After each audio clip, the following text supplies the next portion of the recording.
A lone traveler among the snow-covered mountains sees before him a bright gleam of light under the edge of the ice. Sighing heavily, he realizes that he has finally arrived at his long-awaited goal, and his quest will soon be successfully completed. Getting closer and closer to the shining glitter, the traveler rather exclaims that it took him 2 months to find the thousand-year-old ginseng. Reaching out to the light with a crazy smile of a winner who has traveled a long and difficult path, he argues that he has achieved the impossible. In front of his face suddenly appears an image that the object does not exist, from which he becomes indescribably horrified and angry. In the wake of the past comes the next notice that the plain is still saturated with the fragrance, and the traveler furiously ponders who dared to bypass him. Anger awakens in him new strength, and looking around, the traveler realizes that the one who stole his goal from under his nose may be somewhere nearby. The young man activates tracking magic, which etches a trail of thousand-year-old ginseng, showing that the target is 300 meters away. A magical trail leads him to a cave located near the place where he hoped to acquire the long-awaited artifact. Stepping beneath the powerful stones of the cave, he removes his hood to protect him from the winds and snow,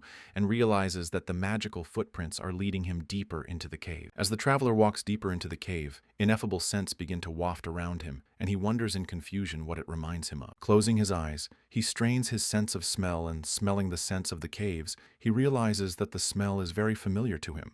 Opening his eyes, he realizes he can identify the smell. He realizes it is ginseng soup, being brewed by the stranger sitting in the cave.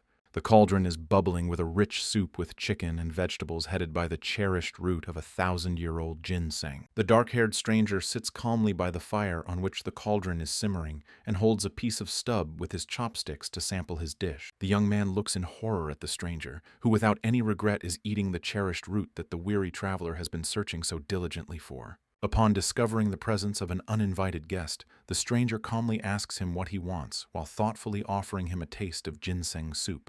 The traveler, still in a stupor from what had happened, could not utter a word at the ungodly treatment of the amazing artifact. The traveler, gathering his thoughts, turns to the stranger who, distracted from his meal, is looking at the young man. Pointing to a root that the stranger holds with sticks, the traveler asks him disconsolately if it is a thousand-year-old ginseng. The one looks at him, and without the slightest assertion replies that so and so is. The traveler's world stopped for a moment with horror and shock. The traveler recalls his arduous journey without sleep and rest. As he climbed the rocks, shaking from the bitter cold and falling down from fatigue, he becomes hysterical. He shouts in horror at the stranger that it is impossible to find a man who makes soup from thousand-year-old ginseng. In his hand, sparks of flame. The stranger looks calmly at his angry opponent, but not a single muscle twitches on his face. He continues to chew calmly. Having finished chewing his food, the wanderer calmly points to himself with his chopsticks and greets the traveler that such a person can be found here. Following the narrative, we return to the past of the hero who tells us about a disease that completely blocks the feeling of satiety. Kang Min-hyuk had this ailment and consumed in the neighborhood of 15,000 calories a day. His weight was 170 kilograms. The hero was at the reception of a professor of the psychological department of a stately, slender man with glasses on the background of which he was simply indescribable size. Lee Jin-hwan takes a break from his paperwork and asks the patient if he still eats cherry tomatoes. With a slight embarrassment fixing his hair, the hero takes out his tray of tomatoes and says that even from them he gains weight. Looking at the patient's reaction, the professor explains to him that with a large intake of any food you can gain weight by asking how many pieces he eats. Confusedly tapping his fingers against each other, the patient tensely looks at the professor, delaying his answer. Embarrassed, looking towards Kang Min-hyuk, showing the number 5, unsure about a number like 5,000 pieces. The professor frowned, but anger is quickly replaced by mercy, and Lee Jin-hwan looks at the patient, calling him a vegetarian pig, which makes the other one embarrassed. The hero reveals that he also works out hard and was first in the test results for what the doctor calls his healthy piggy. And after, an intelligent and healthy piggy-backed vegetarian, the patient turns to the professor with passive anger and sadness. Pointing to himself, Kang Min-hyuk, with a confident smile on his face, says that he got this disease because of his father. Softly tapping his papers with his finger, the professor ponders his patient's words. The doctor realizes that this is a dangerous exclamation and hesitates to call the patient a rich, smart, everywhere in-demand healthy pig. Smiling affably at the patient, he raises a finger upward, pleased with his cleverness, to which the patient lowers his head. They chat jokingly for a while, but the hour of serious conversation comes when the professor changes his tone and confidently addresses Min-hyuk. Looking at his report papers, the doctor says it's getting really dangerous now. From what the patient looks scared, says he knows. The doctor asks the hero what the hardest thing is, and he, remembering the huge plates of tomatoes, replies that the difficulty is that he can't eat what he wants. Li Jinhuan says that he is still doing well because with his constant hunger to maintain his weight within 170 kilograms is already a miracle. The patient is quite thoughtful about the doctor's words, and he goes on to say that if he eats whatever he wants, he won't have long to live. Bringing his hand to his glasses, the professor turns to the hero, who looks up at him sharply in surprise. Folding his hands in a lock, the doctor, with a serious expression, says that he wants to offer him a new method of treatment, namely Aiton's virtual game. Remembering his past experience with this method of treatment, the hero says that due to the lack of taste in the food in the game, the disease only progressed. The doctor, with a satisfied smirk on his face, tells him that that was in Versar, but in Aten, the flavors of food are real and can be truly felt. Kang Min-hyuk looks shocked at the professor, who tells him it's true since he's tried this method himself. Pointing to his tongue, Li Jinhuan excitedly says that in this place, you can eat food in unlimited quantities and it won't affect your weight in any way. Imagining a huge bowl of ramen, the hero drools and asks if everything the doctor told him is true. Kang Min-hyuk is practicing in the pool of the training hall as his coach carefully observes his ward's technique with whistle in hand. The hero is breathing heavily, holding his hands on a swimming shell. His round, chubby head is tightly constricted by a swimming cap. Coach Oh Chang-wook, observing his student's persistence, turns to him and offers him a little break. After waving to the coach, Kang Min-hyuk says he doesn't want to take a break and is going to swim in the pool some more. Watching the efforts of the hero, a man with his hand to his face shouts to the young man not to overdo it in training.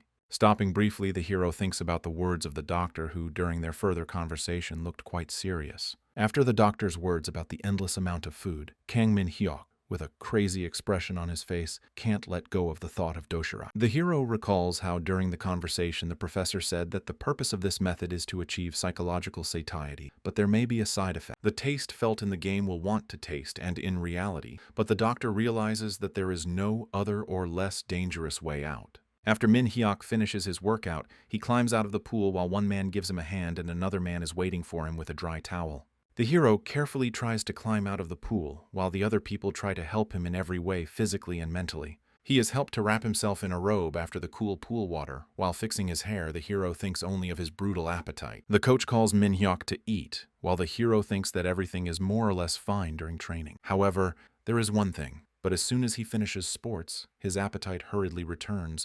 Looking at a plate of food, he drools. Pointing to a salad of fresh vegetables, one of the employees of the sports center wishes the hero a pleasant appetite. In front of Kang Min-hyun's face are a dozen plates of freshly cut lettuce, which he devours one by one, as well as a tray of cherry tomatoes.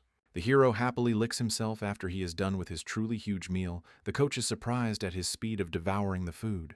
He reaches for a tray of cherries and tells the coach it's easy, and also asks if a tens game that the doctor talked about is interesting. Closing his eyes, the man replies that this is the most interesting game so far.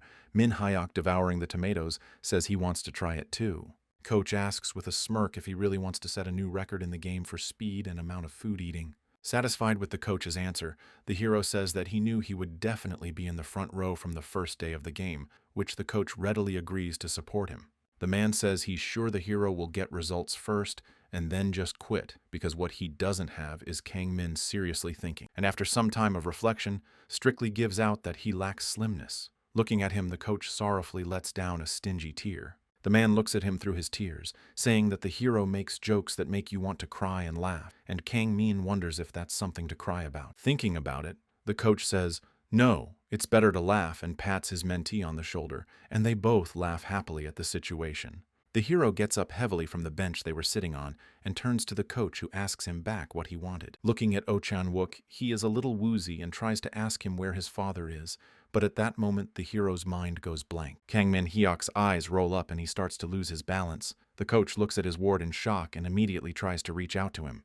The hero can no longer hold himself up and begins to fall down. Panicking, the coach calls the doctor and tries to reach the lost consciousness of his ward. The hero is lying in a hospital room. Around him is talking about his condition and the fact that no liposuction will not help him recover. His body is functioning at its last strength, and even with a second surgery, he will gain all the pounds back. Now he is better, but it won't last long. Kang Min recalls all the restrictions he has imposed on his health and how much effort he has expended to live. Is this really his limit? However, Even in this situation, he concludes that he wants to live, even though his life will be short and difficult. In the ward of the hero stands his father, a stately man of mature age. Head of the company, he asks whether the son is awake. He answers yes. The father looks at his son with a smile as he loosens his tie and explains to him that he was probably in shock from his hard workout in the pool. Watching him, Kangmin realizes that his father most likely heard their conversation with the coach about him going back into the game, which he doesn't approve of. The hero wonders how he can relieve the tension between them. His father comes closer and closer to the patient's bedside. Dad sets up a chair by the bed and they start playing a strange game of naming all sorts of goodies unavailable to Kangmin. The father takes one look at his son, who is stumped and can't think of what to say in response to his father's outburst. Kang-min-hu folds his arms across his chest and raises his chin in victory, saying that he has won. His son is desperately frantic on the bed.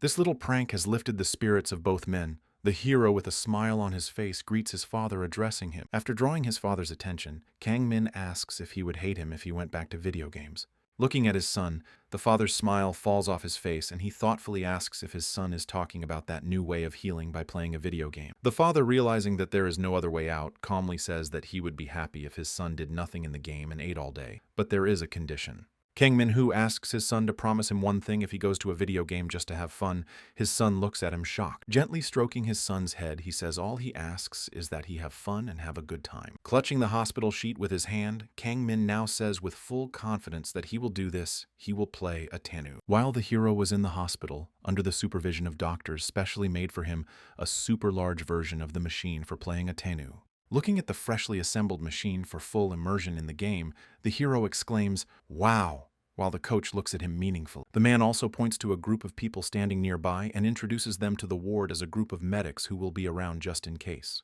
Patting Kang-min on the shoulder, the coach says that it's hard for a newcomer to settle in without support. After pressing the button to open the capsule, the hero realizes that he forgot something and asks the trainer what his nickname is in order to find it in the game. The man is pensive and deep in thought, as if this is some complex issue the ward does not understand why he is thinking so long. After gathering his thoughts, he walks over to Kang-min and quietly whispers in his ear that his nickname in the game is General. The hero bounces away from the coach in horror, and even with some squeamishness, expressing with his face his utter disappointment and indignation at his nickname in the game. To make fun of the coach, the hero loudly pronounces his nickname out loud, from which the man becomes indignant and jokingly fights with his mentee. Doctors among themselves quietly whispering, laughing at what a formidable nickname for the game the coach chose for himself. Without stopping his banter, Kang-min asks if Black Dragon is his nickname, and the coach is all red with embarrassment and tries to quickly shove him into the car.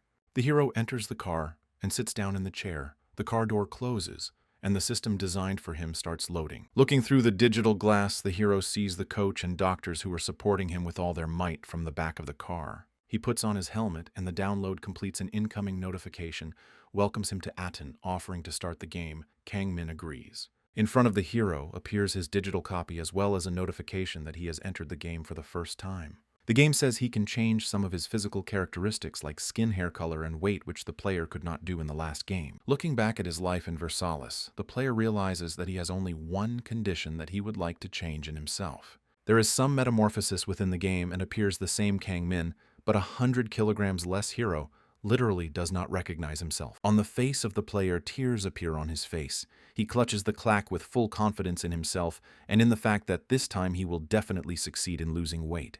Min-hek appears in the game at a small training base with a bunch of stuffed animals and people training to fight on them. The hero turns around to a voice that greets him and tells him he is in the newcomer village of Arda. He is attended by a tall, blue-haired male NPC introducing himself as Balin, in charge of initial training. The player looks shocked at Balin, who from his past experience in Versailles doesn't look like an NPS at all because he looks like a normal human. The blue-haired Balin looks thoughtfully at the hero, who can't take his eyes off the detailing of the usual NPCs in this game. Notwithstanding such a long pause, the person in charge of initial training quickly throws a wooden practice sword to Kang-min. Balin explains to the player what needs to be done to activate the quest, while he looks on fearfully. Such strong emotions of horror caused the hero simple bread, which will appear for the passage of the quest, because on a diet for him, it was out of reach. Min-hyuk can think of nothing else and tearfully asks Balin to give him bread first and he will start at once, but is refused. The hero is full of determination and ready for anything to get his long-awaited prize. He approaches the scarecrow for training and looks at it confidently.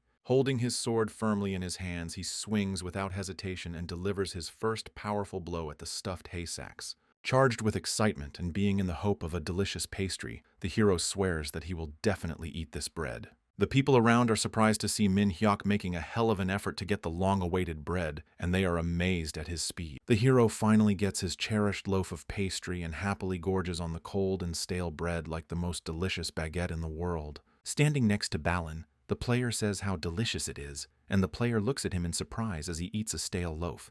Holding a loaf of bread in both hands, the hero, with eyes full of tears, says that it is delicious, which interested Balin because usually people complain. The person in charge of basic training tells the guy eating bread that if he hits 50 more times, he will get more bread and water.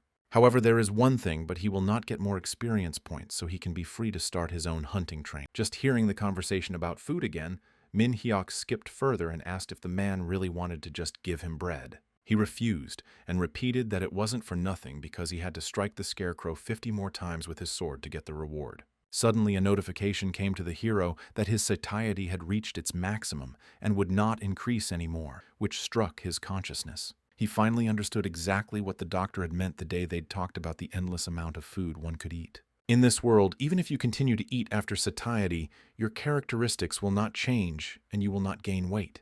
Kangmin decides that nothing can stop him from rolling up his sleeves and taking up his sword and walking along the training ground. Confident in his abilities, he gathers his thoughts and continues to strike the scarecrow further for the reward of baking. The hero's hard work pays off, and after many passes of the same quest, Balin gives him an additional reward that the player is only happy. The hero's proximity to Balin has increased by 1 point, but Kangmin is not going to stop and continues to train with the sword with the same zeal.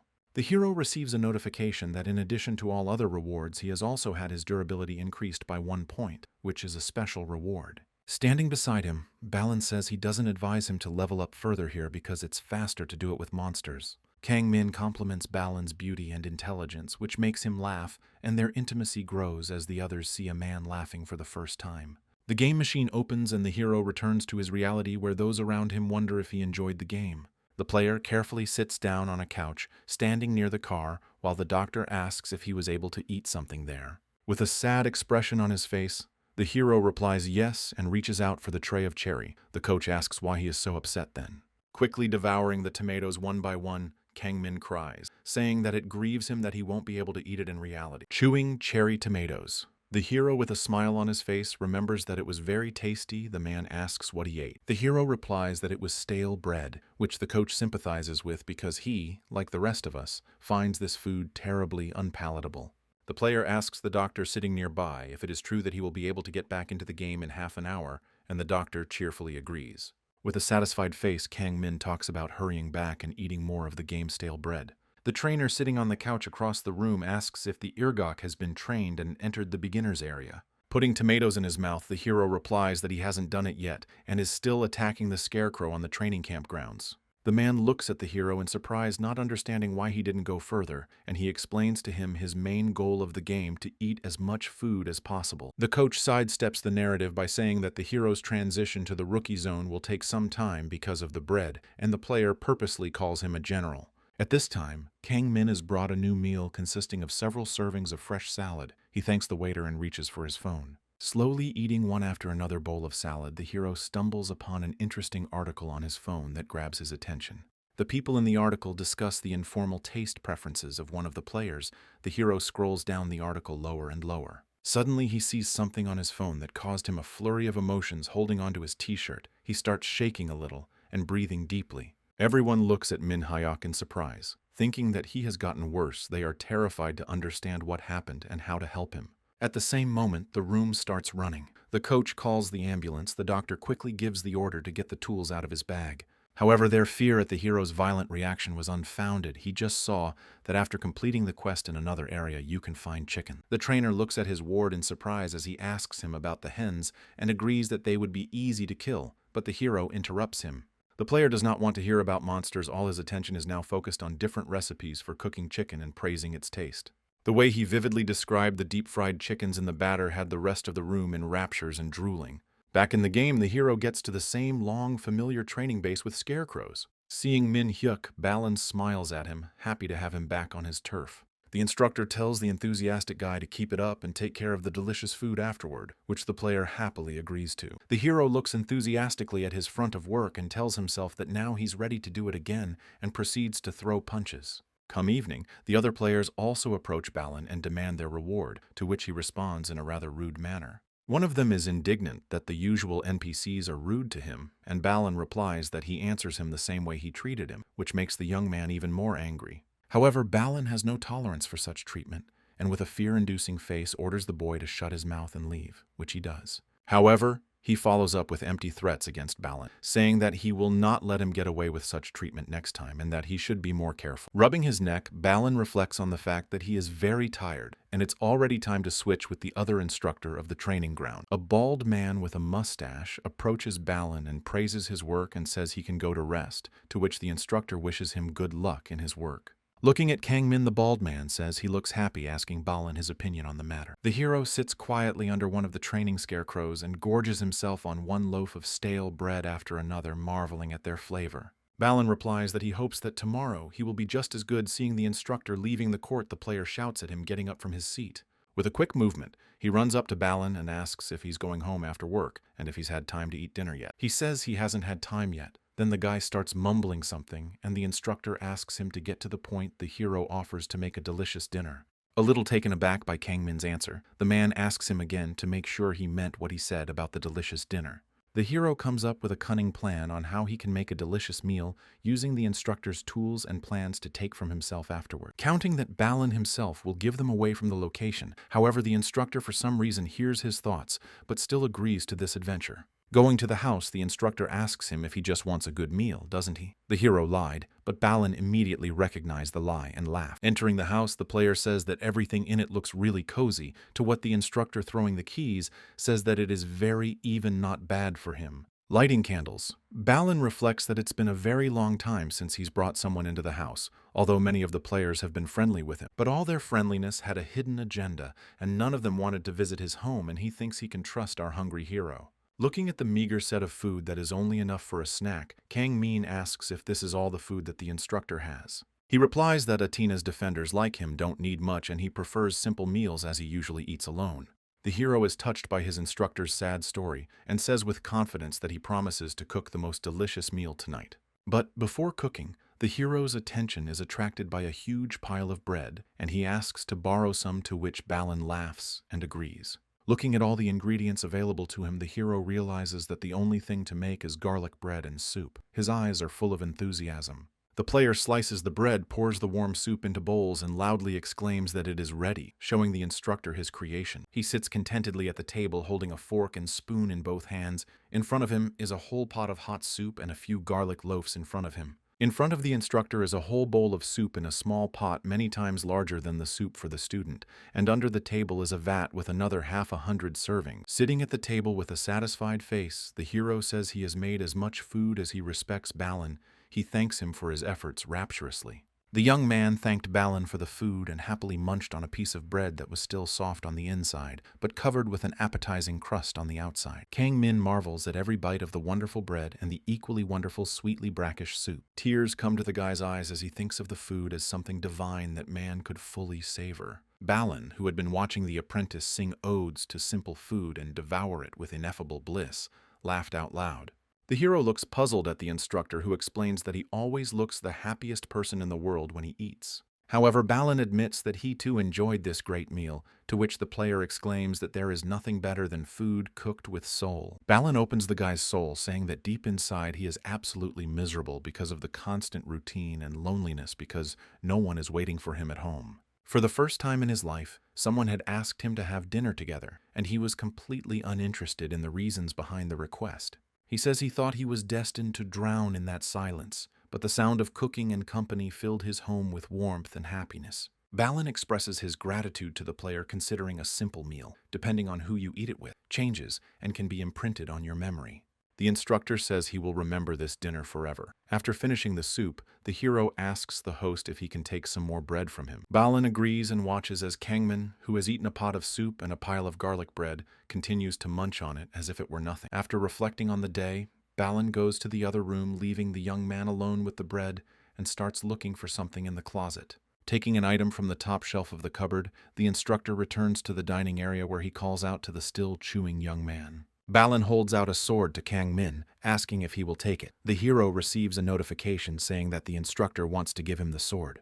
Holding the instructor's sword in his hands, the player asks why he is giving it to him. In addition to the sword, comes the bonus of visiting the center and reputation points. The sword has pretty high specs, but Balin says he doesn't need it anymore. But Kangmin is surprised and says he just fed it to him. Balin asks if he doesn't want to take it, to which the hero quickly snatches up the sword, saying he will use it gratefully. After opening the skill panel, the player realizes that the sword has a very good skill that will be available to him after some time of pumping. Remembering what he came for, the hero asks the instructor to borrow his devices, and the instructor says that he knew he came for a reason. Going out in the morning outside the territory of the training center, hero goes to the field with hens on which many are already trying their luck. As Kangmin approaches the field, he thinks he will finally have a chance to eat chicken, but his thoughts are interrupted by a loud shriek. A chicken flies past him, and turning around he sees a wonderful picture of an animal hitting a man and quickly pecking him, taking off his health points. The hero remembers that Balin told him to find an instructor, Rowena, who will stand out from the rest. When Kangmin sees the tall, blue-haired girl from afar, she turns her head toward him. Approaching Rowena, the hero said a nice hello to her, saying that he was pleased to meet her. Looking at the player, the instructor greets him and introduces himself by calling his name. The instructor promises to reward the hero if he kills 5 chickens and brings them to her. The hero accepts the task and reflects to himself that this will be the first time he will use Balin's sword. Upon seeing Balin's sword, Rowena was stunned and even somewhat horrified, asking if it was the sword she thought the player had uninterestedly agreed to. But his answer further agitated the girl, who, trying not to express overt emotion but stammering a bit, asks how he got it. The hero decided not to rant further with the instructor and simply left while she was shocked to chew bread and dream of chicken. Remembering the conditions for receiving Balin's sword, she reflects on the fact that it could only be given to someone whose strength was recognized by the instructor. As Kang Min walks through the training base, he chews his bread without a care in the world, but a strange-looking chicken appears in front of him. However, upon examining a little more clearly, he realizes that it's not just a strange chicken, it's an aggressive chicken with an incredibly fierce gaze. The player realizes that this is not the only hen whose ferocious gaze confuses him. Every hen in the training area glares at him. The hero is glad that his little feathered enemies let him be the first to draw his sword, but at the same second a chicken flies over his head to attack.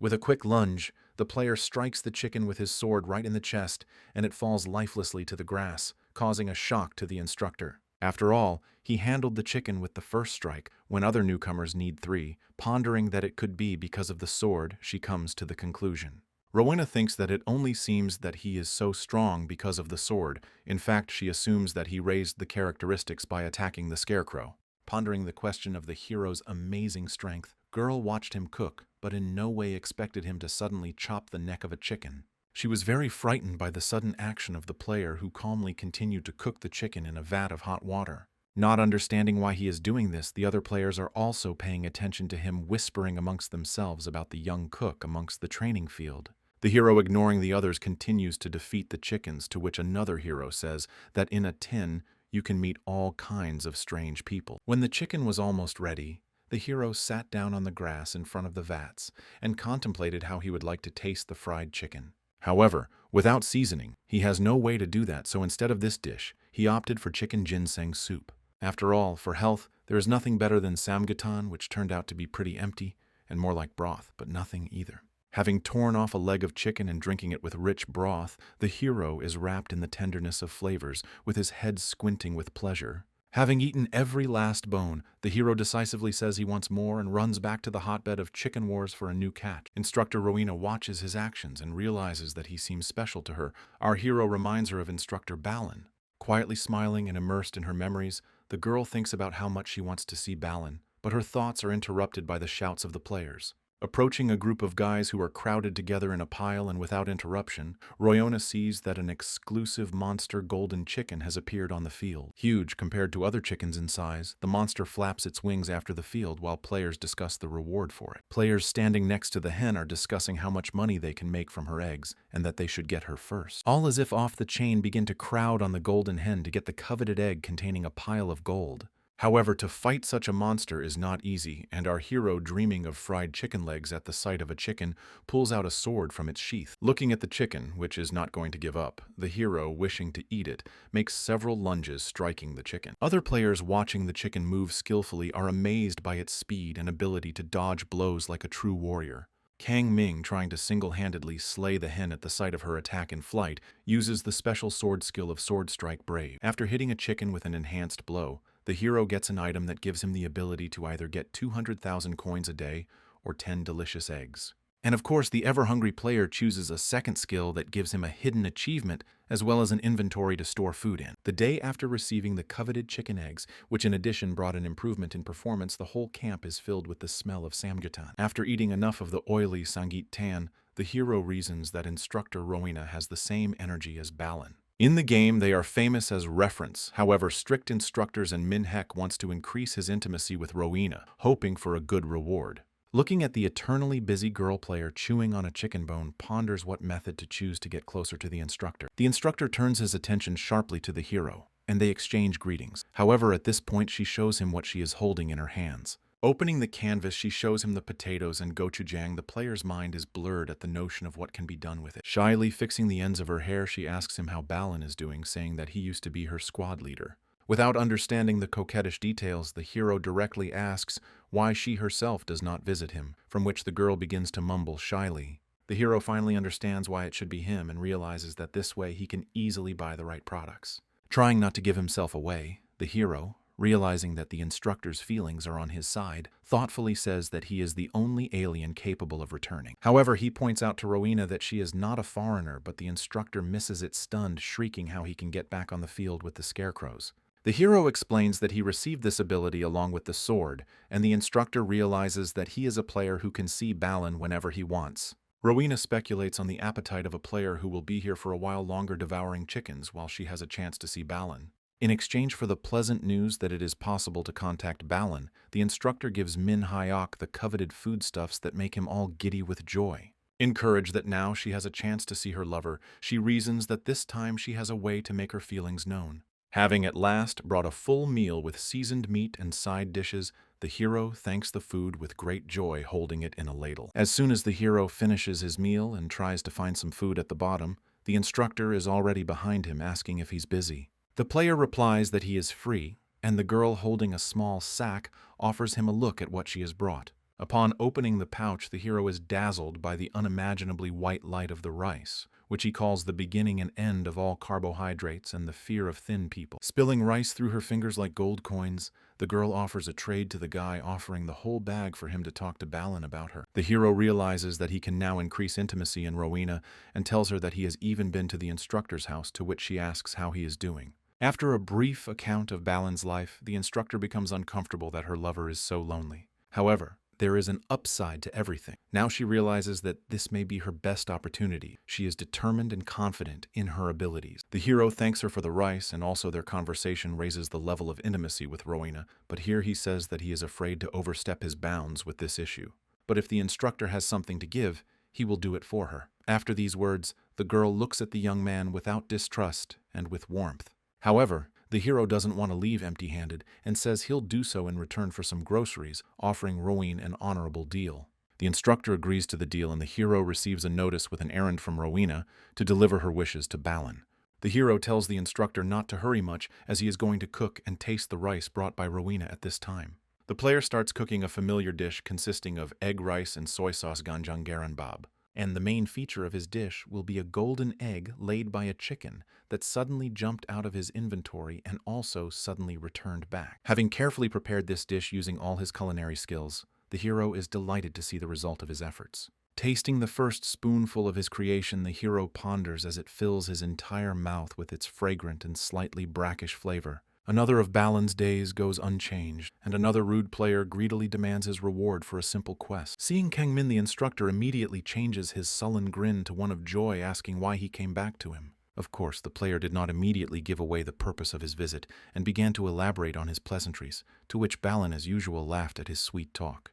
But he doesn't take too long, knowing that the instructor reads him like a blank slate, so he immediately hands him what Rowena asked him to bring. The instructor stares in surprise at the envelope with the letter and the small red rose enclosed, asking uncertainly about Rowena.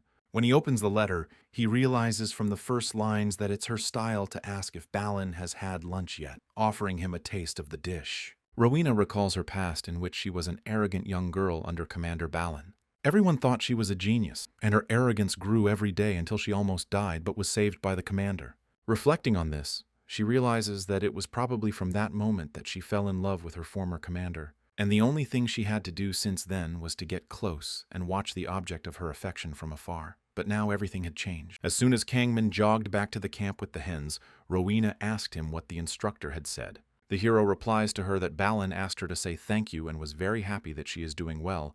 Rowena warmly accepts the commander's words. However, because of her nerves, she still yelled at the guy asking why he came so late, and he told her that he had cooked the instructor some goodies. The next morning came and the hero by habit prepared a whole vat of food and happily ate to his heart's content. But a terrible thing happened. The player was notified that he was no longer able to consume food and generated the passive skill digestion. The hero didn't know that the satiety status can't exceed 7, and for the satiety level to drop, a day must pass from which he is in utter despair. In desperation, he tries a few more times to try to eat the coveted spoonful of food, but the game cancels this action saying that he cannot consume food. The hero is horrified to realize it's as if his mouth has been sewn shut, but quickly remembers the digestion skill, hoping it will help him save the situation. After reading the description of a skill that helps you spend calories more efficiently and lower your satiety level, the hero recalls that in real life he had to eat only healthy food and exercise as much as 4 hours a day. But the game is different from reality, and here he is much lighter. He no longer has such a large body and can do and eat whatever he wants. Calling on the sword, the player realizes that this is how it should be. Because hard work makes food much tastier, he is sure that he will succeed. The instructor notices that the player is doing something completely different than usual and wonders why he is doing cross drills. The other players look at him and whisper, not understanding why he doesn't spend his time catching chickens and leveling up.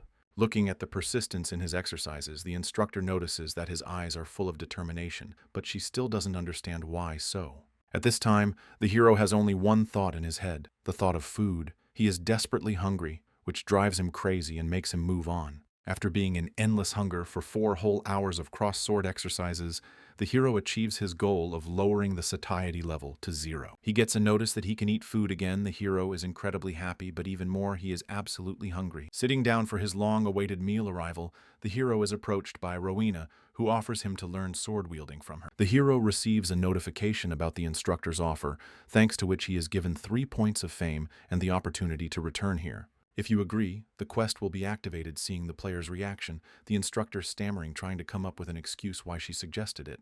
He explains that when he practiced with the sword yesterday it was similar, but also he looked quite a bit lonely. As Rowena watched him, she realized that he wasn't a vain guy at all, and he knew how to move properly in fencing. So she expressed a desire to help him, but seeing his pensive and uncertainty, she realizes that she is beginning to lose the face of a cold lady. She yells that many people want to train with him if he suddenly didn't know about it, but the hero only calmly asks if it will be difficult in training. With all the fervor of Rowena's character, he replies that it will be difficult, and so much so that he will eventually just beg her to stop. The hero agrees and immediately activates the quest of learning the art of swordsmanship. Barty Rowena thinks that for the first time he sees a man so fond of difficulties. After 2 hours, the hero has so exhausted Rowena that she is the first to pitifully ask him to stop because she can't go on any longer. The hero says that otherwise he won't get hungry. The instructor asks him to rest a bit, but the player asks her not to slack off. Rowena speculates that Kang Min doesn't waste a single move and learns everything admirably in anticipation of sparring. When he comes to Balin, he tells him that Rowena is teaching him the art of swordsmanship while quietly eating another piece of bread taken from the former. The player also mentions that, in addition to talking about lessons, the instructor also gave Balin an envelope with a letter and a rose. After reading a love letter that brings back memories of their past collaboration, Balin warmly remembers Rowena. Having finished with the letter, the instructor asks if the hero is leaving afterwards, and he answers him yes. The instructor looks at the player with interest, asking if he has reached his goal, to which he frustratedly replies that he has not been able to eat the chicken. After pondering the letter, the instructor tells the hero that he will probably be able to do it tonight, to which the player looks at him incomprehensibly. The hero returns back to the camp with the hens, where he continues the quest to gain the swordsmanship skill. After some time of hard training, the player receives a notification that he has mastered the art of swordsmanship Barty and unlocked a new skill. After completing the quest, the player and the instructor traveled to the village of Isbin where she offered him a meal of excellent roast chicken. Coming to the store, they collect food together for cooking, but the player with his exorbitant appetite has racked up a huge pile of everything. Having finished all the preparations the hero proposes to start at this point, Rowena says that his look is now even more serious than in training. Rowena invites the guest to enter, and he begins his custom of extolling the taste of the long-awaited fried chicken or chimek. Looking at a beautiful piece of not yet fully cooked dish, the hero says that the chicken is amazing, no matter how much you look at it. Humming some tune to himself and holding a chicken fryer and chopsticks in both hands, the hero realizes he can't wait to cook. Pointing her finger at the door and addressing the young man, the instructor says that she has to leave for a while, but she will be back soon. Coming in tired after a little shopping, Rowena says she bought the hero a gift of delicious bread and suddenly interrupts. She had no idea the guy would litter half the room with a mouth-watering 150 fried chickens. In an attempt to defuse the situation, the hero says that probably people who love each other speak the same way, because she repeated Balin exactly. At his house, Balin hears shouts outside the window for a delivery of fried chicken, and opening the door sees a huge plate of chimek. The instructor holds up a large plate of chicken and smelling it says that the smell is really good. Kang Min wishes him to enjoy it. The instructor, touched by the student's gesture, looks at him and says that the player is indeed amazing in many ways. The hero thanks him, and remembering takes out another envelope with a rose that instructor Rowena gave Balin. With a satisfied look at him, the instructor asks the student for a chance to guess the sender by calling Rowan's name, to which Min Hyuk agrees. Going inside the house, the instructor prints out an envelope reading pleasant words from Rowena, from which his face lights up with a soft smile. Opening the drawer, the instructor looks at the small red bow stored there for a long time and thinks he should probably be braver. In preparation for a meal, a player on the field shakes a small piece of cloth that serves as his tablecloth while singing a song about fried chicken. Covering the floor with a tablecloth, the hero in the corner of the table puts a plate with a chicken and near it a can of malt, and opening it enjoys its flavor. Unscrewing the first piece of chicken after sampling his drink, the hero loudly shouts sitting on the riverbank that this is true happiness. The next day, thanks to the fact that the hero constantly reduced his satiety level, he gets a secret quest and a character upgrade. Wiping the sweat of a hard workout off his face, he muses that his efforts to eat more often were related to a secret quest. The hero thinks he only knows about quests ranging from rank D to rank S, but it turns out there are other types. Opening the status window, he reads how much his digestion skill has changed with the acquisition of level 2 wondering. Realizing that the secret quest will not cause him any difficulties, the hero decides to start it right now. After a while, Kang Min calls out to the instructor saying that Balin asked him to give her this and holds out a red ribbon wrapped in a bow. Carefully accepting the ribbon and reading the letter, Rowena blushes as she realizes that Balin also has reciprocal warm feelings for her. Min Hyuk quietly chewing the chicken all the while watching the changes in the instructor's face at the end. She thanks him for everything and hands him his reward, which the hero accepts. While still holding the chicken in his teeth, the hero receives notifications of what he has received. His reward was Sylphian leather armor and 4 points of fame. Rowena encourages him to check out what he got. The girl herself is trying to attach Balin's gift to her blue-haired ponytail with a rubber band in her teeth. Looking at the girl, the guy says that it suits her very well, but Rowena blushes and huffs, asking why he says such embarrassing things. Quickly excusing himself, Kang Ming loudly announces the item check. By taking out a Sylphian leather armor from his inventory, he thanks the instructor. The instructor continues the conversation, inviting the guy back after, but not having time to finish it, is interrupted by a quest notification from the god Athena. The god Athena urges the girl to hand over these 2 trials that only occur on very special occasions to the hero, which he cannot refuse. The guy is calmly munching on his chicken, and at this time the instructor anxiously says he's going to give him 2 quests. Explaining the god's words, she says that his quest will be to find the berserk Brockney in the village, who will give him a quest to hunt, as well as conquer the graveyard. However, everything is not so simple because the hero needs to choose only one, while the quest to conquer the Twilight Cemetery, there is no information. The hero is a bit disappointed by the proposal because he was hoping for something tasty to eat. Rowena teases him, saying he has a strange reaction to receiving a legendary quest, to which the hero purposely squeezes out a tear of joy. Seeing the hypocrisy, she shouts, asking if he thinks she is a fool, and demands that he stop squeezing tears out of himself, to which the hero agrees. Remembering all of Min Hyuk's joy at the sight of food, the instructor decides that the possibilities of the Twilight Cemetery have more to do with the hero's aspirations. Looking at the young man, the instructor tells him to go to the village of Isbin and find a peasant named Alan. The hero asks who exactly he needs to find, but then Rowena says that he has to give the player a yang, and now all his thoughts are filled with food again. In this case, the hero quickly agrees to start humming a song about yang and runs away while the instructor yells at him to come back. Laughing out loud at how easy it was to outwit the perpetually hungry young man, the girl was now fully confident that he would go to the Twilight Cemetery. Back in his reality, Kang Min tells the coach about the quest he got, which he is shocked by and asks how he did it. Coach asks the class saying that Berserk is admirable and confidently states that only a few high-class players are given such quests. While eating cherry tomatoes, Minhyuk asks the man if it's a good thing he's doing, to which he replies, surprised if he's even listening. The coach says it's so rare that some players only save up for it, to which the player holding the tomato responds with understanding. However, afterwards he states with a smile that all he did was eat as much as possible, which makes him happy. The coach looks dejected. The trainer doesn't understand how a person who plays for food can get so many items and quests and asks the hero if he will do the quest. The hero asks why, and the man is completely stunned by his answer, asks him if he doesn't care that it will make the game easier to get through. Kang Min replies that he doesn't like the fact that he won't be able to eat properly during this quest, which leaves the coach in complete shock. He doesn't understand why exactly he got this assignment and looks at him with a desperate look, dreaming of the same fate. The hero continues to talk about Rowena's words about the meeting that will give him Yangung, but the coach can no longer listen to his stories being in apathy. After a bit of shock, the coach suggests that after entering the game, they both meet in the main square of the village, to which the hero agrees. The coach appears in the game in the main square of the village in a red suit on him, people recruiting players for the hunt. A man walks by people who are discussing an unusual rare spear while the coach ponders how slim Min Hyuk looks in the game.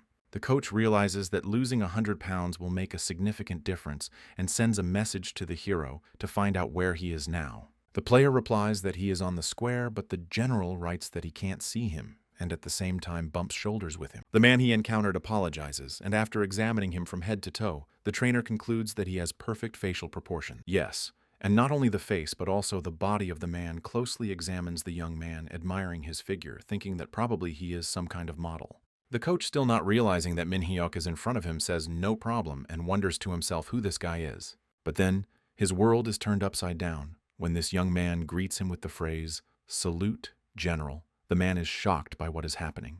The coach turns around, shocked at the young man, wondering if he is Min Hyuk, while the hero salutes the general. Still looking at the young man in amazement, the man asks, pointing to his face, wondering if he was allowed to change it in the game. The hero also points to his face and replies to the coach that he is sure that he, as well as he knows, that changing the face in a 10 is impossible. In even greater shock, the coach comes closer to the hero and asks him if this is his real face, to which the hero laughingly agrees. Pulling the hero's shoulders, arms, face, and ears, the man praises Kang Min Hyuk nonstop, telling him that he is really handsome. Having finished with the praises, the men embrace, and the hero, embarrassed and even a little confused, thanks the coach for the compliments. A little disappointed, the player remembers that it's been a bunch of time since he last heard praise for his appearance.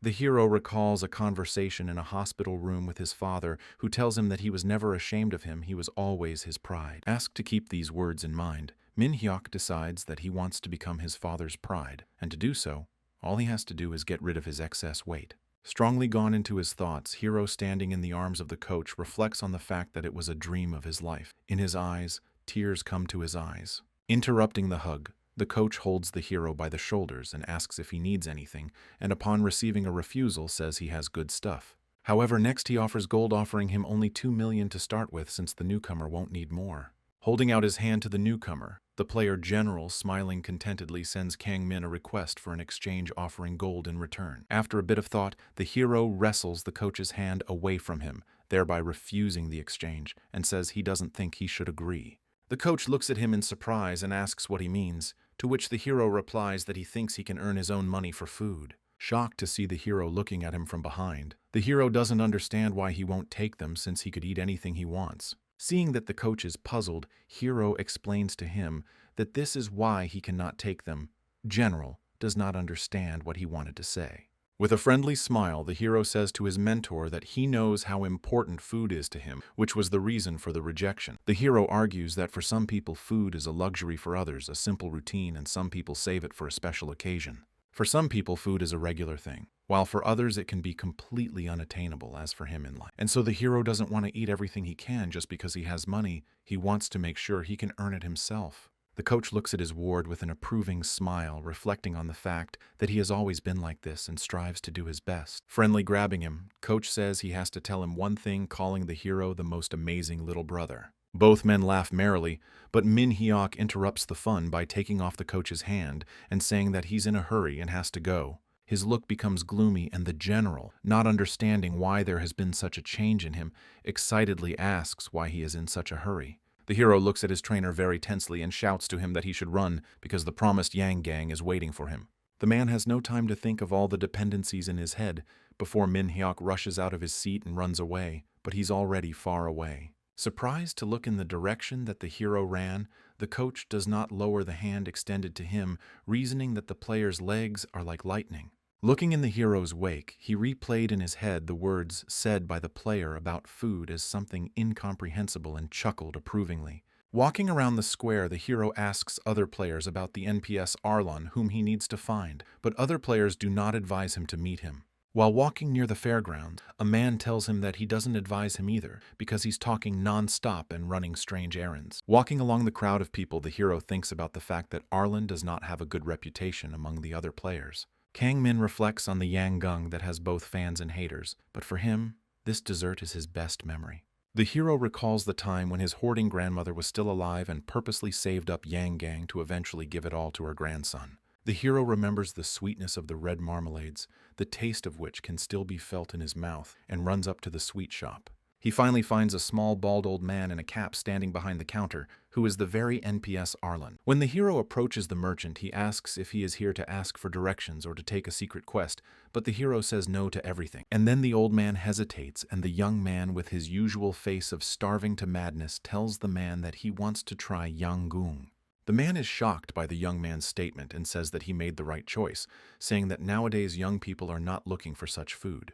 Turning around the counter, the hero asks if the man did it all himself. He agrees and holds out to him a sample of the true flavor of the dish. The hero tastes a piece of dessert handed to him by Arlen, and just out of happiness says that it is very tasty and increases the level of intimacy with the NPCs. Looking at what a satisfied face the hero left with after trying it, the old man says that he really eats Yang Gang with pleasure. Asking the price of the dessert, the hero asks to be given a Yang Ganga for 20,000 gold coins before eating 20 pieces. In the forest surrounding the village, the hero with a swing of his sword destroys a small monster whose experience increases his level. The player recalls a recent conversation with Arlen in which he asks him to help him out by visiting the Twilight Cemetery, but he lacks the level to enter it. The old man mentions that the boss of the cemetery is a golden pig, and the player immediately agrees, but first he has to complete a quest with chestnuts. Opening the status window, the player checks the level that has reached 7 and the characteristics, but all his thoughts are already occupied with pork dishes. Wanting with all his might to achieve his goal, he cries out in the middle of the forest that he will surely gather chestnuts and eat more Yang Gang. The hero hears a strange scream coming from the depths of the forest and wonders what could have happened there. A girl being in reality looks at the ranking of the best players and stumbles upon a post about an amazingly beautiful girl witch, Alicia. Her beauty is now the most discussed topic on the forums. People argue that she is probably very beautiful in life. On that, the girl wonders whether she is a gamer or a star, saying that such beauty she achieved by untold amount of effort and time. The girl gamer sits quietly in her chair musing over this topic, calling players idiots and eating cherry tomatoes. Lightning Witch Alicia is ranked 12th in the national ranking and is also our beautiful heroine, Lee Ji-ah.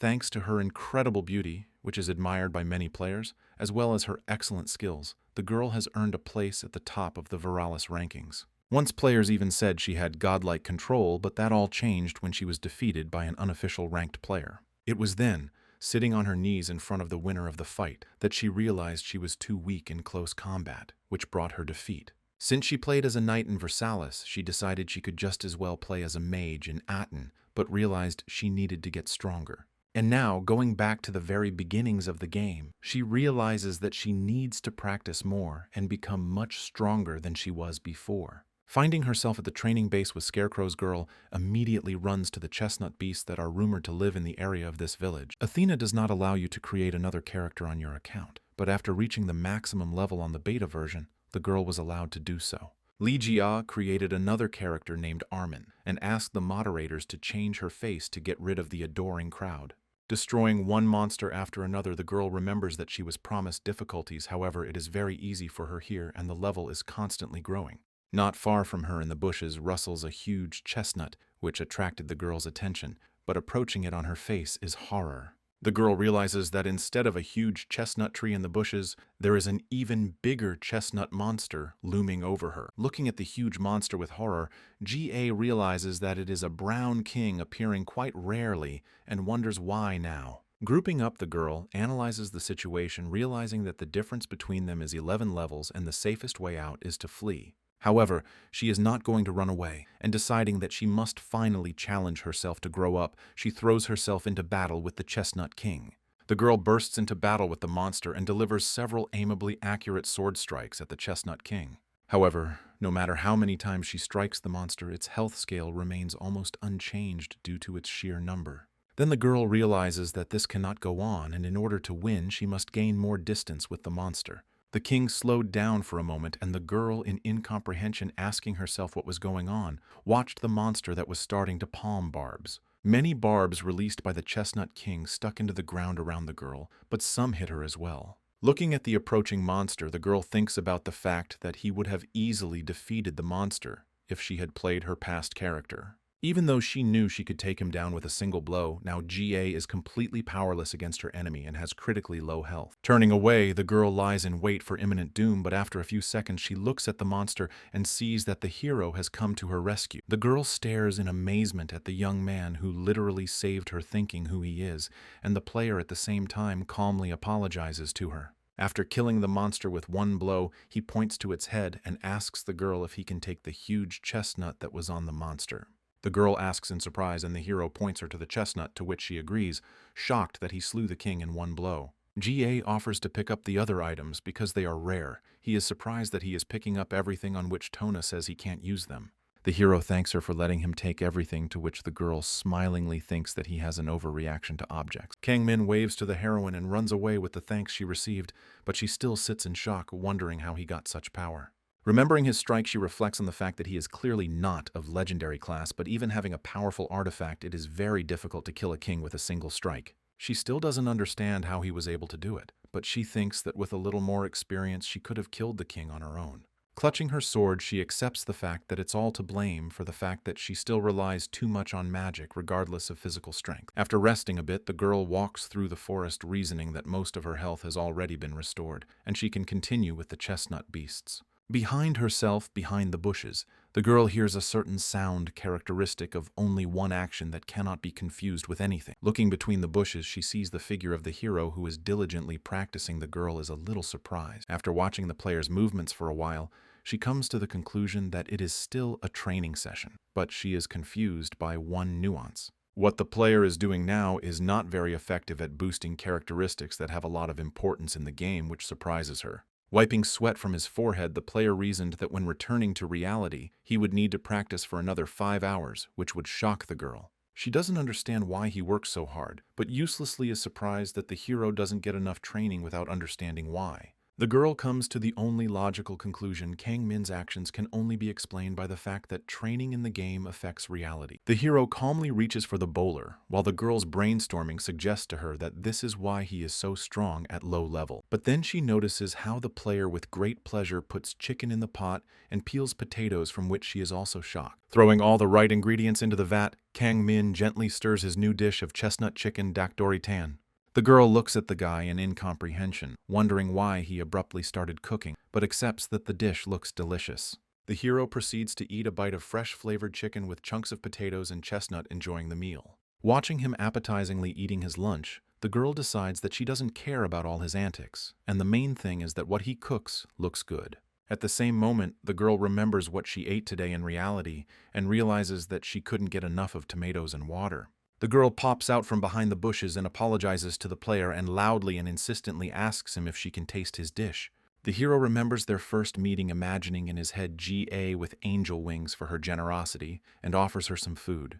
She surprisingly asks the truth, to which the hero replies that she gave him a lot of things, and the players sit down to lunch together. The hero hands the girl a plate of food, and she thanks him profusely, never ceasing to marvel at the mere sight of freshly prepared dak dori tan. After taking a bite, the girl realizes that it is incredibly delicious, as well as the hero himself describing each ingredient of this dish masterfully. She delights in the flavor of the tender and soft chicken, as well as the texture of the chestnut, which reminds her very much of potatoes, perfectly matched in flavor. Admiring every bite of the dish, the girl reflects that it is so delicious that she wants to eat more and more. The hero thinks that she is a good eater. Blushing a little from the spicy dish, the girl wipes her lips and tells the hero that she's been watching him for a long time, asking why he's practicing. She assumes that in order to get stronger, but the hero in her head replies that she's only doing it to make room for new food faster. Revealing all the cards, the girl says that she is the witch Alicia and offers the hero to join their guild called Arteon. Not meaningfully looking at her, the hero pretends to let the words pass his neck, and opening the lid of the pot happily announces to her that the rice is ready. Seeing that the hero didn't take her words seriously, she repeats them again, insistently, but the player just says he believes her and holds out a bowl of rice. Looking at the beautiful dish, the girl clenches her fist at her chest, imagining the taste of dak dori tan with freshly cooked rice, and loses her head over it. With a smirk looking at the hero, she reflects on the fact that he's not even listening to her and doesn't seem to be interested in what she just talked about at all. Seeing the root of the problem, the girl asks the guy if he's not interested in anything but food, since she just offered him someone else's dream. A little disappointed in her words, the hero asks her with a disgruntled smirk if the game is only fun if you join a guild. She, slightly misunderstanding what he wants to convey, interjects, to which the player replies that the game is aimed at developing your character, which leads mostly just to praising your looks, and so he thinks it's not the only way to get pleasure. Looking at the world around him, he confesses to GA that the only reason for him to play is to enjoy different foods. The girl reflects that when she played as a knight in Versailles, she didn't realize that all she was playing for was fun. But when she began to play for the role of a mage in Aten, she finally began to realize what she was playing for, taking it as something enjoyable.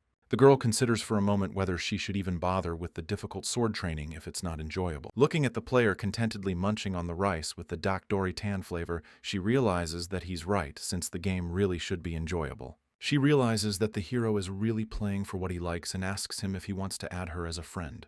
The hero thoughtfully considers in his head over her proposal, weighing all the pros and cons, but then the girl abruptly offers him to buy for it. Delicious. And our hero immediately agrees to it, offering to add now, but the girl asks to wait until she does not enter the main account. Getting up, the player says that at the beginning of the game he ate 100 servings and can definitely cost her half of the house on what the girl thanks him for lunch. After saying goodbye, the heroes go in different directions, and the girl concludes that from now on, she will play as she wants. When Arlen comes to the shop, the hero shows him his catch, and he shrieks that it's the first time he's ever been brought so many chestnuts. The old man is especially delighted with the royal chestnut and tells the young man that he can make a special yang gang with it, in which the hero is very interested. The old man asks him about traveling to the Twilight Cemetery, and the hero says he'll go there once he's reached the level of waving off Alicia's offer. The old man asks him to wait a bit before leaving, and at that time the player notices that it is a friend request notification from GA. Seeing that she is a level 412 mage, the hero looks at the notification in surprise and realizes that the player was not lying to him when accepting the request. The hero was sure that the girl lied to him because according to Atina's rules, a person can only have one character and she has two.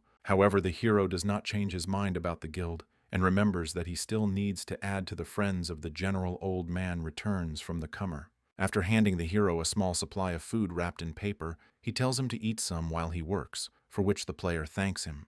The hero sits on a bench eating delicious food and talks on the phone with the general, who asks him if he has already tried the coveted yang gang. The player responds positively, saying that they are insanely delicious. The coach asks him about his future plan of action, to which the hero hesitates. However, the hero's stomach works much faster than his brain, and remembering the boss pig, he answers the general that he will go to the Twilight Cemetery. The man is surprised and asks if he wants to eat him, mentioning that in the game he is unlikely to find a butcher, but the hero decided to do everything himself. The player starts to continue the conversation by starting a phrase, but then he is abruptly interrupted by the shouts of the general that he is now on a hunt and cannot speak. The hero hangs up the phone, and getting up from the bench is going to continue his adventure, and the first thing he does is to quickly run to the market. The marketplace is full of people where everyone wants to sell their goods, fast and cheap. Among the crowd, a deal is made for goblin claws.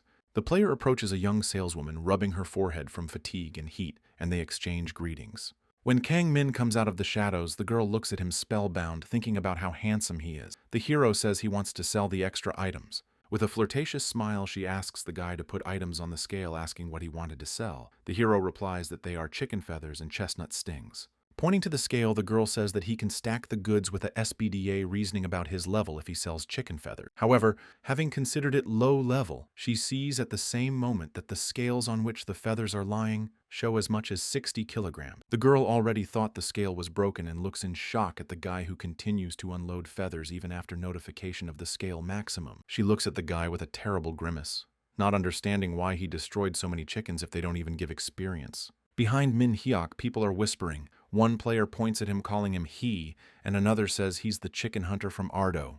The girl has also heard of these rumors, and still wary asks the hero to put the feathers once more on the scale. He affably agrees. The scales show the fabulous sum of 582 chicken feathers, and the girl wonders with horror in her eyes how many chickens he has caught. The hero also observes the number of feathers, and says sadly that he thought he had eaten in the neighborhood of 700 chickens, but it seems he didn't get to 500. The girl stares dumbfounded at the guy, and at that moment he holds out a beak to her in the palm of his hand, asking if he can sell it too.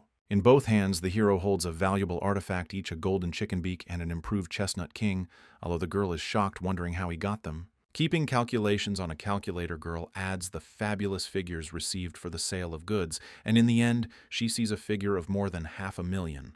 The hero sees the horror in her eyes and says that he realizes it's getting quite a lot and asks her to wait a bit for a discount. When selling, the player receives a title for a successful transaction for 600,000, and also, in addition to it, comes 1 point of fame. The girl is happy for the hero and says that this is the first time in her store, as the title is given only if you turn in items found on your own. The girl offers Kang Min to buy some good equipment with the proceeds, but he refuses and takes the bag. The hero tells the saleswoman that he's actually trying to get to Twilight Cemetery by picturing a perky piglet in his head. He ponders that he will need this money to properly cook the pork received there. The girl stands in a stupor. The girl asks where the player is going to find the group, since many go there in groups, but the hero asks if he can go there himself. The girl asks if it's the first time he's going into the dungeon. The player agrees, and she says that if it's the first time, he can't go in without a group. The salesgirl really disappointed Min Hyuk with her words, and he slouched over the counter. The girl tries to resuscitate the situation. She says he will easily find the group in the central square and asks the player not to give up while he is still whining about this news. Following a disappointed game, the saleswoman yells for him to remember and be sure to join the group before going to the cemetery. Thinking about it, she suggests that he doesn't like playing alone. The square is full of people where everyone needs something from each other. The hero is sitting in the middle of the central square, holding a bag of ingredients for the pig. Looking around him angrily, he asked subconsciously if there was anyone here who wanted to eat pork as much as he did. The player realizes that in the worst case, he will have to share it with everyone, and in addition, they will eat all the vegetables he bought.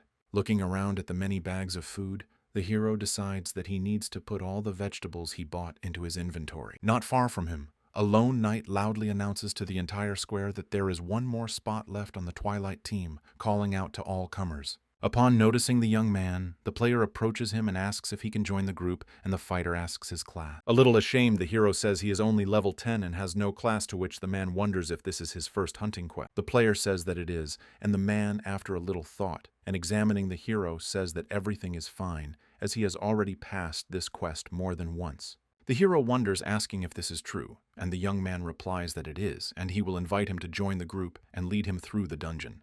The player is officially joined, and the warrior, pointing to the mage girl standing at a distance from them, says that those who joined before him are gathered here. The blonde-haired girl smiles welcomingly at Min Hyuk and says her name is Raku, and she is a level 13 mage. Kang Min also tells the girl about himself, and the team decides to leave as soon as they check all the equipment. One of the team taps the warrior on the shoulder and, pointing at the hero, asks if this will be too difficult a task for him. The man replies without hesitation that he often takes people to this cemetery, and not to worry because the man will take care of everything. The rest of the team trusted their leader and humbled themselves, after which the commander announced to everyone to proceed to the Twilight Cemetery. As they approached the dungeon gates, the players stopped, and the leader said that when they went deeper, monsters would appear, and that everyone should stay close to him. The team enters the dungeon and is notified of this. Everyone warily walks into the depths, while Kang Min quietly chews on his supplies at the end. Seeing the hero walking through the dungeon all the time without taking the roll out of his mouth, Raku turns around thinking that he is eating his 10th castella. When the girl approaches the player, She asks him if he is very hungry, to which Kang Min replies that he only eats buns because they are delicious. The magician girl looks at him in surprise, after which the hero tells her how to enjoy the sweet bun even more with the help of milk. The girl imagines it in her head and asks the player for a little bite, but before she can finish the sentence, she immediately hears a polite refusal. Hearing such a sharp refusal at the same time as the leader's call, the girl was scared to death, and the man pointed his hand ahead of their path. Pointing to an absurdly large ant, he said that it was a small ant, and that they could extend their legs and use them to squeeze people to death. The hero looks at the ant, letting the words about his danger pass his ears, and thinks only of the piggy leader, saying that will draw attention to himself. Turning to the mage, he tells her to cast magic on the sides and tasks Min-hyuk to help if the girl needs help.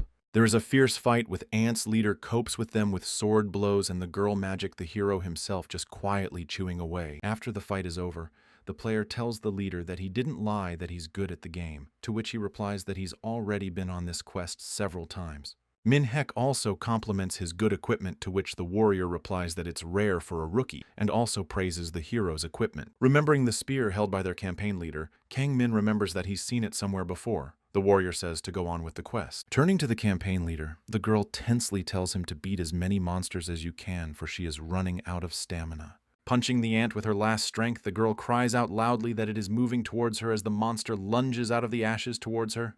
The hero grabs his sword and, speaking in front of the girl with one swift blow, sends the ant to rest the girl, thanking him for saving her. Complaining about what's going on, Raku says that Roy promised to take them through the dungeon, but the monsters keep attacking her more and more. Scratching his neck, the warrior says that it's all Min-hyuk's fault for hanging around and making it hard for him to concentrate on the battle. Turning to Cancer, the man says that she is doing very well, but he is very much annoyed by the hero's constant slurping. Looking irritated at the player, Roy says that he didn't mind this behavior at first, but in all the time the hero has done nothing worthwhile. Min-hyuk asks Min-hyuk to put the food away and help them with the monsters.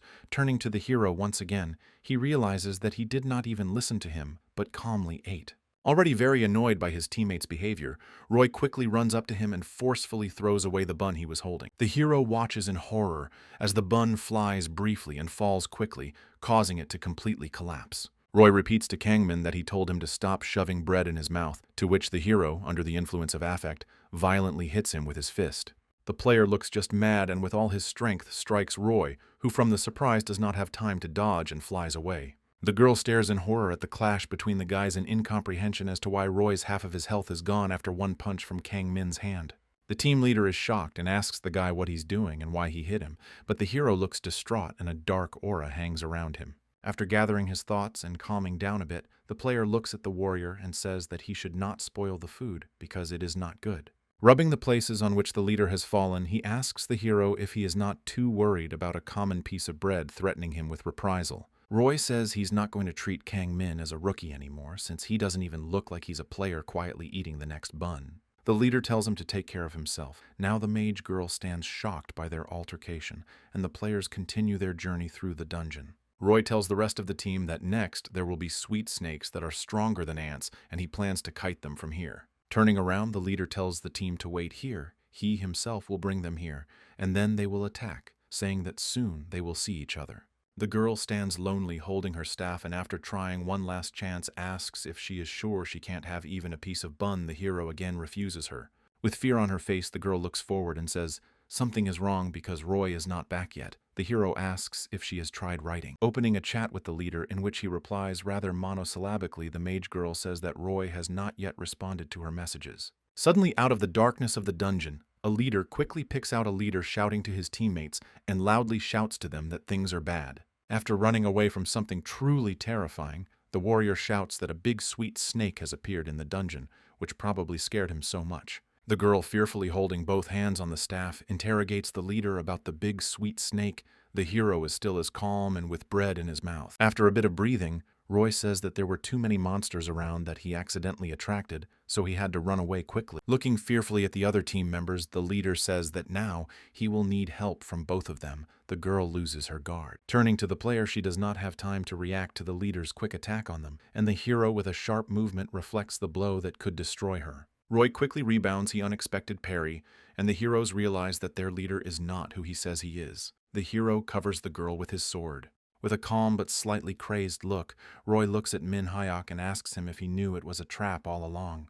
Out of surprise, the girl starts yelling at the team leader what he's doing and why he suddenly attacked Kang Min all of a sudden. Our hero calmly replies to the girl without taking his eyes off Roy that he did it because he is a Pikashnik, that is, a man who kills other players. The campaign leader asks the player how he guessed this, and the player calmly points him to the spear he mentioned earlier. The hero recalls that he had already seen it in another player's possession when he was standing in the square when he was bragging about his new find to a friend, praising the spear. Leading the reasoning further, Min Hyuk says that unique artifacts exist in a single copy, and if he has it, then he stole it. The hero tells the leader his hunch that he's gathering players with good equipment to steal it, asking if he's right. Stretching out in a sickly smile, Roy replies to the hero that he's very bright for someone who chews bread all the time, but says it doesn't matter now. Looking at the frightened mage girl, the fake team leader says that he only has a useless mage to take care of in battle, and pointing his eyes at the young man next to get rid of the newcomer to the game, not even having a class yet. After his words, Roy makes a quick lunge at the hero, thinking that a level 10 can't parry his blow, and he will defeat him in one blow.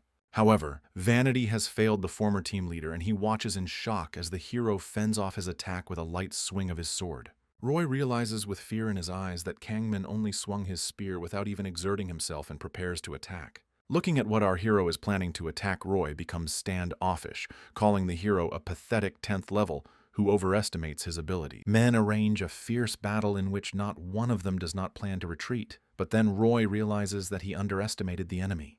The hero knocks the stolen spear out of Roy's hands and then delivers the final blow that brings him victory in the battle. Screaming loudly, the girl runs up to Min Hyuk asking if he's okay, to which he replies yes and asks her about the same thing. The girl rhetorically asks the hero what they should do now, pondering the fact that without Roy, they will not pass the dungeon. But the player, without any hesitation, tells her to go on, as his main goal that drives him is still not caught because the piglet is in place. The hero defeats the sweet serpent with one sword stroke and notices an apple on his head and is about to eat it, but the girl shouts that it is poisoned. The hero plucks an apple from the serpent's head, and a window pops up showing the apple's characteristics, both positive and negative. The girl walking behind argues that the apple seems like a good object but is actually junk that takes away experience and can't even be sold at the store. However, our hero plays not to pump but for fun, and he is strongly lured by the positive characteristic of the apple, namely, the perfect taste. The girl watches in shock as the hero chews an apple that is very juicy and sweet, with a wonderful taste of apple juice inside. The player praises the apple by talking about its gorgeous crunch of fresh apple, imagining what a delicious jam can be obtained by processing it. On the bright apple flavor, there is a counteraction, and the player receives a notification about the loss of 5% of experience. However, it does not embarrass him at all. The girl looks at Min Hyuk in shock and hopes he doesn't continue to eat them, and only did it because he's never tasted such a thing. However, after defeating several more snakes, the hero removes an apple from each of them and tastes its voluptuous flavor, from which Raku is shocked. The girl asks Min Hyuk why he keeps eating apples since they take away experience points that are so hard to get. After a bit of thought, the hero asks Raku if she has ever eaten 5,000 cherry tomatoes a day. The girl asks if he is talking about elephants. The player tells the girl that if she ever tries this, she will end up like him. Raku incomprehensibly asks what he means. The hero says it doesn't matter and calls the mage to go ahead since they still haven't caught the coveted piglet the hero came here for. Having passed into the depths of the heroes stand in front of a huge door behind which there should be a boss, and the player, addressing himself to the piglet, says that he is going to him. Seeing a small golden pig that is the boss of the dungeon, the girl fearfully bounces behind Kang Min's back. Raku tells the hero that this is a special boss that appears rarely, and the reward for him is much higher than over the usual ones. However, he is very strong. Without a drop of fear, the hero stares at the pig with distraught eyes, replaying in his head all the parts of it. The girl, in shock, asks if he heard her. However, the hero is afraid not of the difficulties and not to eat the pig, and sharply rushes into the fight, striking the pig at once several blows in the air. The dungeon boss falls down, but he is not going to give up, and rises up and launches a new attack on Kang Min with a scream and quickly runs at him. The girl tries to help Min Hyuk by shooting fire at the boss and yelling at the hero to be careful, though the player doesn't look like he needs help. The hero is distracted by the girl and thanks her with a friendly smile, but at the same moment the boss sees that the hero is distracted and flies into him. The girl loudly calls out to the player while he stands pinned against the wall by the horns of a large pig who proceeds to activate a critical hit. But at the same moment, the hero gathers his strength and attacks the pig with a powerful sword strike that fully enters the boss's carcass and kills him dead. The hero, wiping his forehead, tells the mage that he wasn't as strong as they said, to which she panics and asks if he's okay, saying she'll bring the sword. The hero's quest is completed, but telling the girl about it at the moment, it is interrupted by assigning him a divine class. The player has become the god of food. The game also writes that he has gained the food god skills, and the hero begins to quickly look up what his new class denotes and what the food provides. The hero is delighted with his new abilities that will make it much easier for him to gather meat and vegetables, cooking, and other factors related to food. From the way the hero shrieked and then abruptly fell silent, immersed in thoughts about the difficulty of plucking chickens, Raku looks at him fearfully, holding his sword. Looking at the skill true value of food, the hero reads the description and does not believe that his characteristics will grow from food because it is too good. Looking at the huge pile of what fell off the boss, the girl asks the hero to look at the loot and give her hand to give him the golden staff. The hero tells Raku to keep it all for himself because he is not a mage, but the girl protests, saying that he is the one who defeated all the monsters and deserves it. Then Raku asks Manhwa if he likes bread, and his eyes light up with joy, and he asks if any more bread has fallen out. The girl says she hasn't and asks if the player has heard of sun wheat. The girl says that it makes bread much tastier. Raku says that wheat only grows on the plains of Bordi, but now they are overrun by goblins and there is no way to grow and harvest. Because of this, the village asked for help from the hunters to clear the plain, and as a reward will give the plain with wheat. The player listens admiringly to the story. The girl says that many players refuse because the reward isn't big, but Kang Min likes it and thanks her for telling her. Raku, smiling happily, tells the player that she should have thanked him because it was only because of him that she finished the quest so easily, and would like to replay the dungeon together so that he also took the valuable loot, but she has to leave. The hero replies that all is well, saying thank you to her. The girl thanks the player and tells him to have fun, exiting the dungeon and leaving him alone with the cherished piglet. Kang Min touches the piglet and activates his new ability with the command Ingredient Gathering, and the piglet flies away piece by piece into his inventory. The player, looking at this, reflects on the fact that now this video game he likes, the hero decides to have a dinner right in the dungeon. Manhwa has made all the preparations, and looking at the sliced pieces of pork, greets her and hopes it's enough for his lunch. The player places a piece of meat on the grill and marvels at the wonderful sound. After thoroughly grilling it, he cuts the pieces into smaller pieces. And not forgetting to dip each piece in sesame oil with the salty seasoning held in sticks, he brings the first piece of pork to his mouth. After chewing thoroughly, the hero takes an animalistic delight in the dish and begins to try different interpretations of eating such pieces. Clutching his head with indescribable happiness, the hero, shrieking with pleasure, thinks that it is too delicious. The hero says that he wanted to cook another meal, but it looks like he'll just eat it all, and then he activates a skill that gives a boost to his stats. By combining different ingredients, the hero also gains 2 extra points to the power of pondering the combination of dishes. The hero reasons that the fantasy combo is another effect of the skill true food value, but doesn't understand what makes the stats grow. Looking at the skill description, the player asks himself if his characteristics will decrease if he mixes 2 incompatible dishes. Looking at the food, the hero says he wants to find out soon, but now he'd rather eat what he's made. At one of the training bases is the selection of the commander shouts to all those who want to join the group to stand in line. Asking each player what he's good at, the man writes it all down on paper. The first 2 talk about weapons, and our hero answers that he's a good eater. Scratching his hand behind his head and looking at the guy, the man thoughtfully says that it's very good. Kang Min smiles at him welcomingly. Seconds later, the man reaches the guy's words and interjects, "Did he really just say he specializes in food?" To which the hero agrees and says that he is not picky in dishes and eats everything that they give. The man laughed and called him a foreigner with a good appetite. The man announces that all the soldiers and new arrivals are going hunting in the afternoon, and the hero immediately asks if they will be fed beforehand. The man responds positively to the player's question, but the others don't like it, as they were hoping to go right away, and many have already eaten before entering. As they approach the lunch line, Manhwa turns to the man who was interviewing them and tells him he'll bring his portion, for which he thanks him. The hero looks at the menu with interest and even stutters a little when he notices the hamburgers that were first put on his tray.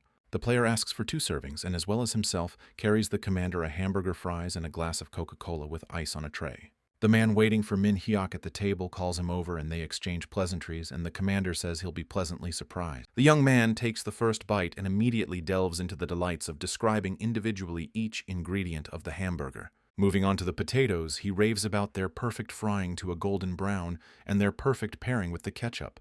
And also, feeling a slight thirst, the hero can take a sip of cold cola with ice, which will fill the whole mouth with small bubbles. Surprised by such mastery of cooking, the hero, almost shouting, asks the commander if it is all cooked by a military cook. The man says the strangers think that since it's soldier food, it must be tasty, but he thinks Len makes delicious food. A player sitting holding a hamburger asks who Len is, to which the man replies that Len is the captain of the military cooks. The hero receives a notification that he gets 2 points of strength and health, and he realizes that the stats increase from any good food.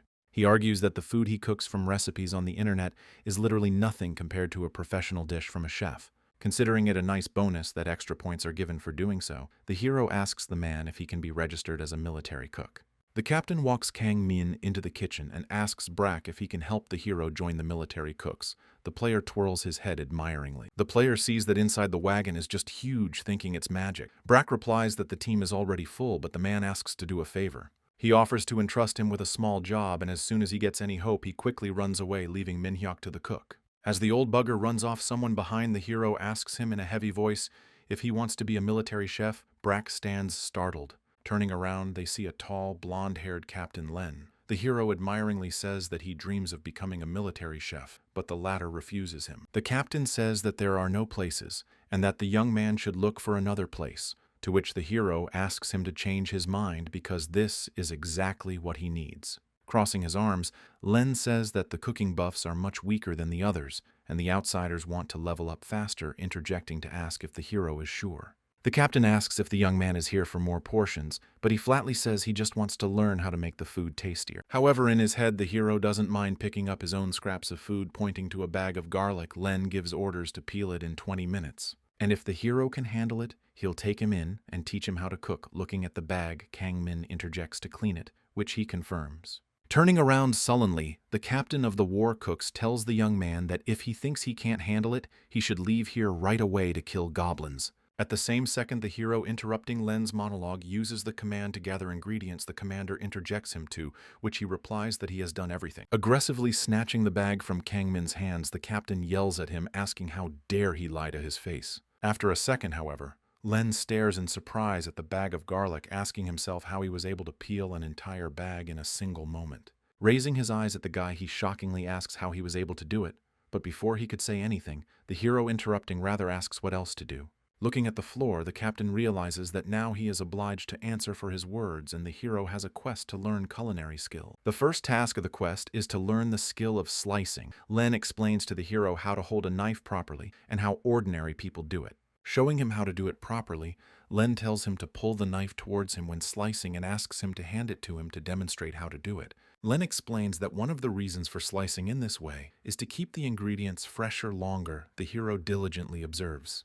The grinning captain looks at the player and thinks his eyes are full of interest, and so he didn't lie about wanting to learn how to cook. Wiping his hands, the captain says that this is one of the basics to memorize, and now he has to cook dinner, to which the hero happily replies. Pointing to the spoiled radishes lying near the stove, Len says that Kang Min can hone his skills on them and not use anything else. Leaving, the captain says that in the vault could be left ingredients and allows the hero to eat them, to which he responds that the captain is the best thanks to him. Looking at the leftover radishes, the flax ponders the fact that it would take the rest of the day without rest to slice it all up, though many would give up halfway through.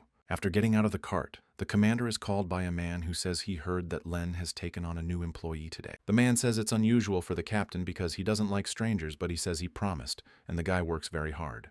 The man says he's glad to hear that the guy is interested in this endeavor, and asking what's for dinner gets the answer tonkatsu. As he leaves, the man waves and says he can't wait for him, wishing him good luck. Len also responds with the same wish. Walking back in, the captain decides to check on his charge's progress with the assurance that he should have sliced half of it by now. Walking into the room, Len hears a familiar sound and sees in front of him a huge mountain of thinly sliced slices of radish that he told the hero to slice. Looking in surprise at the tall mountain of radishes, the man thinks to himself that it was Brack who sliced it, but stays on the thought that it is the player who is addressing him. Looking at the captain, the player says he still has some radishes left, and a notification appears in front of his face that his slicing skill has reached 100. Len asks, surprised that he's been cutting radishes all this time, but the hero is distracted by the notification that his cooking skill has reached maximum. The player says that it was, thinking that later he will look at all the criteria and characteristics of the skill. Len asks if his arm is not tired. Picking up the knife from the table, the hero looks at the captain with a confident smile and says he's fine, and thinks he's starting to get the hang of it. Looking at how the player sharply slices another radish, man admires there that the hero all this time trained tirelessly. The captain believes that Kang Min's slicing skills have grown considerably, and it probably wasn't empty words then in their first conversation. Len claps his hands and tells the player that he did an excellent job for this. The hero thanks him and calls the captain a teacher. Len beckons the hero to approach him, and when he responds in incomprehension, the captain explains that he wants to teach him how to fry tonkatsu. Len asks the hero to look at the meat and says, "The first thing to do is to get rid of the blood in it and season it with a little salt and pepper." Player listens attentively. Teacher continues saying that if you overdo the salt, the meat will lose juiciness, so you need to correctly calculate the spices. After spices, the meat should be slightly coated in flour, then dipped in egg and breaded before frying. The player looks at the chef in surprise. Kang Min questions the teacher about what he just said, but he ignores the question and continues saying that he will fry the first piece. Looking intently at the dish, the captain says the meat will only be ready when the breadcrumbs move to the center and begin to float. The hero stares in amazement at the tonkatsu, and the chef hands over the sticks and asks him to try it. But first, we need to make sure the temperature is optimal. The hero pensively pours the oil he's making tonkatsu for the first time and plans to try hard to get the oil heated up. The chief asks him not to get distracted, and the hero at this time in his head receives notifications about what temperature the oil has reached, to which he is surprised. Len tells his student that the oil temperature has reached the optimum, and Min Hek dips his first piece of tonkatsu into the boiling oil. Looking at the perfect temperature in which the young man dips a piece of meat, the chef reflects on the fact that he didn't even use a thermometer. Reflecting on the fact that he feels the temperature himself, the hero receives a notification that it is time to get, and he, with a shout, ready to fulfill it. The chef tells him that he did everything great, got it just in time for the hero to get a notification that he has finished cooking. The hero decides to try the cooked dish, and the system sends him a question about what he wants to use this time. The hero asks Len whether each dish gives a buff that answers that a person must have a certain criterion and level to get it. The teacher looks at the dish, not understanding where it got so many buffs, and the hero says he recalls some skill gained from cutting. The character opens the skill window to figure out how this happened and stumbles upon a section about customizing the buff for the meal. Deepening, the player realizes that he can strengthen one person's dish to the maximum or distribute it among many, giving everyone a little bit. The hero also stumbles upon a skill called spiritual trance, which can improve the flavor of a dish depending on cooking factors. Also, the hero is learning the skill of finding ingredients which he has not yet washed to improve, however he still really likes its implementation. Len asks what skill the hero has acquired, and the hero replies that many. The chief is shocked, but the hero laments that none of them improve the flavor. Putting his hand on the player's back, the chef says that it turns out he cooked tonkatsu using these skills and they must be very tasty. After calming down a bit, the hero raises his head at the commander and looking at him says that he's probably right after all. Looking at a tidbit of tonkatsu as a hungry zombie hero asks Len if he can eat it, to which he replies that of course you can. Having chopped vegetables and prepared a sauce, the hero prepares a whole plate of various food and thanks for lunch sits down for a meal. Cutting off a piece of tonkatsu, the hero hears the crunch characteristic of breaded food, and happily looking at the cutlet, he hopes it's great. Taking a bite of the hero is blurred by the allure of the sweet and salty sauce, combined with breadcrumbs, creating the perfect combination. The mixture of the crispy layer and the heavy sauce create a splendor of flavor that flows into the delicate flavor of the pork, bringing everything together. But the hero also doesn't forget the cut of vegetables that cleanses the taste buds with its freshness, and on top of that, corn sweetness. The player experiences real, genuine happiness, and the chief behind him asks him to help the others prepare food for the soldiers when he's done. Tired after a hard day's work, the hero falls asleep on the table in one of the rooms, but Len accidentally wakes him up, saying that he has done a good job. Looking at the commander, player Min Hyok tells the teacher that he needs to eat too, but he sits down at the table and says he's fine. Looking worriedly at the commander, the hero says in a worried voice that in all this time he has never seen the teacher eat. Len, holding the mug, says he is one of those who supplements food with medication. The hero assumes the teacher is doing this to find a new flavor. Setting the mug of hot drink down on the table, the captain says he's trying to make sure the others like the food he's prepared. However, the teacher confesses to the hero that he has never in his life felt in his mouth the taste of food prepared by him. Looking sadly at the captain, the hero asks if it is related to some disease, but the teacher replies in the negative, saying that it is not that. Then the hero asks in surprise how he could become a chef if he doesn't even know the taste of the ingredients, to which Len says it's dexterity skills. The captain bet everything on his dexterity skills, which when improved gave him the ability to increase the flavor of the food he cooks. And thanks to these skills you can cook like a real culinary artist. However, to get to that level you need an awful lot of practice. The teacher turns to the young man with a smile, but interrupting himself on the word says that he will already go to rest, rising from his chair and taking the mug with him. With sadness and longing looking after the departing commander, the hero discusses what it is like not to feel the taste, comparing potatoes with rubber. Looking at the table, the player thinks that since the teacher taught him how to cook, he wants to repay him in the same coin. Standing up from the table, the hero activates the ingredient search skill, which is only available to him 3 times, and chooses to search for Chinese food. The system also asks him to select the buff effect of a given dish, to which he sets the command to bring the dead sense of flavor back to life. It's the next morning, and the kitchen is full of cooks who are preparing for breakfast. In the middle of the room is Brack, and gives commands to his subordinates. While cooking, the hero wistfully thinks about the fact that the 3rd day has passed since the activation of the skill, but he still hasn't heard the notification. With sadness on his face, he thinks about the fact that it's probably still impossible. The other cooks are whispering about how unusually loud it is outside. Clapping his hands, Brack says that he's sure the battles are very serious, and that's why it's necessary to work hard to fill the bellies of hungry soldiers. Suddenly, the ground beneath his feet trembled, and the hero assumed it was an earthquake, but at the same second he received a notification about the ingredient. People shout that the camp has been attacked by a group of orcs, discussing that this place is far from their village, and the hero realizes that the chieftain's essence is his ingredient. After putting on his gear and grabbing his sword, the hero quickly runs out of the cart, and the cooks are shouting after him, asking where he's going. In the courtyard, there is a commotion of soldiers fighting with orcs, and the hero quickly notices their leader, who is 2 heads taller than his minions. There is a discussion among players on how to escape from here, sounding the suggestion of unlogging, and others panicking how newbies can handle it. The orc chieftain swings a huge sword at the 2 players standing near him, but the hero is not intimidated by this. He thinks only of the essence. An orc runs up to him from the side, but he kills him with a single sword strike without even looking. He is attuned to his target and ponders the fact that he needs her. The hero, with shouts, rushes into battle, quickly approaching the leader. Lying player turns to him, wondering if he is crazy, but he does not hear him. The orc notices the hero's advance and goes straight to the attack, but the hero quickly bounces off his huge and heavy sword. After analyzing the situation, the hero realizes that the orc cannot quickly swing such a heavy sword, and he just needs to catch the moment. Calculating the time until the orc chieftain raises his huge weapon, the hero strikes him with a lightning-fast blow and simultaneously dodges his attack. Looking at the huge green monster, the hero thinks that he relies on strength, so he is at a disadvantage against the fast player.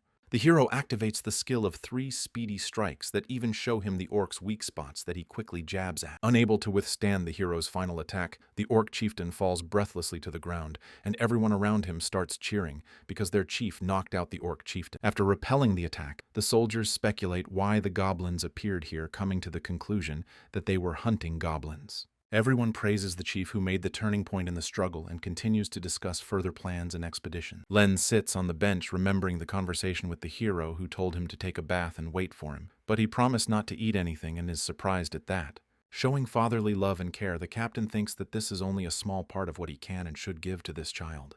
The teacher is about to enter the tent, and immediately at the entrance he is greeted by Kang Min, who greets him with a friendly hello and closes the passage. The student pretends to interview the captain as if holding a microphone and asks how much free time he has. On reflection, the teacher says he'll get right to the point, answering that he's bored just breathing, to which the hero replies that he's probably tired. Taking Len into the tent, he asks him to sit down at the table and holding up a dish tells him that he has prepared this for him. Opening the lid, he points his hand to the plate, saying that this is a tansuyuk with the essence of the orc chieftain that is in the sauce. Surprised to hear about the essence of the orc chieftain, the captain asks the hero if he obtained it on his last expedition, to which he replies yes, and then thoughtfully says that this essence is famous for its miraculous effect that can restore people's sense of taste. The teacher shouting asks Min Hyuk if this was his goal when he joined the expedition, saying he still wanted to try tansuyuk. The teacher is usually cold, almost pale, without being able to say anything and labeling it. The hero says it doesn't matter and let him just eat it. But then the hero interrupts him and takes the plate right out from under his nose. The teacher shrieks sharply, asking what he's doing. The hero is confused and says he just wanted to add sauce, but the teacher objects, saying that fried food must be crispy. Min Hek protests as well, angrily shouting that tansuyuk should be eaten with sauce to combine the crispy layer with the tender meat inside. They have an altercation where the captain shouts that it was not necessary to fry the meat then, and the player says that he can't even taste it, so he doesn't know. The men simultaneously fall silent, breathing tensely as they stare at the table, and then just as simultaneously begin to laugh at the situation that had gotten them so heated. Then the captain finds a compromise suggesting the student adds sauce to only half of the dish. The hero suggests Len try the dish first. Holding a piece of meat in his hands, the captain carefully sends it to his mouth and for the first time in his life feels any flavor from the food. The teacher feels the barely perceptible flavor of the dish on the tip of his tongue. He describes combining the sweetness of the sauce with the crispy top layer of roast pork. Their combination leaves a pleasant aftertaste, and the captain, who tasted the food for the first time, quietly tells the young man that tansuyuk is wonderful. The man lowers his head with delight and happiness, laying it on his hand and saying that it is very tasty, to which the hero says that it is too early to be touched. The hero pulls out 2 more bowls of jjajangmyeon and chumpong from behind his back and says that noodle dishes taste better when eaten with wooden chopsticks. The hero shows how exactly they should be used, and the teacher gets it right the first time and praises him, saying that he expected that. The captain tastes the combination of meat, sweet vegetable sauce, and noodles, filling his mouth with black noodles and freshly pickled radish for a combination of flavors. The hero says to sip the spicy broth complemented with a mixture of vegetables and seafood, and the final act is the noodles revealing all the nuances of flavors. Len says it's spicy but tasty. Hero says that's the charm of chumpong. Captain says it's really good food. The hero asks the teacher to eat as much as he wants. He agrees, and tells him to do the same, to which the player replies that of course he will. The heroes have emptied their plates. The player says it was a wonderful lunch, and the teacher agrees with him, saying it was great.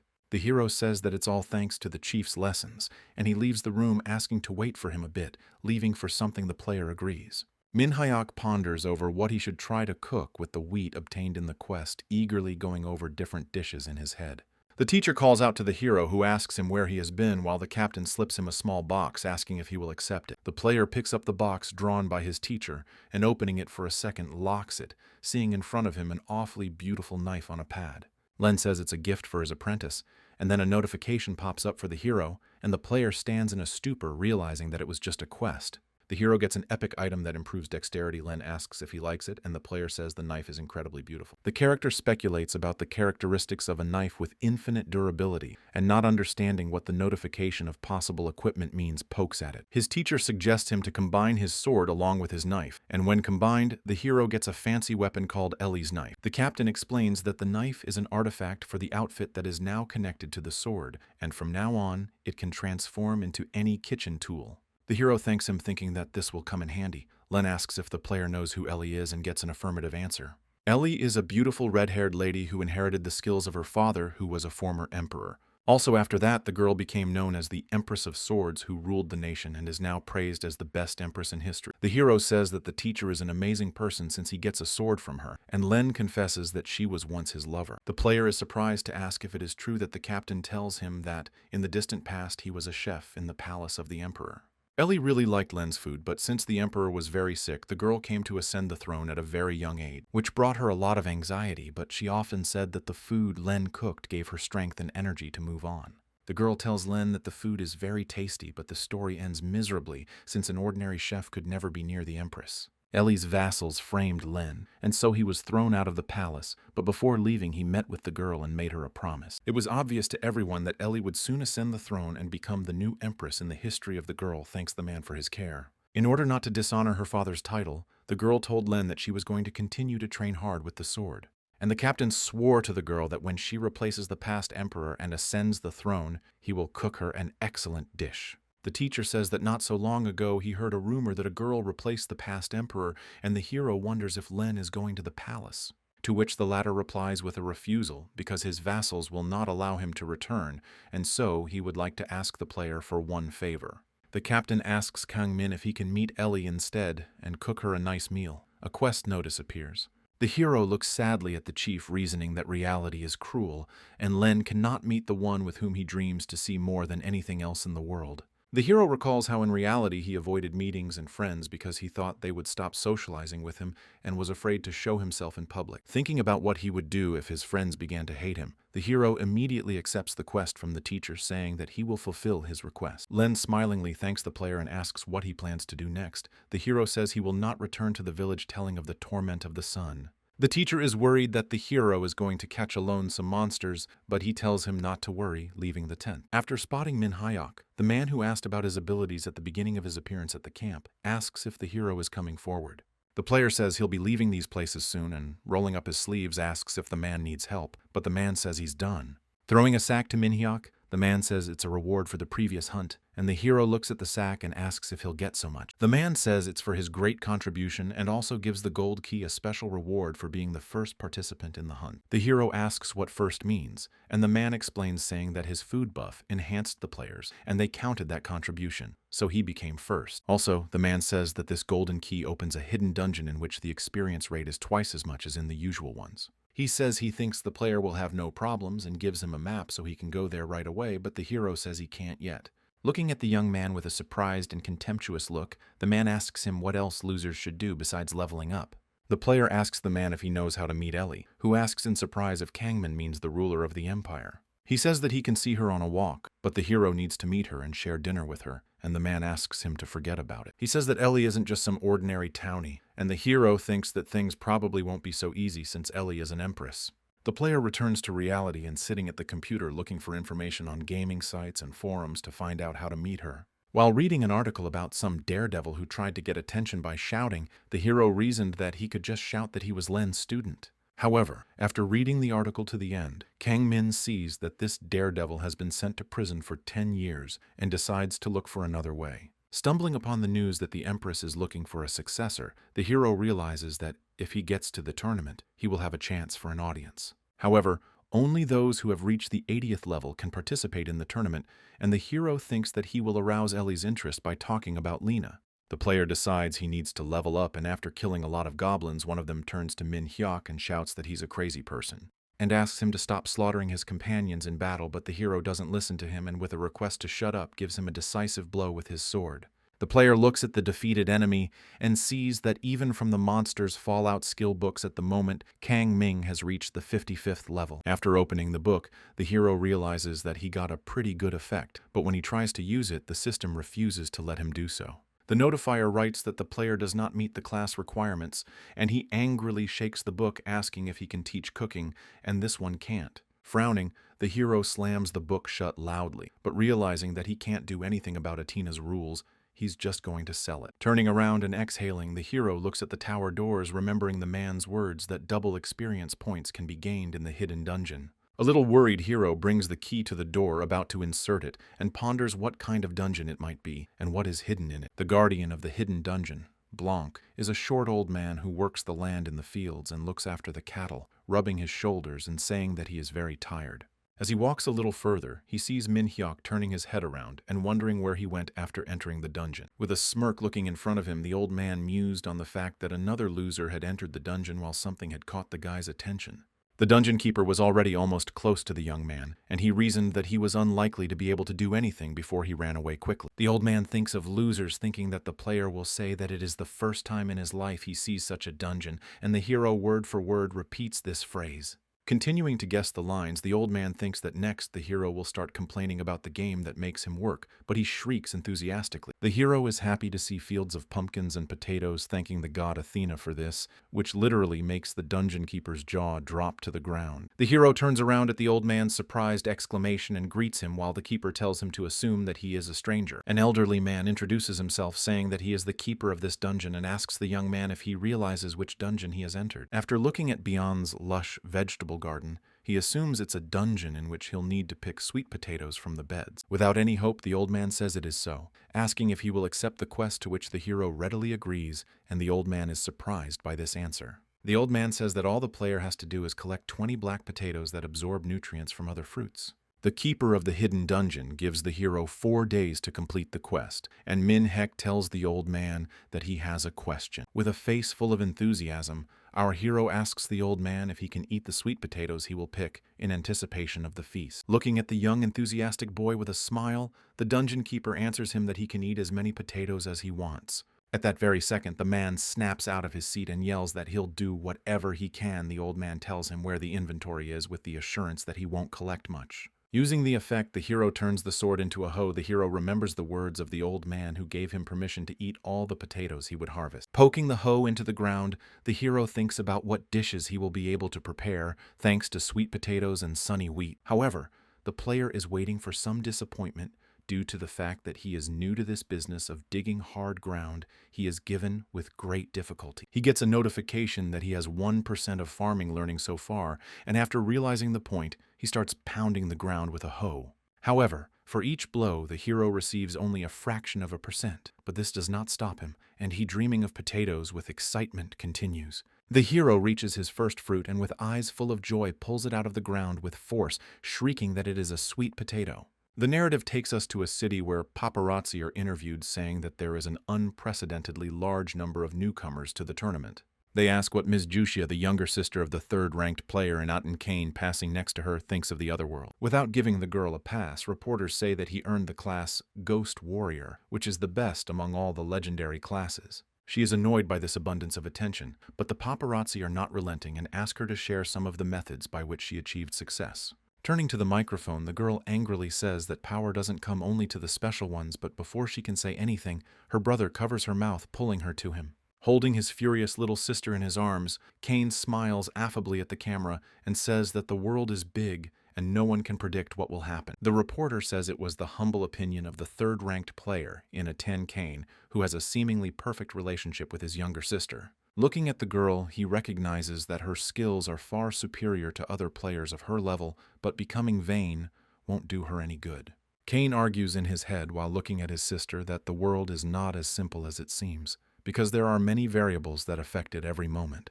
The old man stretches after waking up from his sleep and says that it's already been a night of the player's stay here, and he still hasn't heard the signal of his departure. However, he suggests that he might have missed it in his dream, but then he notices a gazebo in which he sees some movement that attracts him. The old man looks in and yells what he's doing there while the hero lies under a blanket reading a book and calmly says he's eating sweet potato. The guardian says he's more embarrassed by the pose, but the hero immediately changes the subject, saying he also picked all the black potatoes. Staring in amazement at the basket of potatoes, the old man doesn't understand how the hero did it in one night, wondering what tricks he used. Seeing how tenderly and reverently the hero peels the potatoes and takes a bite, the old man drools and asks Kangmin if he has fried the potatoes. To which he replies negatively without taking out the potato from his mouth, says that he boiled it. Keeper asks the guy to try a piece. The slightly greedy hero looks at the old man unsatisfactorily, saying that after all it is his farm, to which the old man asks for just 1 grand. Taking the potatoes, the old man, looking at the basket, asks if he has collected so many black potatoes. Where did he put all the other good ones? The hero shudders in fear and quietly burrows deep into the blanket, trying to hide from the eyes of the old man, who stares at him in shock.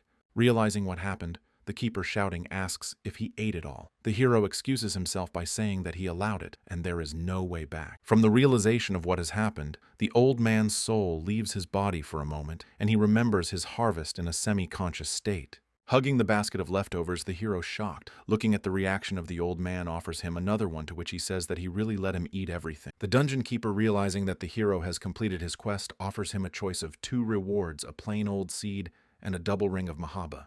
The player passionately reads that the double ring gives a defense bonus and the ability to absorb a special attack and return it. Kangmin says the old man has a great selection of awards, to which he asks if the hero takes the ring since he likes it so much. However, the hero asks a question about the seed and asks what fruit will grow from it, to which the old man replies that the fruit will be juicier and tastier than usual. The hero interjects about the flavor, and the dungeon keeper replies that it will just taste better and won't give any effect or buff to the hero.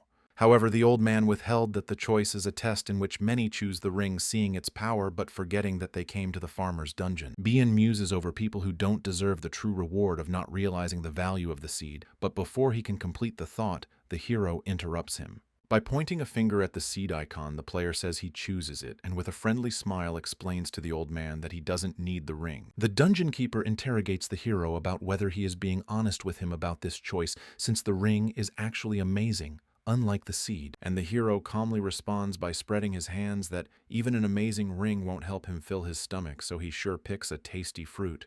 With burning eyes, the keeper asks the grabbing hero if he is really interested in what will grow from the seed, and their friendship level increases.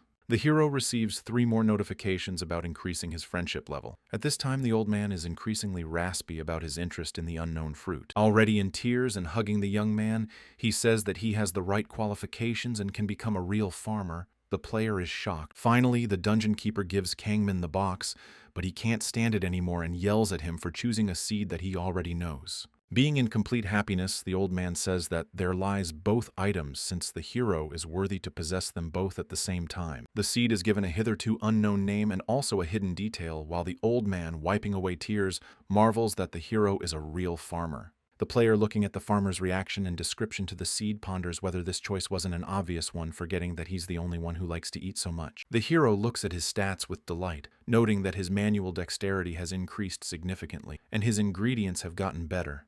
The old man says he always wondered who would want to come here to harvest and pick a useless-looking seed. Saying that the player is the first to do it with a pitying look at Bian, the hero says he did it because the old man's sweet potatoes were very tasty. The old man smiles warmly after thanking the young man, and says that he is very pleased to hear such praise and believes that only a hero can be entrusted with the quest. With a stern face, the old man says that recently in the field there are people of sweet potatoes that bring trouble and asks the player to get rid of them. Bian explains that the sweet potato people are black potato planting mobs, and since he disturbed them, they will come out to take revenge on the hero. After reading the terms and rewards of the quest, the hero focuses his attention on the mentioned golden sweet potato, and his eyes light up with enthusiasm. The old man asks Kangmin if he's willing to accept the quest, but he runs away and says he'll start it right away. The old man tells the hero that he can find them in a sprawling field and that the sweet potato warriors will appear after he deals with their men. Quickly running to the place appointed by the old man, the hero discovers a lot of huge tubers in the field, popping out of the ground and prowling around. Approaching them, the player, shrouded in an ominous aura, asks if they are the sweet potato people, to which the tubers turn towards the sound with fear. Swinging his sword, the hero strikes a lightning-fast blow at the top of his voice, shouting at the potato to stop spoiling the rest of the crop. Having coped with the tuber, he says that one is ready, and with shouts the potato rushes at the frightened tuber. After a time, the hero fulfills the quest with people. The hero gets a notification that he has earned a willpower point that he didn't even know he had until then, and says his will to eat is irrepressible. Hearing a loud roar behind him, the player turns around and sees a huge club with a spear and a powerful pumped-up hand in front of him. At first, Minhek assumed that this was the one golden potato boss, but then he realized that it was just a single sweet potato warrior. Clutching his sword, the player ponders that he needs to defeat this huge soldier in order to lure out the golden sweet potato. Distracted at the thought of the boss, the hero imagines what kind of dish he will make for himself when he defeats the potatoes and finishes the Guardian quest. From these thoughts, the grief is drooling, and with burning eyes he tells the warrior that when he examined him, he realized that he looks quite appetizing. The soldier is a little frightened at the words of the crazy hero, who runs at him shouting orders to give him the golden sweet potato. After delivering a series of blows, the hero approaches the sweet potato warrior, who has lost most of his health and wonders what gold tastes like.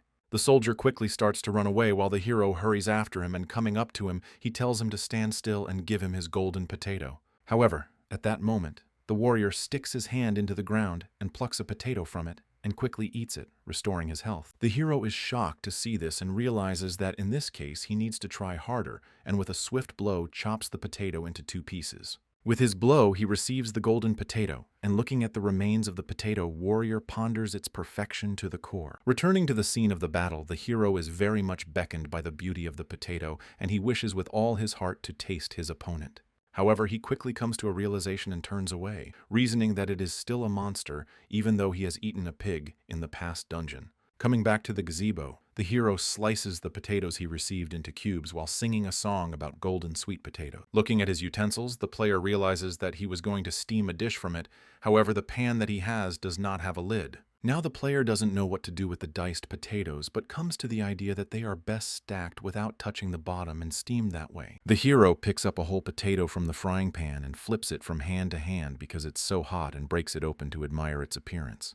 The hero describes the flavor of hot potatoes, which are even better when cooled in the mouth, and the indescribable sweetness that cannot be found in sugar. He describes the change in consistency of potatoes when put in the mouth, saying then it's a surprisingly good flavor for a simple vegetable. And once the potato causes some dryness in his mouth by absorbing the moisture, he munches it up with a slice of cold and fresh danchimi. Moving on to the sliced potatoes, the hero says that before sprinkling them with sugar, which created a nice warm caramel coating around them. Reveling in the delight of the food he cooked, Kang Min says the golden potatoes turned out so delicious that he would eat them forever. A notification appears in front of the hero's face that a new skill can be used, and he successfully activates it to try it. The Absorb and Move skill unlocks a Fancy Food Connoisseur, which activates his new skill set and generates a quest. Looking at the notification window, the hero wonders if he has gained a new skill, wondering if he could not do it even thanks to the book. Now the player finally understands what the class phrase meant, by reasoning that he can only acquire new skills through food. Namely, absorbing the skill the monster possessed, and he wonders if he can get the Hellfire skills that dragons possess. Confidently pondering what if this is indeed the case, the hero comes to the conclusion that he's just wondering what dragon meat tastes like. Having finished eating, the hero comes to Bian and asks him if he has finished the quest, to which the hero replies that he has finished it quickly. The guardian says that this is good, and suggests that the young man follow him. He wants to show Manhwa where he can plant a seed of diligence and care. Satisfied with the old man's words and the fact that he may soon see a harvest, the hero asks if he can plant it at once. But walking a little further, the hero notices a door in the wall which he has not seen before. Then the old man invites him to go inside after him. Quite scratching his nose, the old man says that this time it is a field of potatoes. From its size, the hero comes to indescribable delight. 2 weeks later, the character looks very tired in real life. The doctor asks Min Hyuk if he sleeps at all for any length of time. The player says that although he is tired, but he is fine. The man asks if he enjoys the game, to which the player replies that very much, especially because of the food. Coach smilingly looks at Kang Min and says he's happy for him, but asks him not to abuse him, to which he agrees, and the doctor invites him to go. The doctor takes the hero to another room where they will measure his weight and find out if the treatment with Athena has had any effect. While the hero is being measured, he asks the coach where his father is, and he replies that he has problems at work and will not be able to attend. The hero sadly reflects on the fact that he is sure that everyone, including his father, is already tired of him. Getting on the scale, the hero reasons that he has done a lot and doesn't even want to think about how disappointed everyone will be if there is no change. The hero clamors to stand on the scale and hears a satisfied chuckle behind him. He asks if he can open his eyes, to which he is given approval. The scale shows 172.5 pounds and 200 grams. The hero asks how much it was last time, and the trainer says that a kilogram more. The hero is a little startled, but quite raises his eyes and says that he seems to have lost 1 kilogram.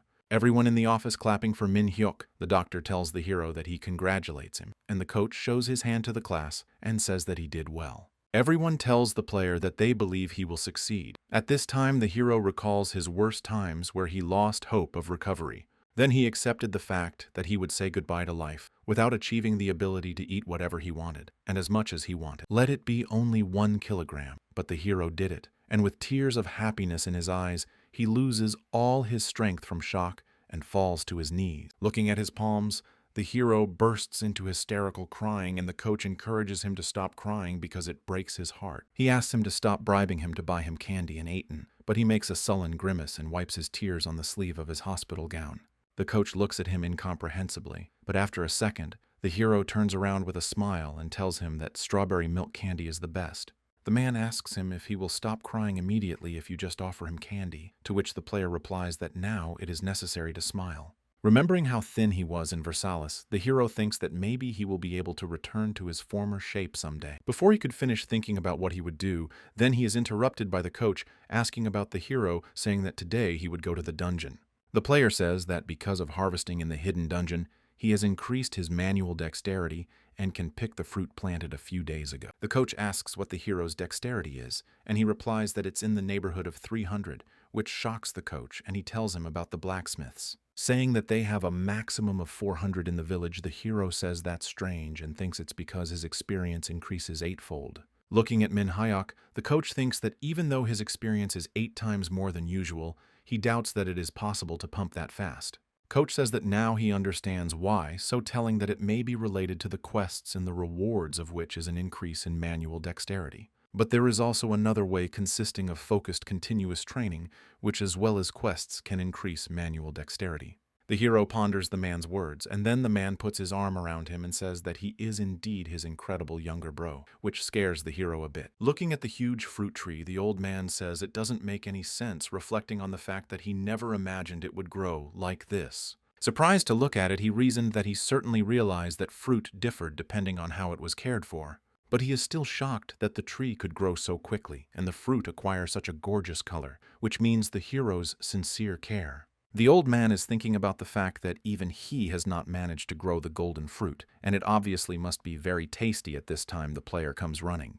The guardian looks at him and asks why he is here since he promised to leave him today, and the hero replies that he will do so after collecting the fruit. The hero, trembling with anticipation and excitement, wonders what fruit has grown out of him, saying he can't wait to taste it. The old man beckons the young man to come closer, and pointing to a tree with 7 fruits, says that it grew from a seed he gave him. The guardian says that all you have to do is stretch out your arm and say a gathering, which the player does, and a huge fruit from the tree flies to him. He enthusiastically stretches out his hands to it, and the fruit bursts, and inside it is a large and ripe watermelon. Without paying much attention to the other effects that the old man tells him to watch, the player is fascinated by the fact that it must be tastier than the other watermelons. The old man repeats a few more times about the effects, but seeing that all the hero's thoughts are occupied only with the taste, he breaks off and just shouts at him about the effects. The hero looks resentfully at the dungeon keeper and says that the effects aren't bad either, reasoning that he's not very wise.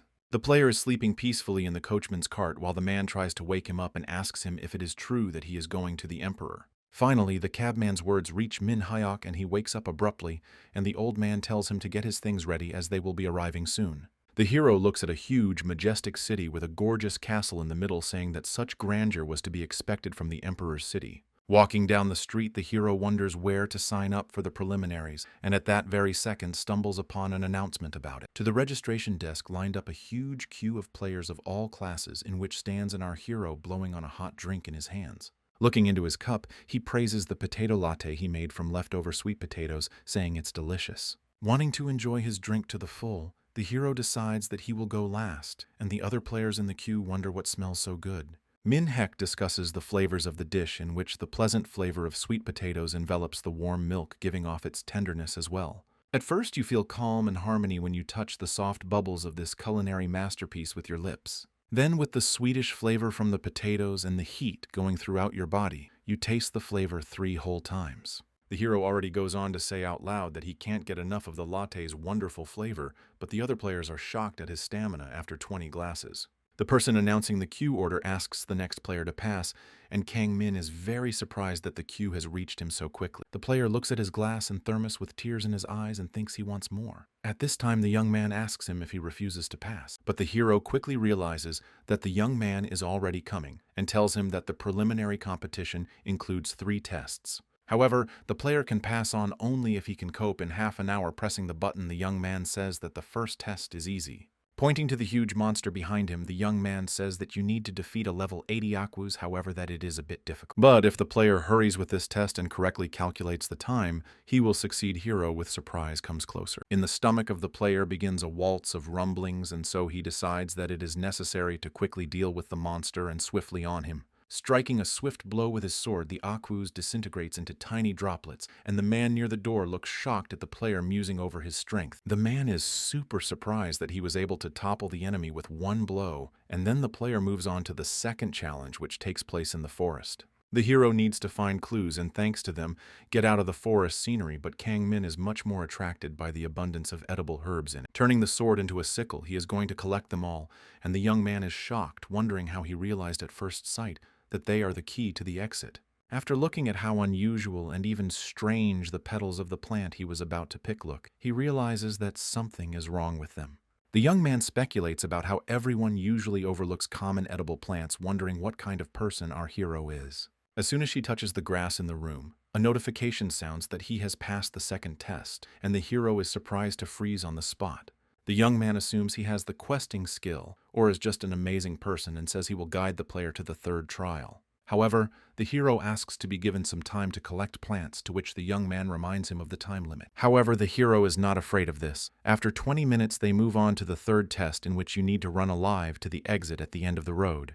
And the young man makes a clarification, saying that along the way the hero doesn't even have to kill any monsters, but the tree branches are full of monster monkeys. The monkeys start summarily throwing bananas at the hero with screams, and the young man thinks about the fact that many players stop the challenge after the first banana. He thinks that up to this point he may have been lucky, but now it will be difficult. But when the next banana flies at him, the hero quickly catches it. The young man looks shocked at what is happening, and the hero tells him while looking at the banana that the monkey gave it to him. The young man says it was an attack, and the hero gleefully peels a banana that has deadly poison while the man echodotically watches. The character calmly takes a bite of a banana thanks to the monkey and saying he likes it because poisons don't work on him due to the skill effect. The monkey and the boy look at the player in surprise, who blurts out his thanks and asks the monkey to give him more bananas. The enraged monster throws a dozen more at him, which the hero easily catches because of his procured manual dexterity, and continues to thank the monkey. A young man tells the hero, who has a huge mountain of bananas on his hands, that he should speed up because there is not much time left. The hero regretfully says that he would like to eat some more, and during his dialogue with the young man, a monkey sneaks up from behind wanting to suddenly attack. The monkey, in a desperate attempt, reaches out with a banana to throw it, but immediately the player grabs it by the head in a fleeting movement, interrupting the attack. Stroking on the head, in the end, depressed monkey hero takes the banana from her and thanks her for the parting gift, saying that he will definitely eat it. Cute, looking at the monkey hero, says that she is indeed a good kid, from which the monkey comes to admire the player. And having penetrated to him sympathy and love, gives him a whole bunch of bananas, and he with a satisfied face sprinkles her with gratitude. The hero strokes the monkey, and the shocked young man standing behind him says that for monkeys this gesture of goodwill denotes a slightly different concept. A little embarrassed and stammering, he says that in monkey language it means she wants to spend tonight with the hero. The monkey looks at Min Hyuk with loving eyes, who is drenched in cold sweat in horror at this awkward situation. Through the magic orb, a long-haired man watches the ordeal unfold and wonders who our hero is. He is visited by a young man who says that he asked him to report all suspicious foreigners, saying that the player is definitely strong. A man who is a member of the Order of the Knights of the Phoenix says that he is strong but clearly not fit to serve in the Order of the Knights. Laudum means he looks like he's going to end up eating the entire guild, and his subordinate says he thinks so too. The orb projects the player's ordeal, and the young man says that in total, the hero spent 30 minutes just because he was gathering herbs and eating bananas. He goes on to say that if the hero went through the trials without wasting time on things irrelevant to the trial, he would come to a conclusion. And this conclusion is that the player can be considered stronger than Russia, who I consider to be a genius in his field with a high class.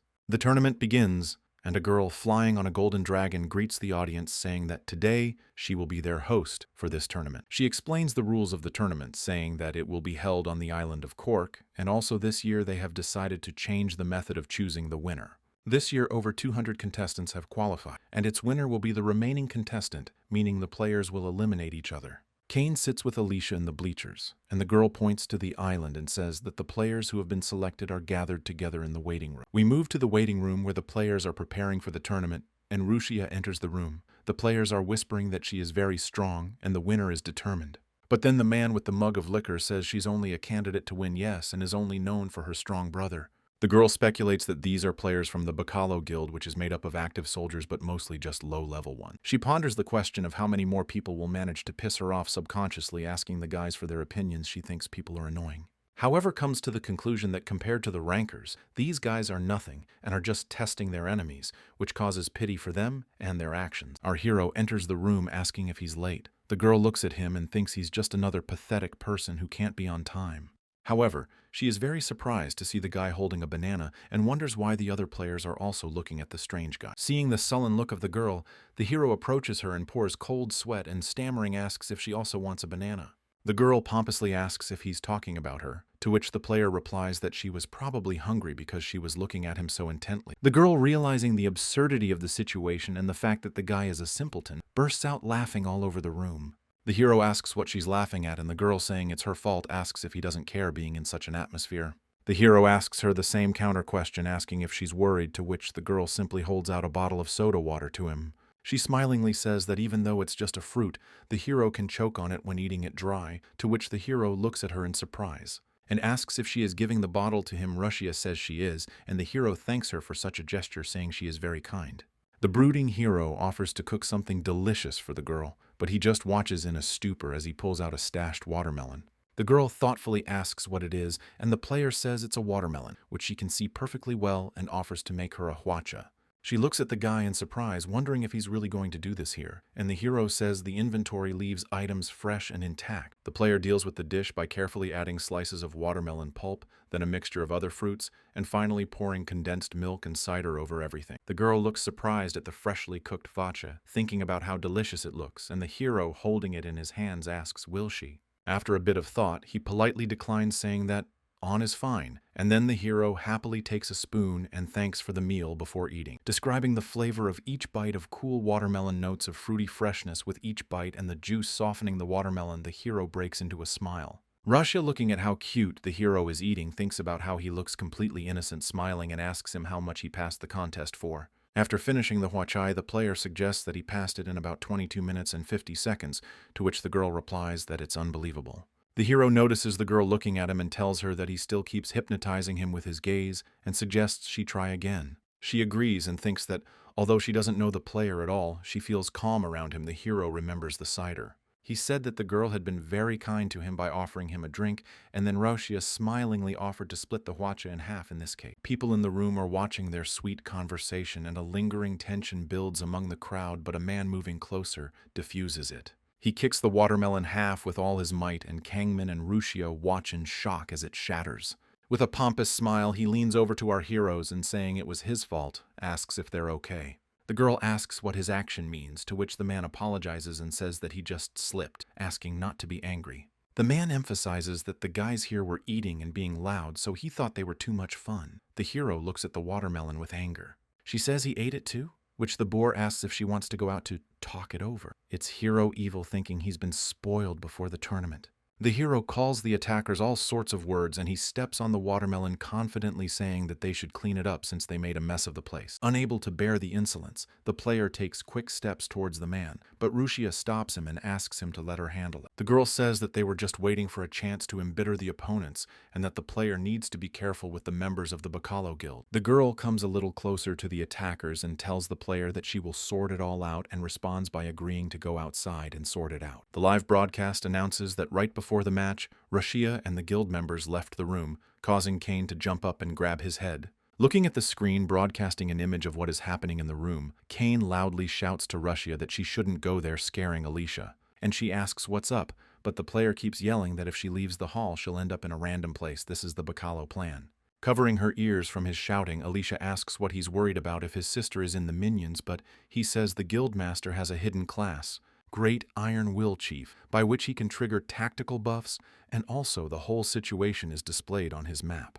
And this is its unrivaled advantage. As soon as the players come out for discussions, they are spotted by a man hidden in the bushes. Through a hidden link, he is told what he will need to do when the tournament starts, and he asks, smiling achidically, how much longer to wait. The man on the comms starts the countdown, and as soon as it comes to an end, he abruptly flies out from behind the bushes, heading towards the girl and the guild members. Holding the dagger in his hand and quickly running up in the shower, he wishes Rushia dead, but the girl turns at the sound and vanishes into space. The man, puzzled as to how she knew of his presence, hears the words of the girl behind him about the dreaded stealth she had easily figured out. Turning back to the players, she asks if they really decided to do this, and then asks her attacker right, and she realizes that the tournament has begun. Turning to everyone present, the girl says that if they had stayed in the waiting room, they would have lived longer. The bandit gang begins to retreat quickly, but Rushia is much faster, and then the announcement is made that she has dispatched 6 players. Kane sits with Alicia on the bleachers, covering his surprised face with his hand, and the girl asks him not to worry so much, to which the man does not react. The live broadcast shows the guildmaster realizing the situation and angrily barking in the face of a man with a card for failing to deal with Rushia. However, the guildmaster seems to have a new plan and points the player to a point on the map that is located right in the middle of it. And this misfortune falls on our hero, who was chatting nicely with Rushia, and the cameraman wonders why he is targeting a weak player. Kane looks sadly at Kangmin, saying that it's too bad for this player, and he's better off not fighting such a strong guild. Alicia smiles, and remembering their meeting with the hero, holds the bag of cookies tightly in her hands and says that Kane is wrong and he'll be fine. With a sly smile, the man looks at the map, envisioning his plan, and thinks that this guy was in the waiting room then, and he means something to Rushia. Assuming that they could be friends or lovers, he is sure that the latter will definitely react. A group of people surrounds the hero. Realizing what's going on, he tells them that they did something they shouldn't. The mastermind is sure that by not catching Rushia, he will definitely catch this guy. With this action, he is going to drive the girl crazy and encroach on her life again. At this time, the hero slowly draws his sword from its sheath. However, the hero, shouting at the crowd, says that they will pay for spoiling the beautiful watermelon that he has grown with his own hand. The master thinks about the fact that no man has yet been able to stand up to this tactic of the Bacalo Guild, and one of the guild members says to start. The hero launched an attack on the player in front of him, but another guild member standing to his left rushed to him with a shout. But the hero reacted quickly and repulsed the attack, which the man is very surprised at, as it could not be done by a man with such a low level of strength. Grabbing the attacker by the arm, the hero throws him to the ground with force and, pressing him down with the weight of his own body, executes justice for the watermelon on him. The other players whisper, asking how the hero got such strength when everyone said he was weak, and stare fearfully at the gruesome scene of carnage. Min Hyuk turns around and with a terrifyingly intimidating face calls the other players enemies of Hwache, causing them to start trembling in fear. The hero runs at the entire crowd at once, screaming that he will never forgive them for what they have done, and the guild members frightenedly scatter. The master looks at the map showing that all of his minions are dead, and is shocked to wonder how this could have happened. The man shouts angrily, and at the same time he is called by a soldier who asks him what he is doing here, but he brings news about our hero. Watching the broadcast of a rather hilarious fight, a young man says that it looks like the hero is fighting while drinking the blood of a two-headed troll. And looking at Kangman successfully dealing with all the opponents with a banana in his mouth, the young man says that his health is not taken away by the attacks. The man, remembering what the blood of the two-headed troll is, asks the young man if this potion of healing is not expensive, to which he replies that it is. Expressing his opinion, the young man says that there is no other explanation for this unless our hero drinks the potion like water. Stuttering a bit, Guildmaster Bacalo asks which guild the player belongs to, clarifying if they have contacted the wrong person. At this time, the hero on the battlefield is calmly wiping his lips after a snack during which he sent a lot of enemy guild members to the other side of the world. However, the master and the soldier were wrong in their assumptions, as the hero restored health to his new skill absorb, Transform. A council is held in the Empress's throne room where she speaks out, saying that she thinks the competition is getting more and more insane. One of the advisors says that the Empress is right, and there is one outsider who handled an entire army talking about our hero. The girl is distracted from her musings and asks the counselor in surprise if he did it alone and if he is a member of the guild.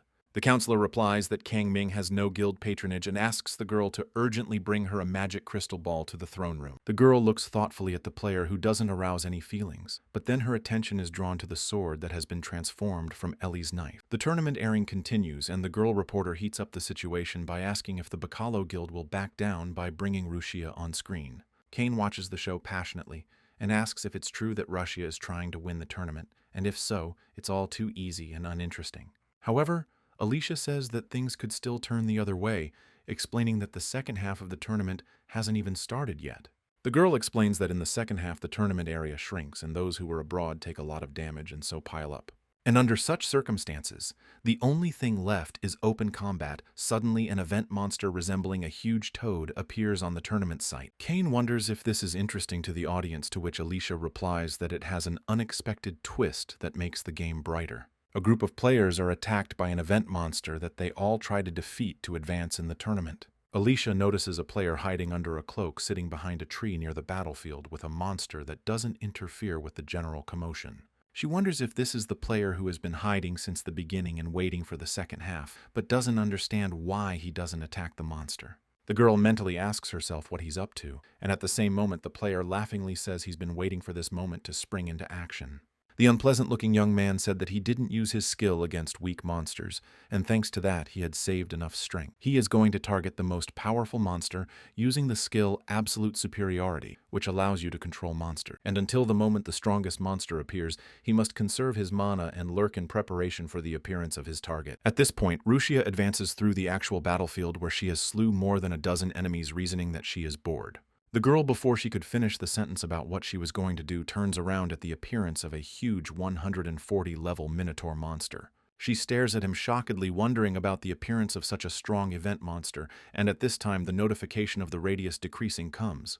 The girl quickly flees to a safe zone, reasoning that this mob is too strong for the levels of players judging the task force for this. Approaching a structure in the form of a small shelter, Rushia thinks about the fact that probably the middle of the radius zone is a waiting room.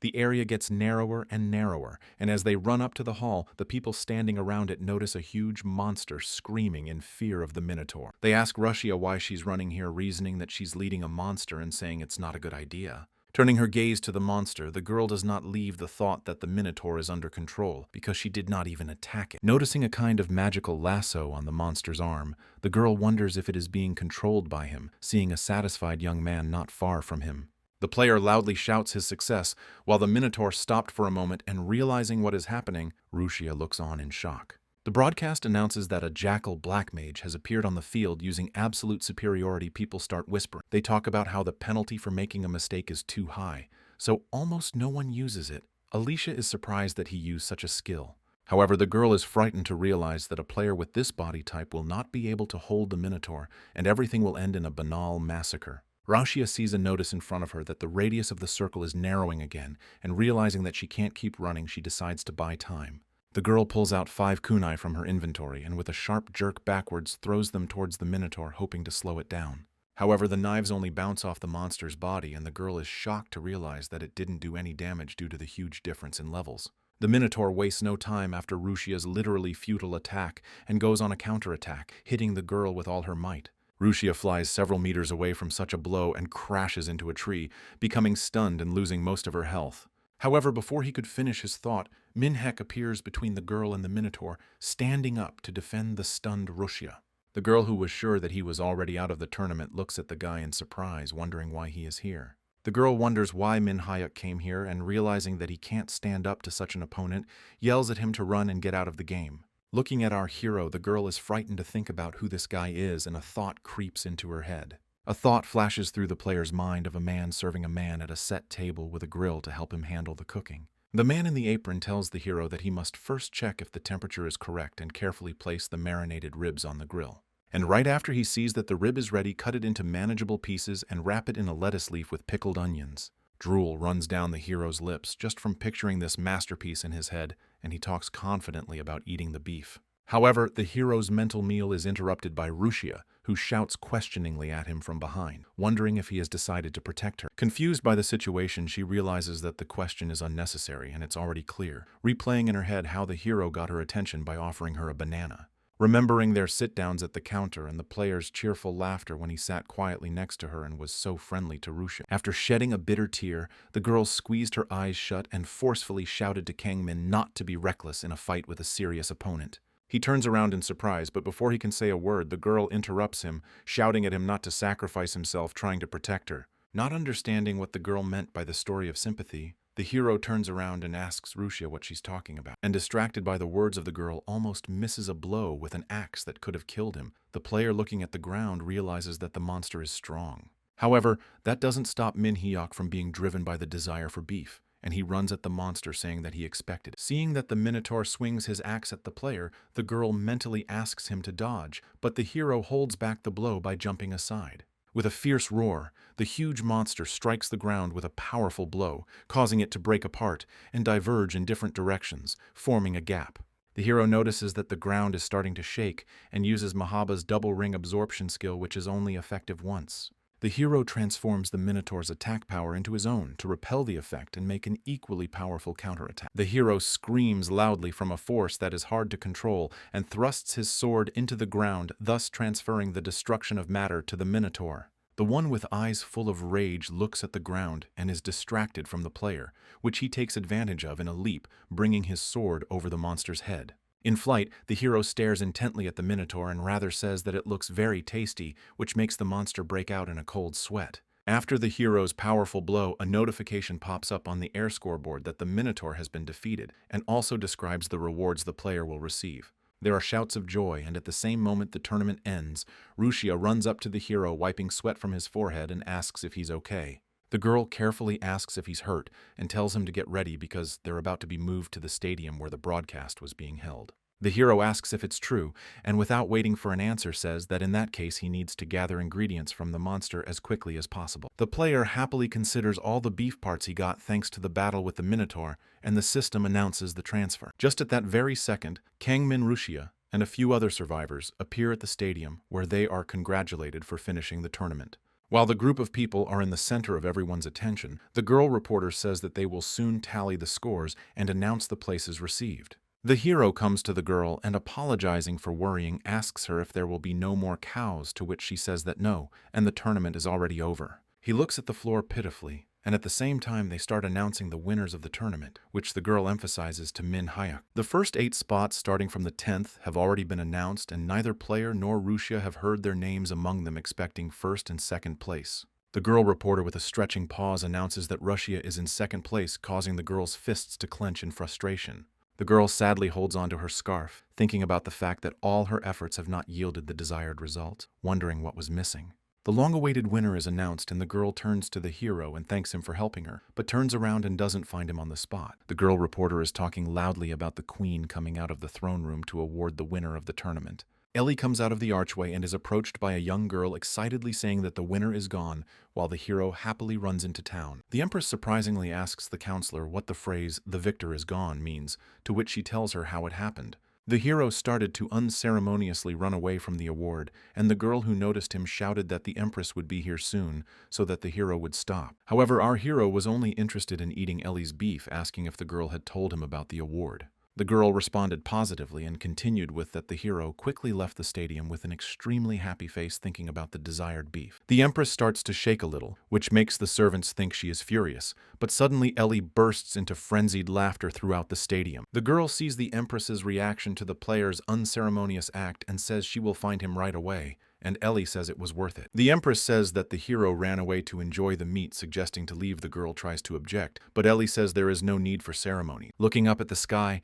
the Empress thinks about what Len told the hero, reasoning that she seems to know why he gave him her kitchen knife. A notice pops up on the scoreboard that the winner has escaped, and the Empress returns to Rushia Castle looking carefully at the inscription. Kane tries to reassure his sister, thinking she's very upset, saying he didn't know this would happen, but the girl looks tense and scared. The girl remembers Min Hyuk's laughter and their conversation at the counter and asks him not to tell her something, but cuts off the thought halfway through.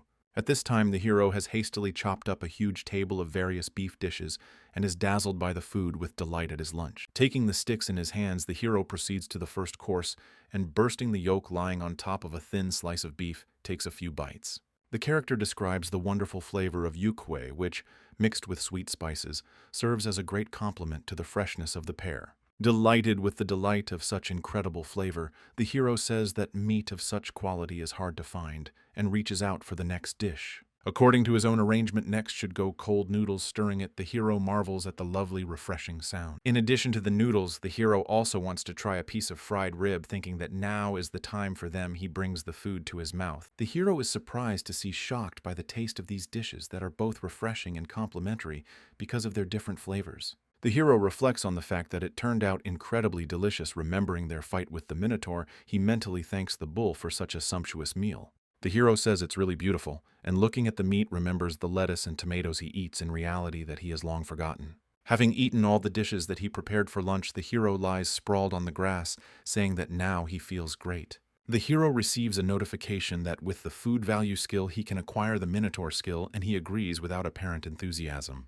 There is a gradual loading of the skill during which the hero ponders whether he can eat more delicious food if he is as strong as a Minotaur. Above Minhyuk's head, the leaves rustle in the light breeze and the sun softly warms, causing the hero to slowly fall into a beautiful slumber. We are transported to the throne room where Empress Ellie sits calmly on her throne and is addressed by one of Her Majesty's titular maids. The girl tells the Empress that the winner of the last tournament has arrived, and Ellie orders Kang Min to enter the throne room. The hero enters the hall and makes a bow to the Empress, who says that he is the winner of the tournament, and the player smilingly agrees. The girl thanks the young man for bringing new things to the tournament and says that his reward will be a place as Emperor of the Kingdom in the near future. The hero thanks the Empress a little hesitantly, turning around to smell the food, to which she excitedly asks if something is bothering the player. Kang Min says it's okay and asks to ask the Empress a question, to which the girl reclines on her throne and tells him to ask. The hero says he heard that whoever wins the tournament can ask Her Majesty for one small wish. Ellie is worried. The girl recalls the time spent with Len, about whom she says that he was a sincere man devoted to cooking even without taste. Looking at the hero, she reflects on the fact that now her lover's sword is in a stranger's possession, and so she thought he was an honest man too, but apparently she was mistaken. The girl looks at the young man with excitement, asking what he wants, assuming it is something from her treasure trove or land and millions of tons of gold.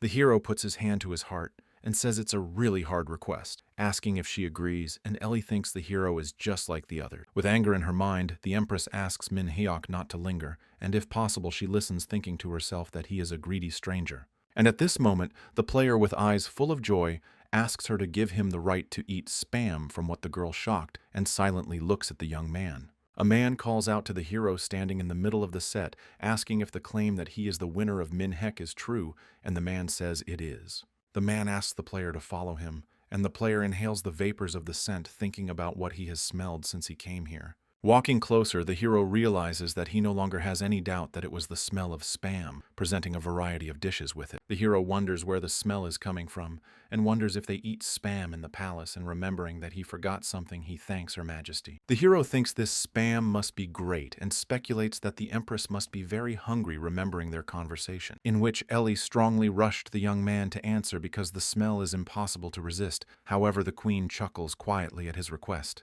However, unable to hold back any longer, the Empress starts laughing loudly, which makes the hero look at her in bewilderment. The player is confused as to why she is laughing, asking himself if he said something weird and how he could have asked for another at that smell. The hero is distracted by the notice of intimacy with Ellie and the respect boost, wondering what respect has to do with it if there was usually intimacy. Suddenly, the Empress asks him if what he wants to eat is definitely spam, to which the hero quickly forgets the notice and says it is. The girl says that it seems the chiefs were preparing it, suggesting the young man to join them, to which she is distracted a little excitedly by one of the servants. But she abruptly tells him to shut up, and he frightenedly shuts up. Ellie tells the hero to follow her, and he shockingly agrees. The Empress leads the hero into a room with a set table on which there are a bunch of all sorts of goodies, mostly consisting of fast food. The Queen asks Kang Min if it's enough for him, while the hero marvels at the abundance of spam dishes and says it's incredible. But then the player makes a sad face for a second, and thoughtfully the Empress asks him what happened and why he has such a reaction. The hero says he wouldn't dare say that in her presence, but she replies that he can speak freely since he's not familiar with that kind of conversation. Minhyuk asks if he can call the Empress Nuna in that case, and Minhyuk says that of course he can, to which the servant is shocked. The hero, shedding a sorrowful tear, asks Nunu why she eats spam in such a way that even makes her heart ache for her Dongsheng, who sees it all. The girl asks if it's a problem that it's not cooked that way, and the hero says in a focused way that there is a better way to consume spam. She asks wistfully if there is a better way than the imperial chefs cook, and the player asks if she wants him to cook spam. The girl first hesitates, and then happily says that of course she wants to, and orders the chefs to quickly prepare the necessary ingredients. The hero is cooking in the imperial kitchen, and Ellie asks if he's just frying them, to which the hero says there's something more important. Opening the lid of the pot standing next to the hero, says that this is the secret because spam is best eaten with fresh boiled rice. Exhaling tiredly, the hero sets the table, and the Empress gently sits down at it with her crinolines, saying that it's just incredible. The player says that now he is going to teach the Empress how to eat this dish properly, and the Empress holds the tools in her hands and watches attentively. The character tells how to get the best effect from the dish, saying a sequence of actions that only consists of combining rice and spam.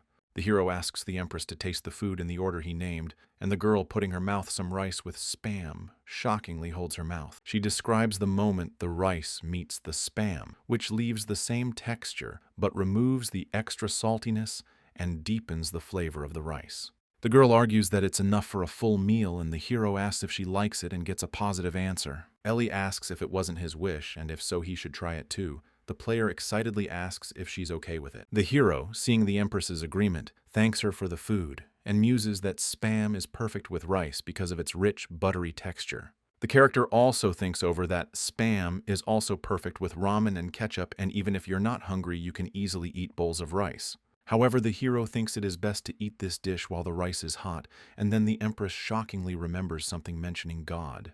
The girl, holding a piece of meat in her chopsticks, is surprised at how ignorant she was all the time, and to her misfortune did not know what a delicious dish it is. The player thinks over that Nuna, very funny girl, says that it is not an expensive meal, and she did not expect the hero to satisfy her with it. After a bit of thought, the hero proceeds to the meal and says that a dish doesn't have to be expensive to satisfy a person. H argues that food is good not because of the price, and in fact it tastes good to us because it is prepared by people who make us happy. Listening to the hero's reasoning, the Empress remembers Len, and a small tear appears in the corner of her eye, after which she tells the player that he is right. The hero turns to Nuna and says he came here as a winner, but he had another purpose. Ellie asks what he means. The hero says that he came to the palace at the request of Captain Ren, formerly Len, to which the Empress makes a sad face, remembering her lover. Stopping the pulling groove, the girl asks the guy what Ren asked for, to which he says he promised to cook Ellie a great meal. Nuna says that this dish was just excellent, but the hero, stammering a bit, says that it was too simple a dish for the captain's request,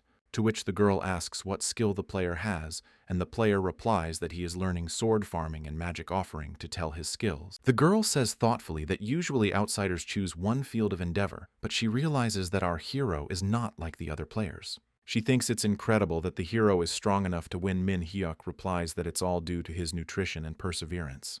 The girl asks if she can ask for any dish for the hero to fulfill the request, and he answers her that of course she can. The player speculates on what dish the Empress will choose, thinking that it will not be too luxurious because she likes even spam. However, Minhek realizes that he may have to cook something that he has never even tasted in his life, which will be quite difficult. And then the Empress begins to speak, and the hero hears with a sinking heart that the girl asks him to cook his hui of flounder. The hero imagines how he pulls a fresh flounder out of the abyss of waters, and with sweat on his face, imagines the face of the chief who says he can handle it. The player interjects, and Ellie, remembering her past, says that she once hated her father because he demanded that she be strong. The girl talks about how the emperor made her spicy soup with homemade hua after they went fishing together for the first time. Nuna says she knows he did it then because he loved her very much, and she still remembers the taste of that dish her father made. The hero looks wistfully at the Empress and ponders the question of whether the food she speaks of is as expensive as foie gras. However, Min Hyuk realizes that the fact that Ellie is an empress doesn't negate the fact that she may also like to eat expensive food. And the player clearly understands the fact that his teacher could not cook such a dish, and this is the request. The girl asks if Kang Min will help her taste that flavor again, to which Kang Min says he will do it and cook the dish she asks for. The hero has a quest related to the captain's request for a reward of ancient ingredients, and Ellie invites the hero to follow her.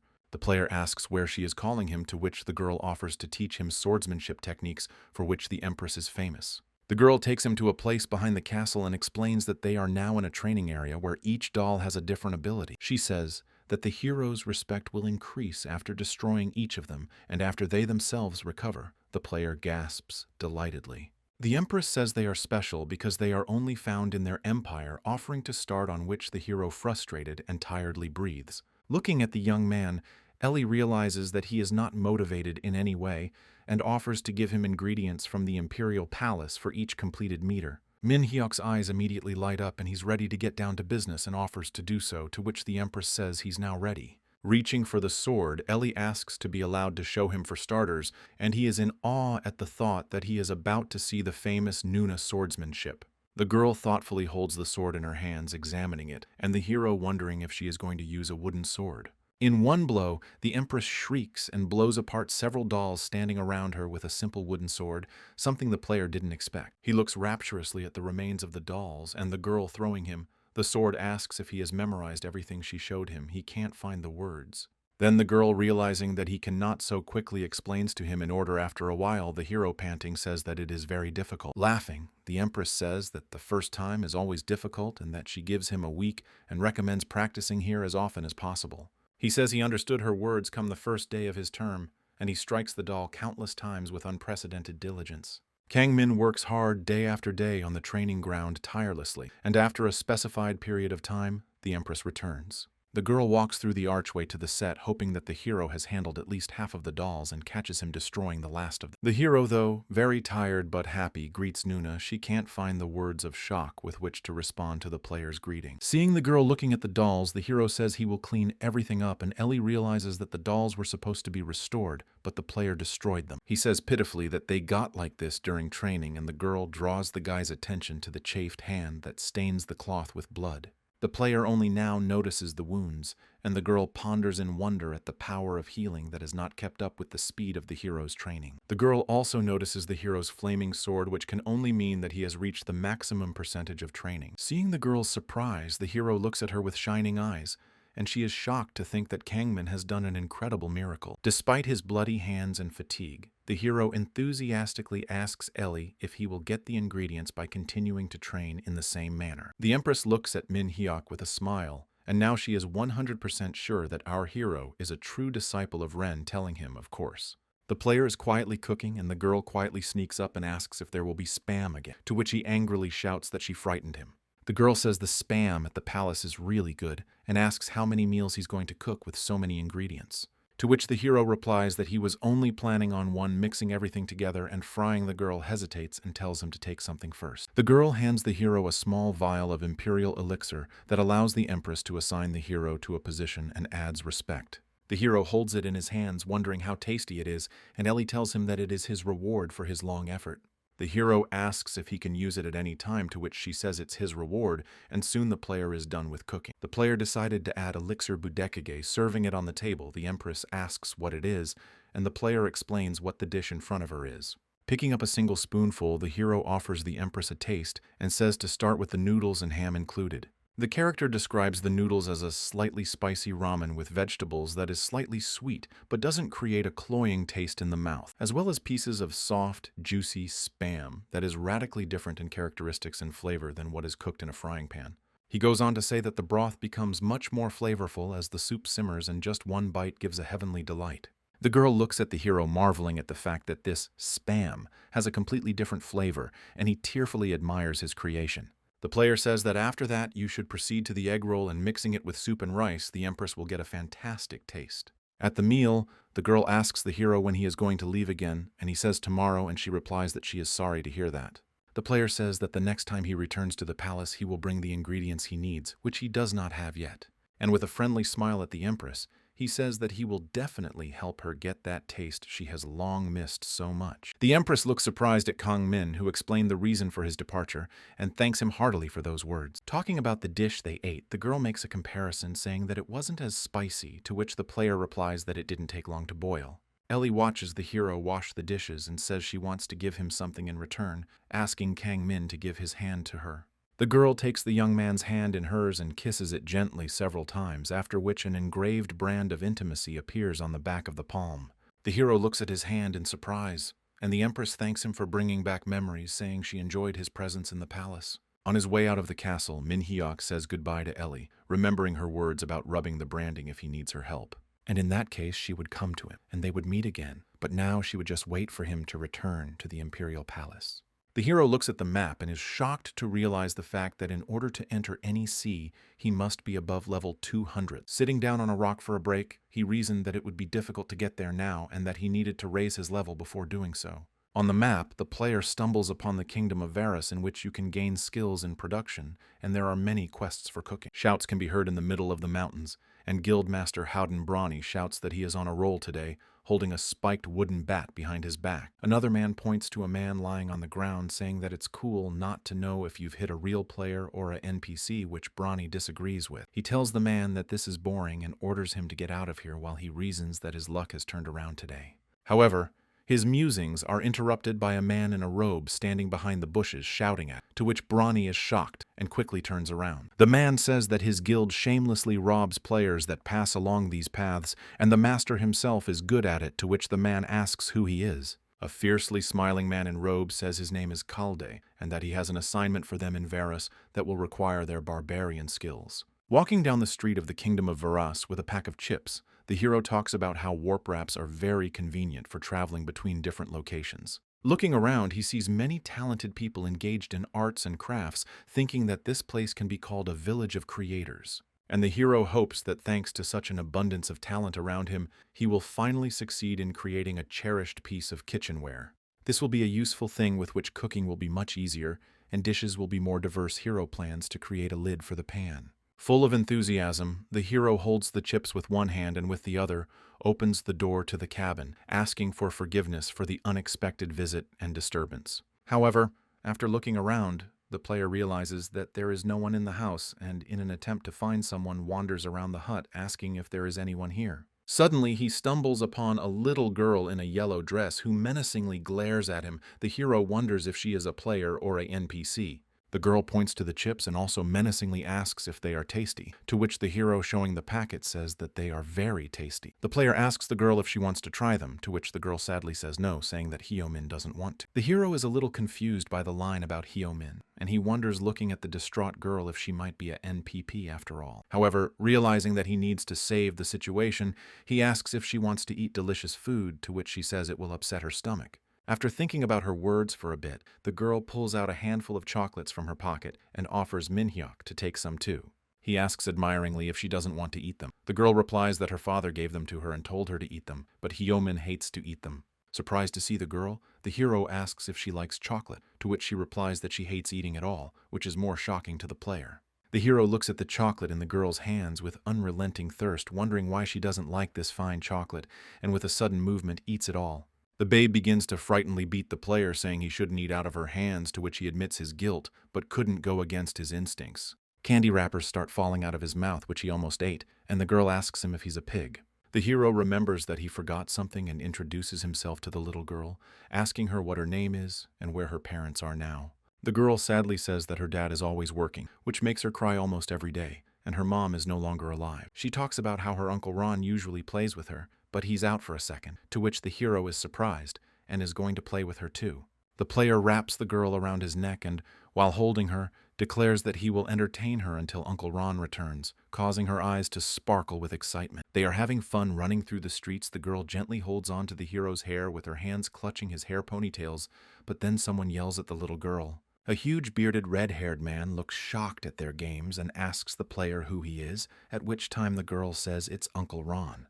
The hero tells the man that he's glad to meet him, and the girl runs up to him with satisfied eyes, saying that this man rode her on his shoulders. Ron looked at the boy warily, musing that he had managed to cheer up a little girl who all day long did nothing but hide and be sad.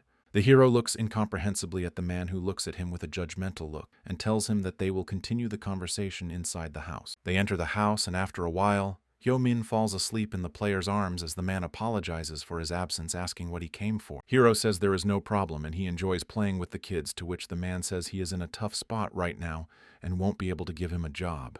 The hero asks Ron in a surprised and heartfelt manner what happened, and he begins to explain his difficult situation to Min-hyuk with a slight hesitation. He says that the girl's father is a wanderer, and because of that, Hyo-min is living on her own. One day, he forgot about the deadline for one of the deliveries because of his worries about the baby. And because of this ridiculous oversight, a notice came that the merchants would stop trading in this place, but he couldn't leave the girl alone. Ron can't do this because he himself once lost his child in one unfortunate accident. The hero looks at the man with pity. Ron says he's dealing with it now and therefore can't give the guy a job, apologizing for such a spontaneous inconvenience.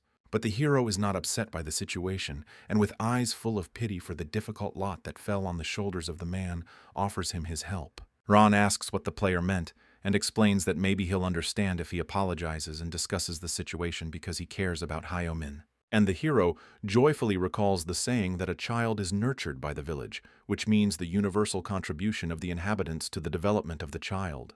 The hero enthusiastically asks why not talk him into it if there's such a chance, at which Ron covers his eyes with his hand and asks if it's normal at all. The hero says that it's totally fine, and if it works out it's the only possible option, and then a quest notification pops up.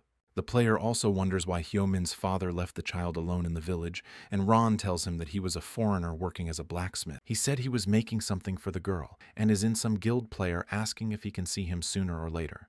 The man thinks this is likely to happen, and excuses himself to look at the list of vendors while the hero tucks the baby girl in. Ron looks over the list of merchants and tries to remember which guild Hyo-min's wandering father was talking about, and if it was a legendary guild. The owner of the first aid store grudgingly reviews the list of blacksmiths, choosing who to contract with, and comes across Ron. She says that his work is good, but before she can finish her sentence, she hears a knock on the door and opens it to see a satisfied Min-hyuk in front of her. He greets her, and the girl asks if he's here for the bandage lecture, to which the hero says he's here about Ron's debt. Hiding behind the door, the girl asks if he has not come to break the contract, to which he answers in the affirmative, saying that because of him.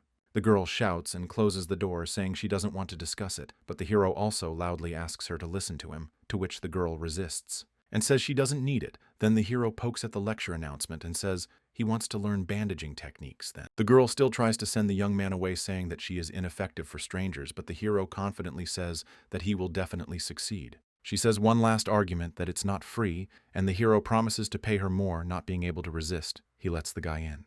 The girl sprinkles a lot of small dolls and bandages on Min-hyuk's table and grudgingly tells him that he will begin his training with these items. She explains by example, showing that first you have to cut the little dolls with a knife to simulate real human wounds. The next step is to carefully rewrap the torso, and open wounds she nimbly wraps the doll up, to which the hero looks on in shock. Showing him the neatly rewound doll, the girl says to proceed to repetitions in order to grow the percentage of the player's training in this matter. After giving the initial briefing, she asks the hero to now give it a try, and he happily agrees, raising his hand in the air. He asks Mei-ken if she has ever tried to treat a child, but the girl with her hands on her hips stares at him disinterestedly.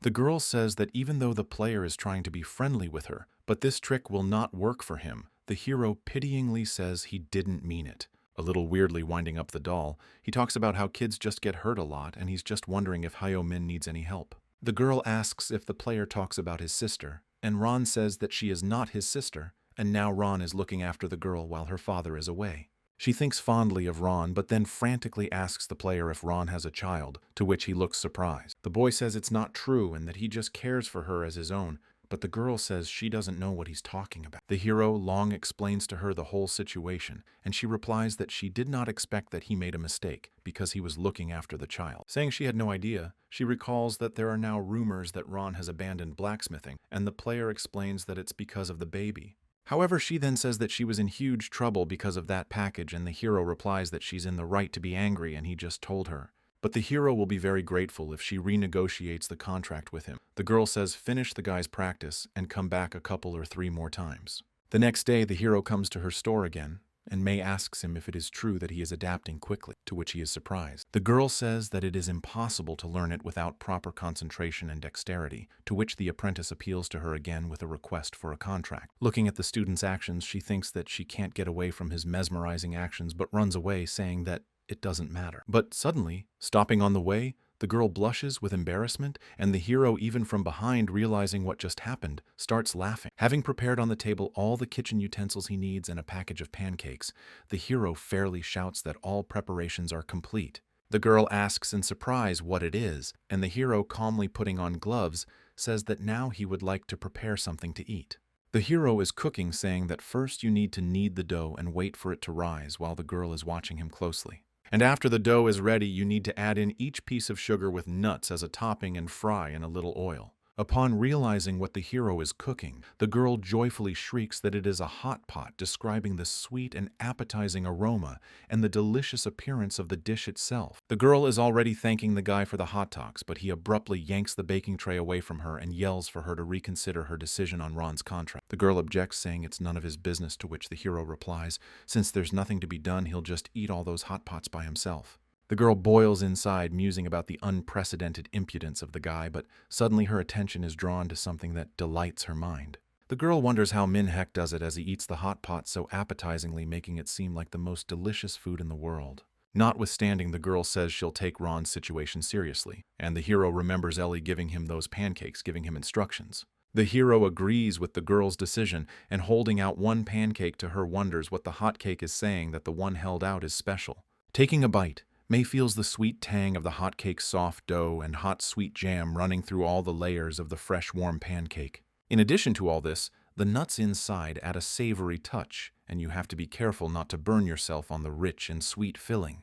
The girl marvels at the taste, admitting that it is the first time she has eaten such a fine hot pot, and the hero, not giving up trying, asks her not to forget the contract. The girl asks why the hero is so helpful to Ron, and after a bit of thought, she replies, the player just wants to help a friend because he knows how hard it is when work doesn't go right, wiping a bit of sauce off his lip. Without looking at the girl, who is listening to him admiringly, Min-hyuk says that people in the village must help each other to survive. Looking at the young man, May reasoned that even though he was a stranger, he was different from the others, even though he was interested in inefficient bandaging. Even though he had an ulterior motive for this, the player is still trying, and in addition to that, he also wants to help others wholeheartedly. The hero enthusiastically asks if it's true, to which the girl replies that she only did it because of the delicious hot cake Min-hyuk gave her. The hero, looking at her, says that it's just adorable, and that other people should be as open-minded as May, to which the girl asks the hero. She wonders if he will also go to the others, to which he replies in the affirmative, and holds out a piece of paper explaining what needs to be done. While Ron is sorting out the boxes, a woman approaches his shop, addressing him, and he finds her and addresses her as Madam. He says he's sorry for what happened, but the girl interrupts him and tells him not to worry and to proceed according to the contract. The man doesn't understand why this happened, and the woman explains to him that Ron's friend came and explained the whole situation, and the man remembers the player. A little surprised and stammering, the man asks the woman if she really understands his situation, and she says she knows how difficult it is with children. In addition, the madam has received information that the hero has dressed her child's wound, and she wonders how she can repay him for his help. The woman tells Ron that in addition to this, the player goes around the house and helps them do the work to convince people not to break the contract with the blacksmith. Madam says that Min-hek was very nice to everyone, helping everyone in need in their small village, but she didn't see it personally. He tries to reply something to the madam, but on the other hand, the other traders interrupting him shout that if he had a problem, he should have told. Brett says people can misunderstand a situation if they don't know the problem, calling Ron complicated. He says he should have said sooner. Ron apologizes to them all, and Brett asks him if he can deliver goods to them again since he is the best blacksmith they know.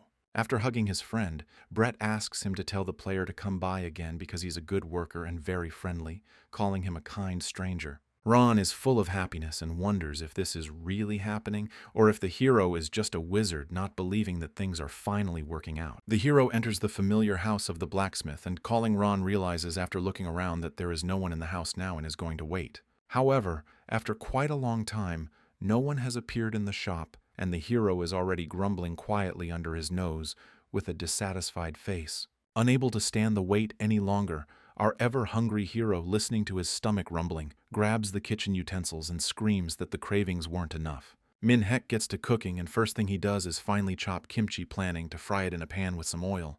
The next item in his recipe is to add a small bowl of rice, and of course not to forget to fry one hen's egg in oil. The hero says that if you forget about the last step, which is almost the main step, the dish will never turn out as perfect as it is now. The hero, looking at this delicious dish and squinting at its beauty, thanks his grandmother who gave him some kimchi for helping him with his work. Reflecting on the fact that he had a productive day today and helped a lot of people, the hero picks up a spoonful of food, thanking for it as usual. However, he does not even manage to bring it to his mouth, as at the same moment the little girl bursts into the room with a scream, shouting our hungry hero. Hyo-min recalls her real life where she's lying in the hospital in serious condition, and her father is told he has no choice but to wait. The female doctor says it's all because baby Hyo-min is afraid to eat, and the girl's father realizes that it's really a consequence of the disease. He bitterly tells the doctor that if all this continues, his daughter's condition will worsen, asking when it will end. Holding his head, he apologizes for his emotions, saying he's just nervous. The doctor says he understands him, but there's no other way out now. The girl suggests that Hyo-min's father try virtual treatment with Athena, which in some cases helps to advance the treatment. The man sits the girl by her little hand in a chair, and the girl asks sadly why he is crying, looking at her. Wiping away tears with his hand, he says he's not crying, and he won't be able to stay with her, and she says that while he's gone, she'll play with Ron. Also with the piggy Appa, Dad asks who it is, and the girl tells how the hero ate candy right out of her hands and how he rode her on his back. Her father says he's sorry to leave her, but he sees that she likes it and asks her to be smart, to which the girl, smiling happily, agrees. Back in the game, the girl walks briskly to the blacksmith's house, thinking that she will have to ask Uncle Ron to play with her today. When she opens the door, she quietly peeks behind it and notices Min-hyuk at the stove. Watching him closely, she wonders what he's doing. She realizes that the hero has made her own fried kimchi and rice for lunch and remembers how her father used to make her this dish too. However, now it is painful for her to eat food because her disease makes her vomit constantly before the food can be digested in her stomach. However, she wonders why everything is so shiny and scaring the hungry hero. With a rumble, points to the plate and says she wants to try it too.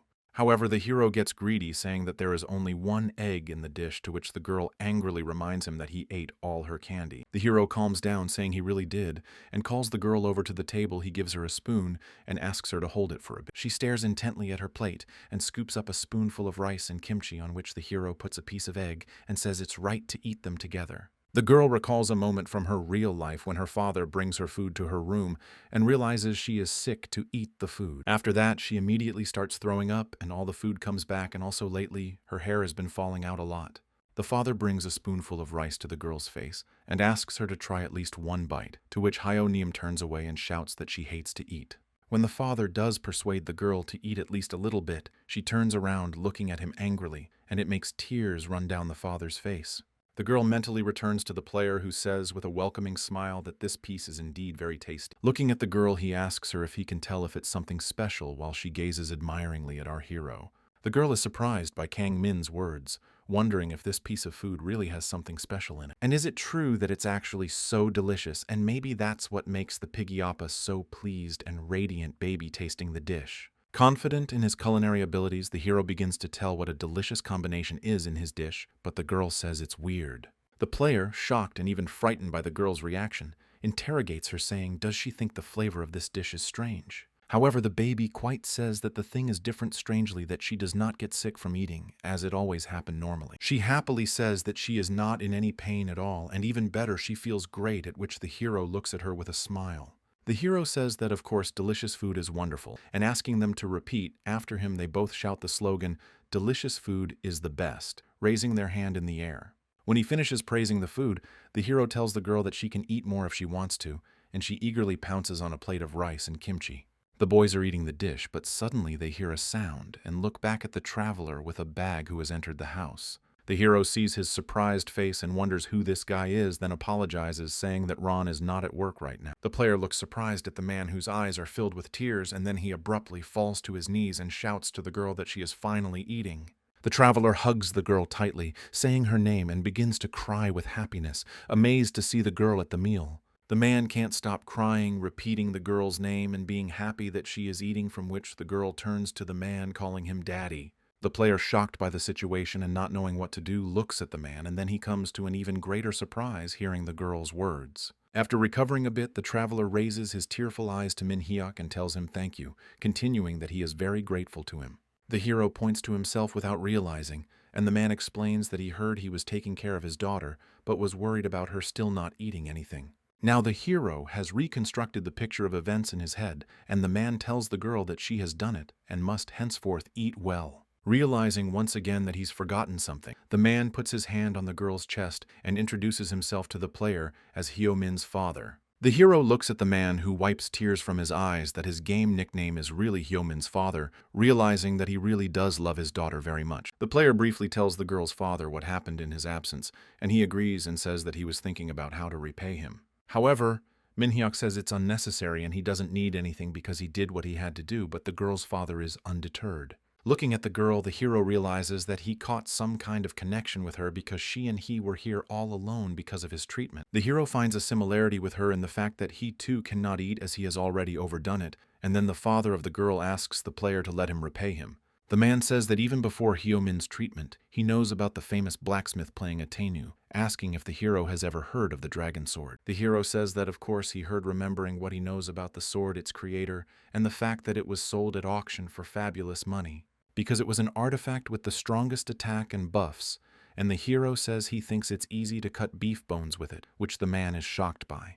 With a surprised face, interjecting about the beef bones, the player explains to him that it takes something powerful, but the man still doesn't understand him. And for a second hesitating, the girl's father says that it was he who made the dragon sword and his divine class, heir of Hephaestus, the god of fire and blacksmith. The hero enthusiastically says he understands him and begins to pelt him with beef bone questions that make the man feel extremely depressed. Coughing a bit and trying not to show his shock, the man says that he wanted to offer the hero to craft any artifact of his choice. The girl crawls over from her father to the pig appa, and the latter asks if it's about any artifact, to which the man says it is, and it's his choice. Hyo-min's father remembers that the guild ordered him not to make anything anymore, but he thinks it would be okay if he made a hero item. While the hero is thinking, the man is reasoning about what the player will want, sword or armor, because usually all A10 players want the same thing. Getting up from his chair, the hero loudly announces that he would like a frying pan in which it is convenient to correct the food during cooking. Maximally surprised by Kang-min's choice, the man sits with his mouth open, realizing that our player is clearly not interested in fighting and power. The player specifies that he would like a skillet that is used for cooking as a household utensil, asking if the man understands. However, without giving up hope of advising something reasonable, the man asks if the player wants a frying pan and not, for example, armor or a sword. The hero agrees, and the girl's father explains that there will be no buffs in it, and it will just be a kitchen utensil, to which the hero nods happily. The man thinks he's kidding, assuming how much longer this will go on, and asks him to think a little more about his final answer, offering to do more buffs if that requires. The hero thinks for a second, and then the girl's father happily exhales, thinking he'll come to his senses. And then our hero gives out that he wants a thing for frying anything, from which the blacksmith literally hits the frying pan on the head from the waste of his talent. The man interjects all the requirements for the pan, and the hero, seeing his sad look, asks if it would be too difficult to manufacture. The man replies that that's not the point and promises to make it, whereupon the player turns to Hyo-min, satisfied, and they high-five each other. The girl's father props his head up, sadly thinking that he is a descendant of Hephaestus about to cook a frying pan and that he has completely lost. The hero meets Ron, who holds his hands and asks him what magic he used, and the hero replies that he was just walking around eating delicious food. The man says he's very grateful to the hero since he's already renewed most of his contracts, and the situation with Hyo-min is also getting better thanks to him. And at the same moment, the the hero receives a notification that he has completed the quest, solving the problems of blacksmith Ron, and can receive his reward. The man holds out a small wooden plate with a lid to Min Hyuk, saying it's his reward for helping them in their mutual distress. The hero opens the lid, and seeing in front of him a large cut of fish, tofu, meat, vegetables, and mushrooms, rapturously looks at the contents. Having examined everything closely, the hero assumes that the composition of this object must be a set for making chon, Korean pancakes.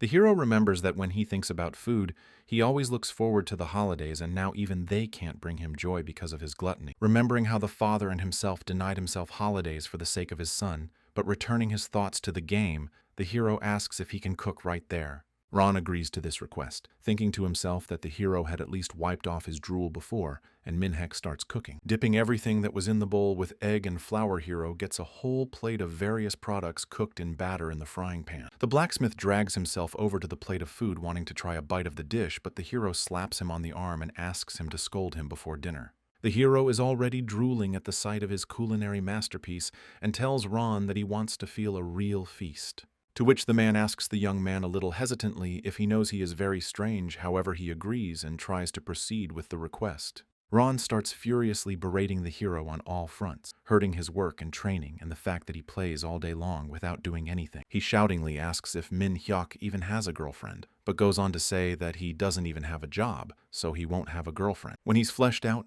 the hero yells back that he already feels like he's at a party raising a skewer, and Hyo-min says he's very strained. The hero muses over the flavor of the dish while thinking about how he feels the warm butter spreading in his mouth with each bite of the golden chon. If you taste it well, you can taste the flavor of each ingredient separately, which will complement each other nicely. The hero, showing by example, says that you should bite off the skewer from one of the sides, and then the flavor will be just excellent. Next on his menu, after the skewer, is a mushroom fritter, a fish fritter, and a fritter made with tofu. Taking the last one named, the player says that they are lovely if eaten plain, but become even better if cooked in a frying pan. And now he's going to put pancake after pancake into his mouth, enjoying the rich texture of each one that doesn't even require seasoning. He mentally thanks everyone for helping him feel the holiday, and through tears says the dish is delicious. The girl takes a bite of vegetables and meat off a skewer and says it's delicious, to which the hero smilingly says it really is. A little embarrassed and even frightened of Min Hyuk if Ron goes to the food without an invitation, he crumples to the side and his hand is still red.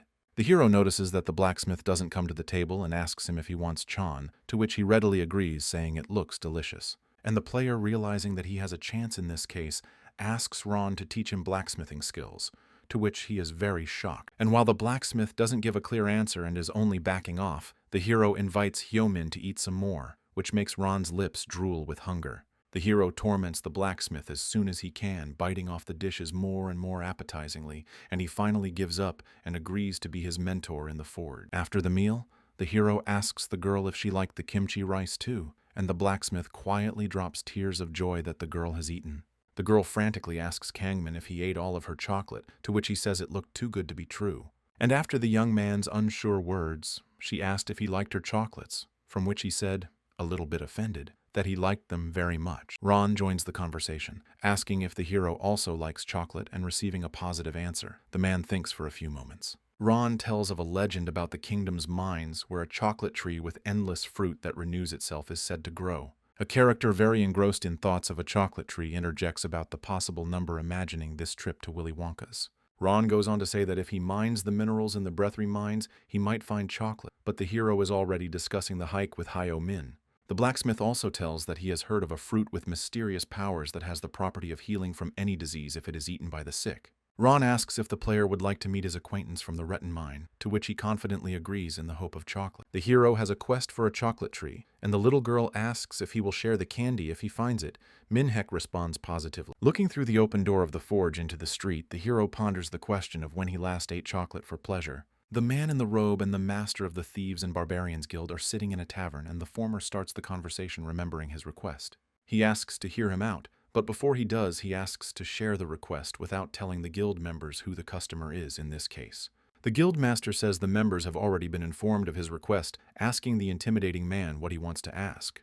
Beginning his request, the stranger in the robe confidently says that in 3 days they are going to take over the Breathery mine, from which the wizard is shocked. He asks what he means by capture, and the man says he's going to get rid of the royal forces and monopolize the mine. And if they can get in, they can break the contact between the mine and the kingdom, and at the same time deal with the monsters from the depths of the mine. Master is confused about fighting monsters because he has heard that they are some of the strongest and most dangerous monsters found in the kingdom. And in case they make a mess there, even innocent miners will die. The man in the robe is only amused by this news and chuckles nastily.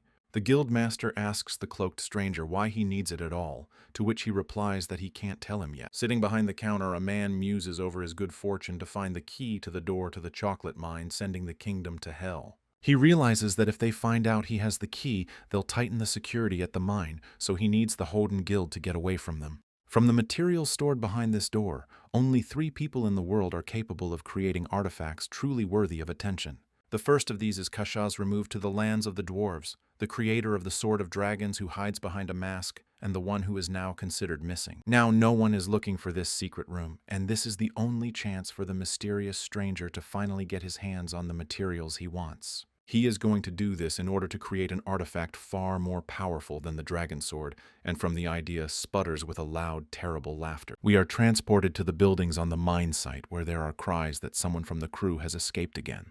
It was a friend of the blacksmith that arrived yesterday. A short-cropped miner asks the captain if he didn't know about it, to which the latter says it's unbearable. Scolding the boy, he says that he promised to work but ran away, calling him a lazy asshole, to which the miner reacts with understanding to the young man's deed. Especially hard work in their 5th team, where the captain even fought the guards, but the support from the group did not get any more. The royal guards don't change the tools until they break, which keeps the miners from working properly, and he himself would like to get out of here someday. Another miner calls out to a captain named Retin and tells him that a newcomer has been added to the 5th team again, to which the man reacts a little surprised. Then the miner points his hand at Min Hyuk saying it's him, and he tries to say hello, but the captain is shocked and thinks he's an idiot. After recovering a bit and realizing that he has no choice, Retin asks the young man what his level is and what he does in the game. After finishing his chocolate bar, the hero wipes his lips and says that he is now at about level 90 and is mostly cooking. However, to all of this he is still engaged in agriculture,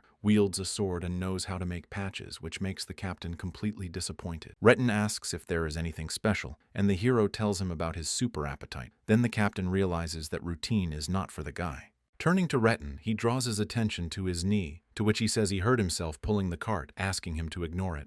The hero, realizing he can trigger one of his skills, cheerfully asks the commander if he can look at his leg. Retin hesitantly asks Kangmin if he's a healer, and if so, what he's doing in the mines, but he says he's just learning how to apply bandages. The man asks the player how long the bandage will take approximately, to which the player, lightning quick, runs up his leg and examines it. Literally 1 second passes and the captain's leg is already bandaged, which speeds up the time of tissue recovery. Retin is startled and falls to the ground staring at his leg and asks what he did, to which the young man asks how he feels. Waving his leg, the captain says that the pain is gone and the bleeding has stopped and now he can move again thanks to the young man for his efforts. The player looks at him, and at that moment Retin turns to the young man half sideways and waves his hand and offers to get to work. The hero asks why the tip of Retin's pickaxe is so loose, saying that with such tools they have an increased risk of injury. With sadness on his face, the captain of the 5th team tells Min Hyuk that they couldn't get proper support from the kingdom. Seeing their dismal situation, he offers to try to fix them. Retin asks when our hero had time to learn to be a blacksmith as well. The miner, who has already had time to rejoice, makes a sour face, hoping for nothing. Gathering his thoughts, the captain says it's okay, suggesting the young man get to work, thinking that this pickaxe won't last long anyway.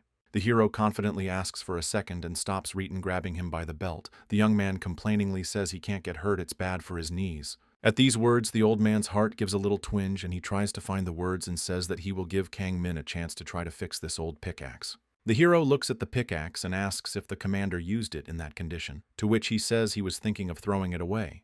The man points the hero to an anvil standing nearby and says that he can fix it there. The hero obeys and goes in the direction of the anvil.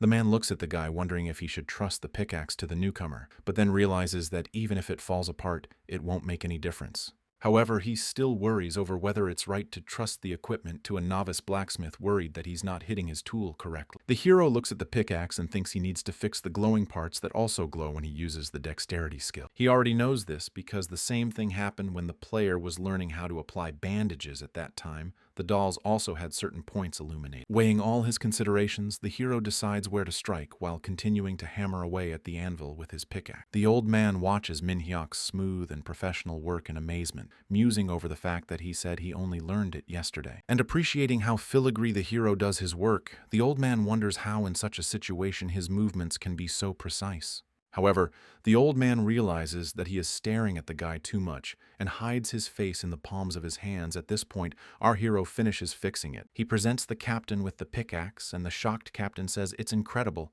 marveling that the old tool even shines. The man surprisingly asks if the young man is not the best at fixing things, to which he cheerfully asks if he has been burned by the notice. The captain says it's hard to find talented blacksmiths, and he assigned a buff Reeton asks if the hero is a talented blacksmith. The one rather asks if the captain really thinks so, to which the latter replies that he did a great job, and also praises his handiwork. Behind the captain's back, there's already a whole crowd of gawkers who are also curious about what's going on, and one of them says that the guy could have used agility. Several miners pounce on the hero at once, sweeping the commander away and asking him to fix their work tools too.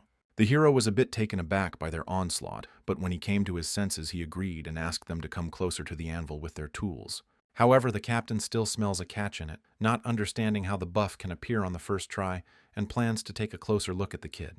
Hyomin's father, who's exhausted at work, says that Hyomin is eating well at the hospital and doesn't need to worry about her health right now. He thinks that it's all thanks to Min-hyuk, and if he needs help in the near future, he'll do what he can. However, with sadness and trepidation in his voice, he stammers several times and yells furiously to the sky why, of all things, he chose a simple skillet. The man chuckles hysterically and asks if it was just false hope when he created the dragon sword. After turning the pan in his hands, he realizes that, although he is finishing the work, the man has a feeling that there is something missing in the pan. After thinking about it, he realizes that it must have special materials, and also to fulfill the hero's request, he must make it non-stick. So that the hero does not complain, he plans to add a couple of useful properties to it, remembering a material that fits in all property. During this time, Kang Min has been working in sweat on his blacksmithing and is now showing off his creations to their admiring owners. Someone in the crowd of fans shouts out to the hero that he's awesome, and he shyly thinks he just hit it a couple times. The people surrounding the player from all sides shower him and his work with compliments, saying that the 5th team of miners now has its own talent. Trying to somehow quietly slip away from the crowd of admiring miners, the hero turns to the captain standing nearby and says that he wanted to ask something. He asks if Retin knows about the chocolate tree, and he immediately turns grim and says it's just a royal legend. The guy replies that he understood the captain's words, and he hurriedly leaves without another word. The hero looks at him in surprise. The hero wonders why Rotan is acting so strangely, although Ron says he knows where to find this hidden room in the depths of the mines. The player remembers that he still has 2 attempts with which he can activate the skill of finding materials. He exposes a buff Save the Dead, knowing that it also contains a magic elixir, and at the same moment, a dot appears on the map. The hero is surprised that the item is so close on the map, and hears miners entering the mine shouting that the monsters have already been destroyed. The captain turns around to Min-hyuk and tells him to quickly pack up and head inside with him, to which the player fully agrees. The 5th team of miners in their entirety head into the mines, and after walking a little further into the depths, the captain says they are almost there. Reeton tells one of the miners named Luvan that he is going with a newcomer and asks him to show him what to do in the mine. The short-cropped man who spoke to the captain when Min-hyuk arrived at the mines beckons our hero to come closer to him. Luvan shows the man how to carefully chip away the rock piece by piece, saying that you can do so, and the hero swings the pickaxe with all his might. The man says that since he's a novice, he can't find the ore, but they'll be able to find it in a couple hours. Lujin reflects on how the player ended up in the mining business where you have slave labor all day long and absolutely no compensation. The hero pulls his find out from under the rocks and asks the man if ore has appeared, pointing to a small piece of something gray in color. He says it's chocolate, not ore, which shocks the hero, and the man explains that in a neighboring mine, chocolate is mixed with minerals. He says he doesn't know the system's intentions for this strange mineral, reasoning that it can only be sold to chefs as a gimmick. The player realizes Ron didn't lie to him and with crazy eyes and drool dripping from his mouth says it was all true. After moving a little to the side, Luvan shouts to our chocolate-crazed hero to dig further, and eventually he will see the ore. After a while, Luvan looks at his labor and considers that he chopped 40 pieces in 2 hours, reasoning about improving the skill to progress. A man hears some noise that reaches him from one of the mine tunnels and wonders what's going on there. Getting a little closer, the miner sees his whole crew, and one of them pointing into the depths says that the guy is just eager to find lots of ore. They all follow Kangmin, who noticed Luang waving at him, and asked the hero if he had been digging hard all this time. The hero said it was, and thanked the man. He was surprised at the gratitude, and decided to stop by when Min Hek beckoned him to look at the loot. The player, smiling happily at his mentor, shows a huge amount of chocolate pieces that he has dug up on the plot. However, Lu Van is confused and talks about digging for ore, and he's standing there with chocolate in his hands, but he says he was putting it aside. The player points his hand at a huge pile of ore that can't be compared to what the mentor dug up, and the other miners look at it in shock. Min Hek says he found it a lot, assuming he was just lucky, and the place was very rich in fossils. Lu Van rubs his head and says that the player is really very lucky, mentally wondering how this is even possible. The man muses a bit sadly that he has put all his energy into developing these skills, and even he has not been so successful. But then Lu Van notices the hero's hands wiped into meat, and asks where he liked it so much that the young man answers that he just worked non-stop. He shockingly asks Kang Min if he even knows what a vacation is, to which he replies that he really needed to dig in fast. But the man does not calm down, yelling at the young man that he may have hurt himself, but the hero replies that everything is fine and he will just put a bandage on himself. Luan reflects on the fact that mining isn't the best job, but it pays, hoping that Min Hyuk didn't do so much work just because of the chocolate. With the player's spirit infused, Luan shouts to the others that they too need to keep up with the newcomer, encouraging them to work harder. The character recalls a line from the movie Forrest Gump about life being a box of chocolates, saying, "It's a great comparison." As he looks back on his past life, he realizes that his box has been empty for quite some time. Now, however, things have changed, and it doesn't even matter whether the chocolate is sweet or bitter in its hitherto empty box. The tired and sweat-drenched hero looks at a piece of chocolate with the joy of knowing that he is satisfied with any flavor of it. After all, the great thing about his chocolate is that it has now become a meaningful part of his life and has filled the empty box with new flavors. The people gathered around the hero say that he is incredible and did a previously unseen scale of work on the first day and put his whole self into it. However, in the mind of the hero rushes only thoughts of chocolate sweets, and the other members of the 5th team of miners cannot even stop him. The captain says that the hero has perfectly restored the tools and thanks him for it, saying that it will help a lot in their hard work. The captain asks Min Hyuk for a moment of his time, and taking him away from outside eyes and ears, asks him to sit across from him.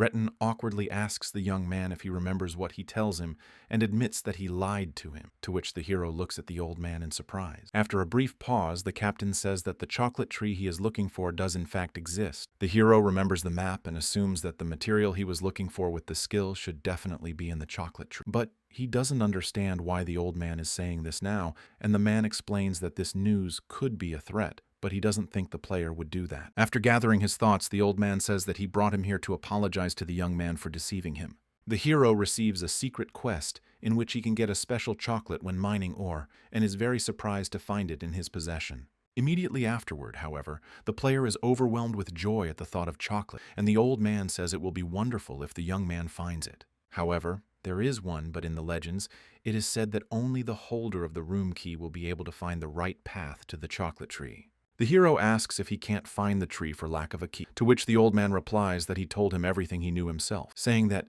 he realizes the hero doesn't have the key, so he doesn't know what to do. He said he understood him mentally, reasoning that he was sorry. However, the hero can't help but think that he really wanted to try this special chocolate from the chocolate tree. However, if Kang Min works hard to raise his level, he might get it someday, because nothing in the world is impossible. He tells the captain that the only thing left is to work hard until he gets the key, asking him if he will help him afterward. The old man smiles delightedly, and the hero asks him if it was a positive answer, to which the captain answers him that he will certainly help. With quick, almost soundless rustles, a trail of movement from the person using the invisibility potion travels down the mine. Guildmaster Howden is checking for people in the dungeon before he can quickly get out of here while the potion is still in effect. While watching the captain and Min Hyuk chatting, Brawny considers them as a player and a NPP, but makes a fatal mistake and kicks a rock. They look around sharply and Retin asks what's wrong, to which the player says that everything is fine and he just heard something. At this time, Brawny stands behind the hero's back and, listening to the conversation between the men, notices a foil under his foot, which almost gave him away with its rustling. Picking up a piece of tin foil, Brawny thinks about how anyone could even eat chocolate ore, and the hero once again draws the captain's attention to the rustles. After calming down a bit, Retin asks Min Hyuk why he helps the miners when he said he was a cook when they first met. The player says he was curious about the chocolate tree, and it's good that they can help each other, to which the old man replies that players are usually interested in martial arts, and the hero tells him that he wants to enjoy the game. The captain says he understands him and now he knows why he works so hard, and Brawny smiles reassuringly at the end of his work. The guildmaster ponders the fact that there are 30 units in the entire mine and only 2 here, both of which can't fight. He happily realizes that the NPCs do not have enough combat power, and the players would cause him unnecessary problems. However, this time luck is on his side. Thinking that everything will go smoothly, Guildmaster Howden decides that now he should go prepare for the upcoming battle. However, he overestimated his confidence and relaxed too much, and as he bounces off the wall, he claws a large pile of heaped-up rocks. The player sitting behind her turns around and sees a whole wall of stone flying at him. An old man screaming reaches out to Min Hyuk trying to help. The men reacted quickly and in a split second were already lying on the ground near the rubble. The old man frantically asks if the hero is okay. He replies that he's fine, and the captain calms down a bit, saying that everything could have collapsed and he's glad the player wasn't hurt. However, at this moment, Kang Min says that the sound that was before the tragedy was not like the sound of falling rocks. The old man uncomprehendingly interjects. At this time, Brawny quickly runs away from the scene and the hero turns around and says it doesn't matter, thinking it was definitely footsteps. The stranger in the robe asks the guildmaster on the comms if he's ready, and he replies that they're already out front and his guys are ready to go in. The intimidating man tells Brawny to get ready to start on his signal, and he accepts the assignment from the customer. The man smilingly holds out his hand in front of him with the key on it and activates the use of the legendary key, unlocking the path to the legend. After activation, the system sends him a notification for the player to be careful as the mine monsters will be very many. Men in the mine watch the hero unrestrainedly pounding rocks with a pickaxe, speculating on how much longer he'll last and why the player is so persistent. All the while, Minhek imagines a special chocolate, saying that he mined this week's dark chocolate in iron ore, and milk chocolate that appeared to him to be silver ore, reasoning that he could find even more delicious kinds of chocolate in the mine. At that moment, a piece of gold ore falls at the hero's feet, and the system informs him that it can be transformed into a special chocolate. Noticing the young man's find, Leuven asks if he has found gold ore, and says that it can be sold for quite a lot of money. He says that to get more out of her, it is better to sell her on the market than here, and at this time, the player quickly pops a piece into his mouth. The character describes the chocolate, saying that with the first bite you can feel all its sweetness, followed by the pleasant crunch of the nuts in your mouth. Minhek realizes that it's actually a crunchy chocolate that goes with literally anything you put it in or add to it. Clutching his hand to his heart with a face expressing utter delight, the hero thinks that he would like to try this chocolate in all sorts of combinations. Leuven asks in surprise what he has done, and he says that the notice changes depending on the chocolate, but he doesn't understand why he ate it. The player tells him that it's probably better eaten as chocolate than as gold, but he keeps asking if he knew how much it was worth. Leuven yells that the hero can just buy it outside, not knowing that he's already being paid by the system for it, and the hero asks how much that piece cost. After scratching his chin a bit, the miner replies that by today's standards, a piece of gold ore is worth in the neighborhood of 5 million coins. After a bit of thought, the hero happily replies that it is indeed splendid, to which Leuven shoutingly asks if the hero is such a rich man. Scratching the back of his head, Rieten slowly approaches the arguing players, and on the way calls all the curses of the greedy soldiers of the kingdom. Leuven asks if they have again refused to increase their help, to which the old man says that although their output has increased, they still do not have enough. The short-haired man says that maybe now is the time to ask the Varus soldiers, saying that he even feels a little sorry for Min Hyuk. With a droopy look, he speculates on why he should continue to work without support when the mine's efficiency has increased because of him. The captain sadly says that they can't do anything in this case anyway, and suggests that the boys get back to work. Miners hear roaring from the depths of the mine and come to see what happened there, where to their misfortune they run into a pack of monsters, wolves. Leuven is pondering where the wolves that never existed in this location could have come from, and the captain is trying to bring people to their senses. Looking at a whole pack of monsters, man realizes that he cannot deal with all the monsters, and Minhek is a simple worker also not help him. The man realizes that it would be a waste of miner items, and activating the skill of attracting monsters decides to sacrifice himself. Leuven turns to Minhyuk and yells at him to leave quickly, but the hero doesn't even move from his words. Turning around at the monsters, the short-haired man sees that the monsters are already angry and are furiously running at him. However, it takes just a moment and Leuven is on the floor, and in front of him stands the hero who repelled the attack with a pickaxe and saved him from death. Without having time to realize what happened, the player only shouts the hero's name and informs him that the monsters are attacking again, running with particular ferocity. However, the hero is not frightened by this arrangement, and he quickly copes with a bunch of wolves activating the skill Raging Sword. Leuven looks at Minhyuk's movements in shock, not understanding what's going on since the hero said he's just a cook. But interrupting the man's musings, the hero abruptly shouts that he has almost lost her, to which the man fearfully asks what the player is talking about. And then the hero calmly shows Luvan a piece of new ore and joyfully imagines what chocolate tastes like from it.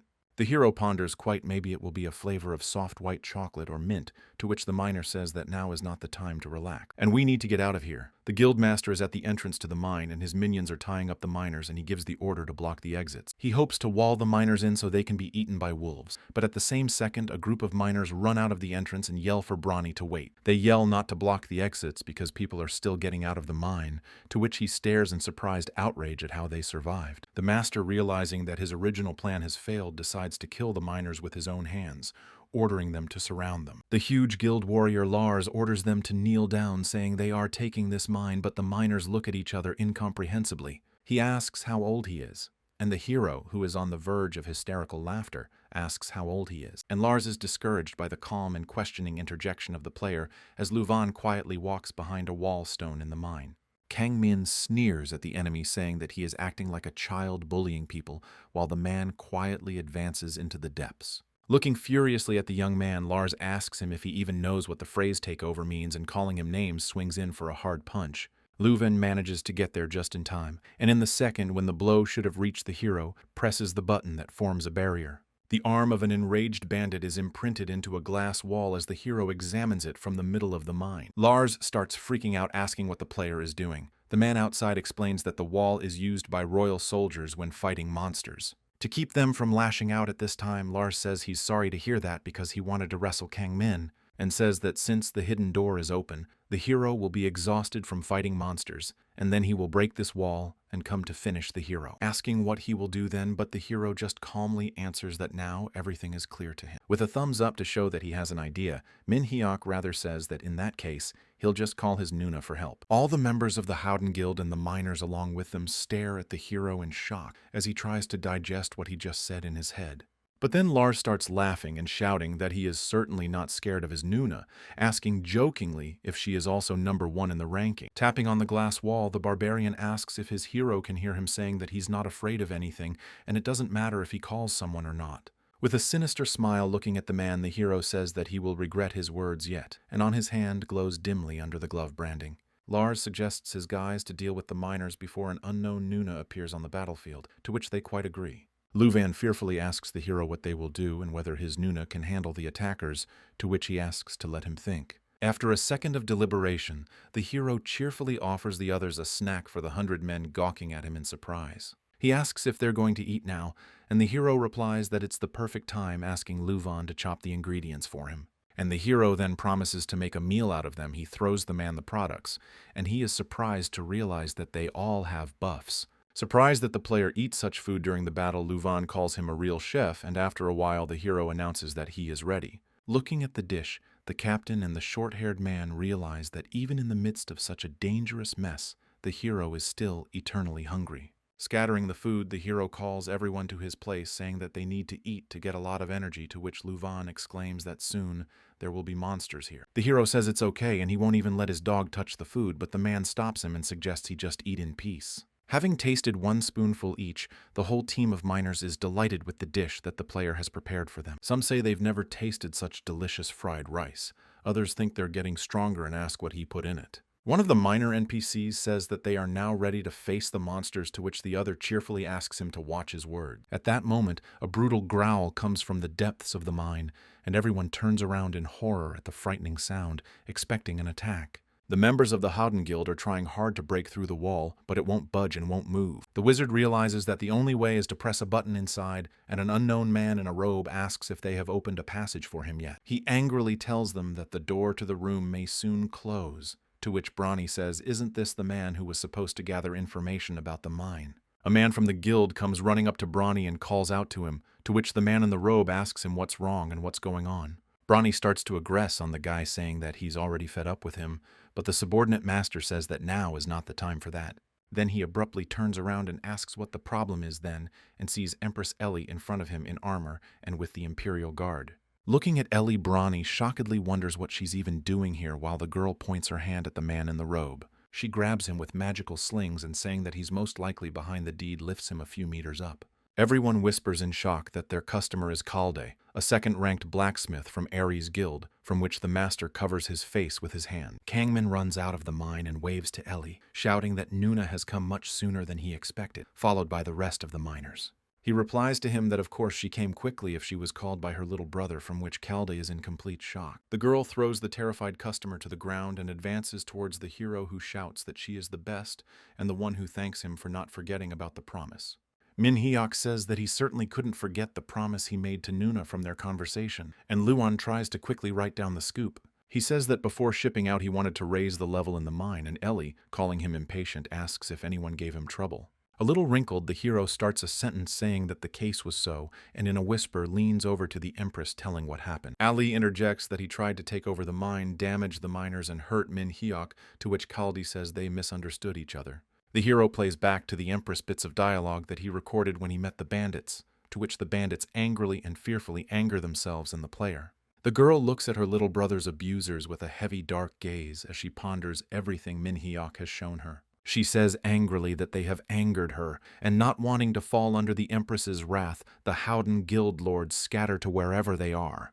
The girl asks the captured Kaldi if he really wanted to appropriate all the useful materials, despite the fact that there were miners inside. The one sitting on his knees with bandaged hands says that it is so and he deserves to die, but asks the Empress to take pity on him this time. He promises her to create artifacts that will be the property of the Empire, thinking that if he goes to prison, the only way out is to delete the character. But really hoping that doesn't happen, Ellie turns around to Min Hyuk, who is watching this all with popcorn in hand like a movie. The girl says that only he will decide what to do with them, and the hero remembers about the key that must still be at call. The hero asks the man if he has already used the key to unlock the door, to which he answers in the affirmative. Filling his mouth with popcorn, the hero rather asks. Then at this rate, he can just enter the secret room with the chocolate tree. And literally, through tears, the man says that such materials can only be used by a professional, to which the hero replies that it is none of his business. The Empress, judging Min Hyuk's answer, says that if he really wants to, he can enter the place, to which the hero jumps happily. As he leaves, the hero turns to Nuna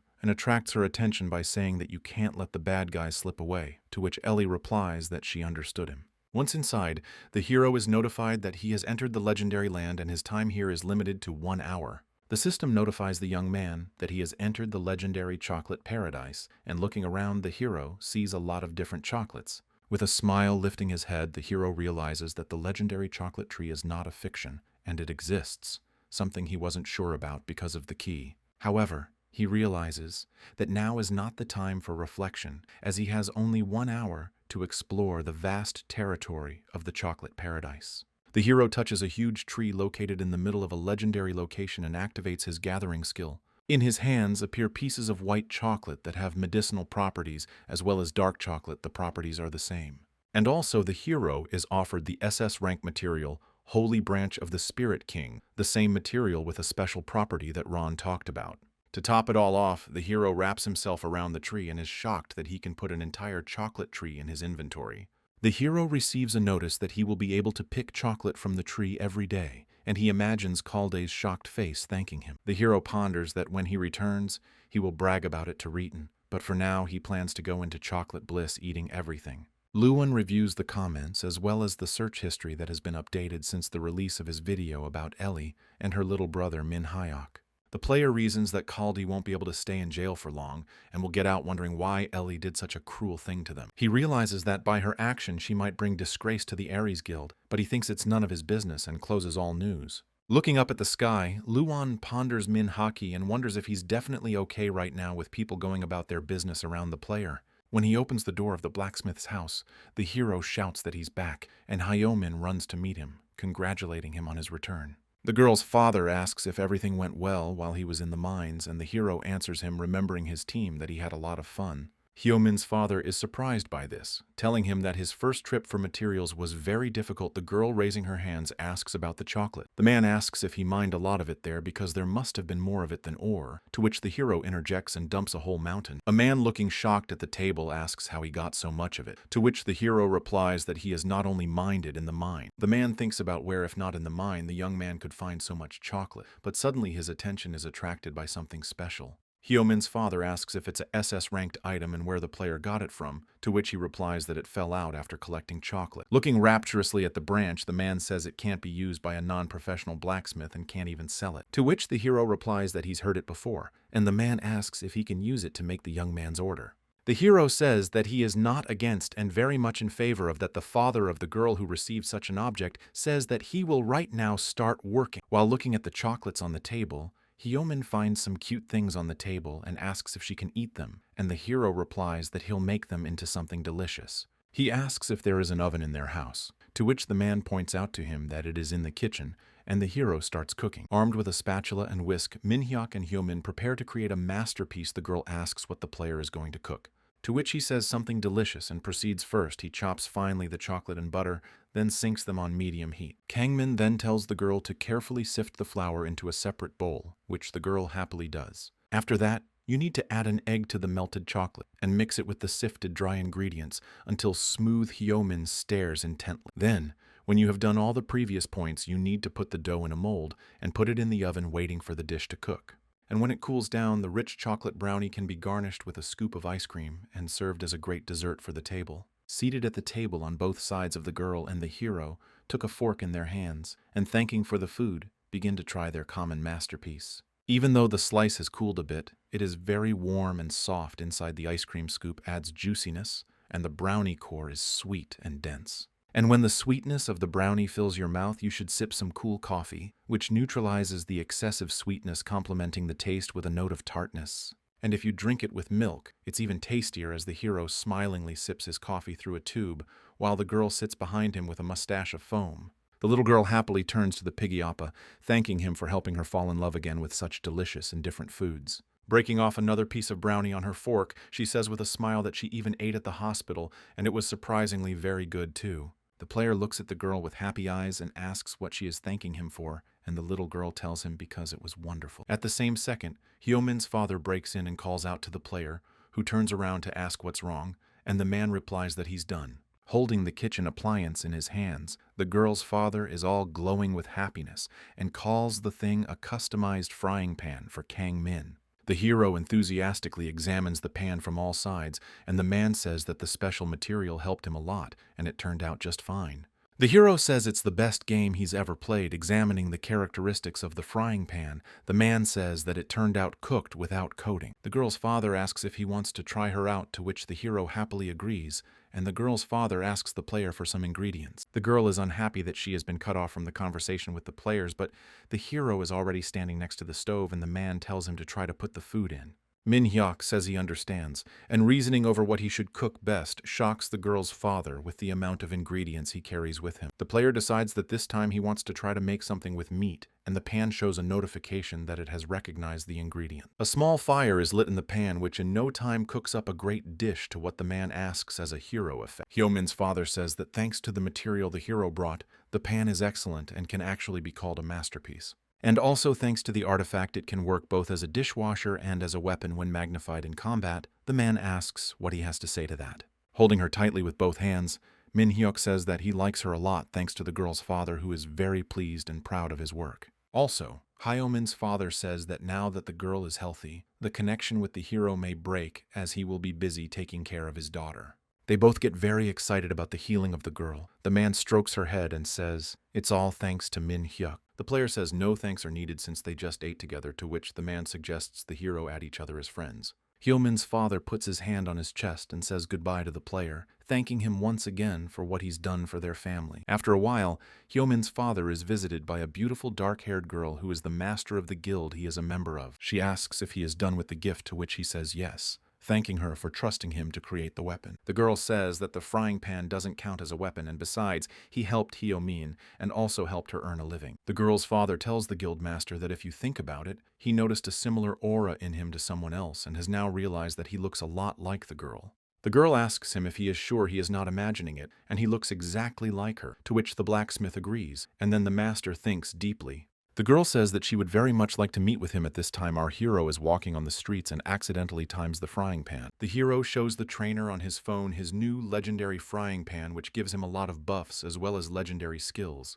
Holding onto the player's large shoulder, The general says that he also wants such an item, because with it he can use any type of magic. However, the trainer realizes that he probably couldn't control it because of his low dexterity and asks the hero if he will soon reach the 100th level. He answers positively to what the general advises him not to forget about reputation quests, to which the hero replies that he already knows it. Min Hek, eating cherry tomatoes, says that these quests aren't important because they involve special work, to which the coach tells him to make up his own mind.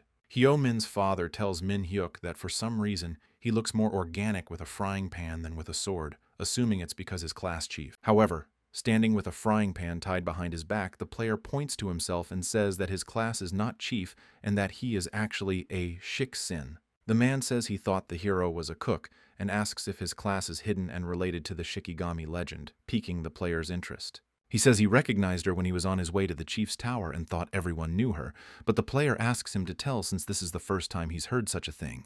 The girl's father says that in ancient times there lived a man with amazing powers that he used because of his love of food, even giving up the title of emperor because of this, and one day he asked a fire dragon to cook a piece of meat using his breath. He also collected nectar from the guardian fairy flower and dipped rice dumplings in it and ate them, to name a few of his absurd journeys. Listening to all this, the hero wonders if it's tasty and eventually decides that he wants to be friends with such a person. Also, this man once asked a certain golden hammer to make kitchen utensils for him from the mineral of the gods Amantadium. In the end, Hyomin's father says that the man from the legend did just like our hero Min Hyuk, who asked him for a frying pan. Keeping in mind that they are very similar, the player asks to share more stories like this with him if the man knows any. And Hyomin's father suggests to Kangmin that maybe instead of listening to his stories, they should take a walk through the chief's village together. The hero thinks about whether to tell the coach about it, and he says he has to go because he has an appointment with a friend. Kangmin sadly tells the general that his Tonson is sitting alone eating tomatoes and has no friends, for which he apologizes. The coach asks the hero about the fact that it turns out he should stay with him, to which he replies that he is just mocking him. Min Hyuk reflects on the fact that he's a little jealous of Hyun because he wishes he had a friend to meet too. Because when he started compulsively overeating, he thought it was a problem to see anyone, and so he decided not to go out with friends. Remembering them, the hero realizes that he didn't want them to see how he had changed, so he started avoiding them out of fear, and he wonders how they are now. The player, realizing that he can ask this even right now, is trying to remember his login and password from the app in which they corresponded. As soon as he logs into the app, he gets thousands of notifications that scare him, and he wonders why there are so many of them. Opening his correspondence with Jin Ramen, he looks at the message and immediately realizes with joy that it was Ji Hyo who wrote to him. He recalls a girl telling him about how she got the nickname and he asked her to get a hot dog, to which she reacted sharply. Looking through their one-sided correspondence, the hero realizes that Ji Hyo wrote him at least one message every day.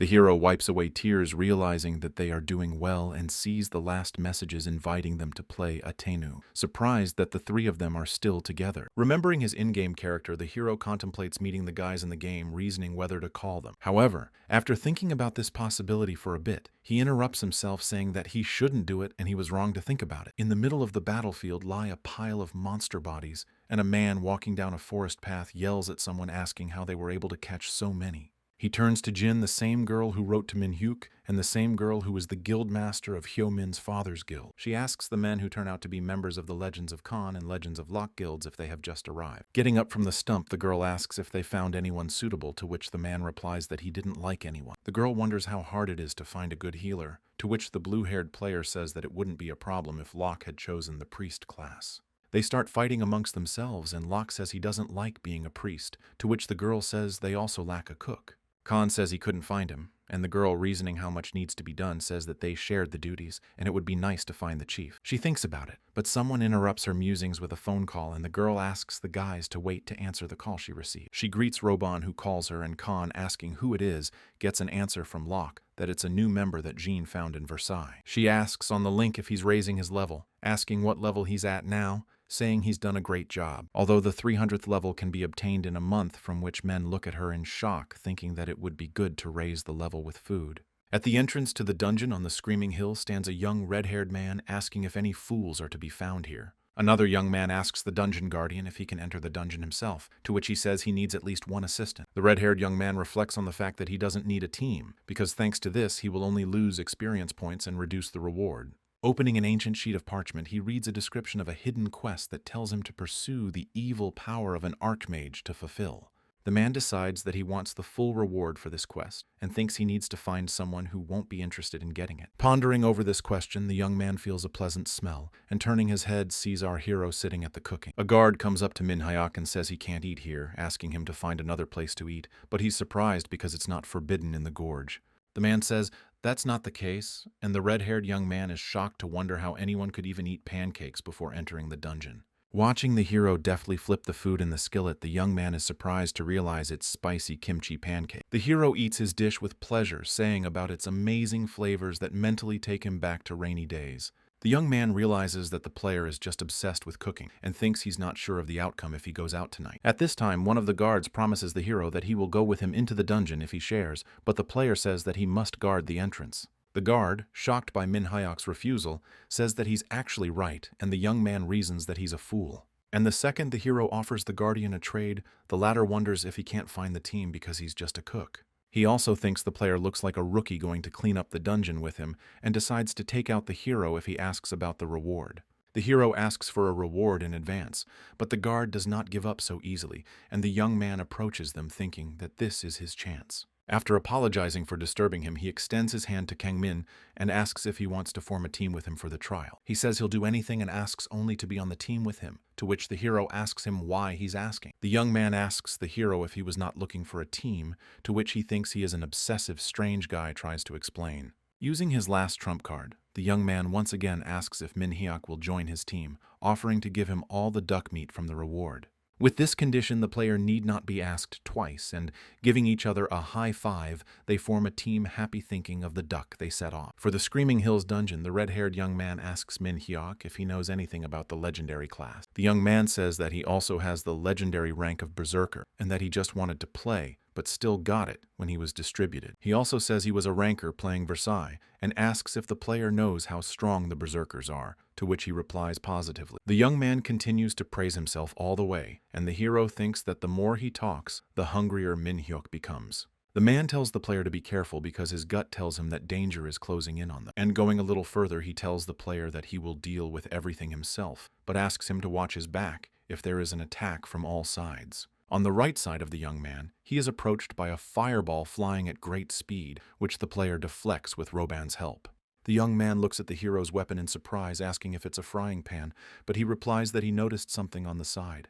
As he looks closer, he realizes that there is a huge duck standing a bit away from them, and it is this duck that has the power to throw fireballs. After popping a bun into his mouth, Min Hyuk says he'll figure it out, dreaming of a duck, to which the young man shouts in shock at what he's going to do with the frying pan.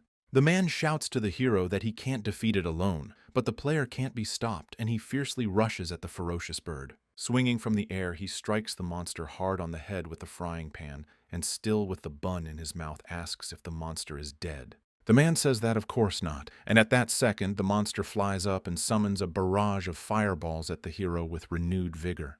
The young man shouts to Min Hyuk to dodge, but he transforms the frying pan into a huge tennis racket to reflect all the balls that come back. The duck quacks defeatedly, and the hero, shrinking the frying pan in his hands, rather shouts that it was easy offering to fight the monsters together. The young man, of course, agrees with this proposal, but is still in a stupor, talking about the amazing object in the hands of the player. Hugging the pan, he says it's a gift, asking if it's really wonderful, at which the man realizes he's not listening to him at all. He wonders if Min Hyuk is a fighting chief and what kind of contraption he fights with, since a normal frying pan should have already broken from such a thing.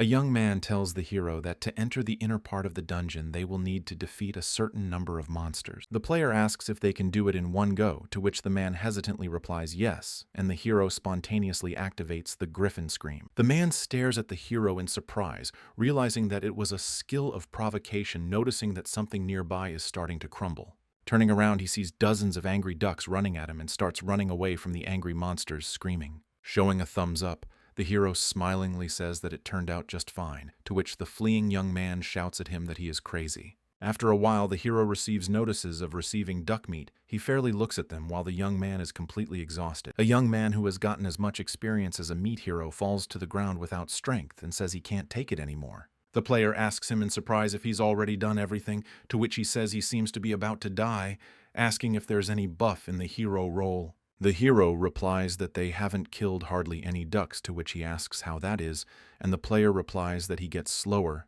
if he doesn't eat. The man angrily says that the player is even now chewing bread, to which he asks him if he is tired and would he like a snack, which shocks the young man. Without waiting for an answer, the hero throws him the vegetables and says that in this case he will have to chop them while the player himself takes care of the marinade. After taking the duck meat out of his inventory, Min Hyuk decides that the first thing he should do is to cook the duck meat with black pepper. Then you need to add chopped vegetables and fry everything stirring. The man looks at the player like a madman. And after some time, the duck pulgogi with sesame leaves and leeks is ready. The player turns around and says it's done.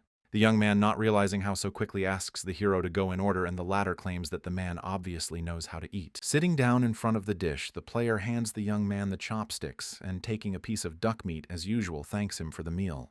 He describes the tender meat that is coated in a spicy, sweet marinade, and with each bite, the softness of the texture of the dish becomes more vivid. You can even smell the flavor of the added oil, which makes the dish even more delightful. The hero asks to taste his creation a little differently. He suggests that the young man put some radish on a piece of meat, and only then taste their combination by chewing them together. The man squints with pleasure, realizing how the wonderful crunch and freshness of the radishes complements an already excellent dish.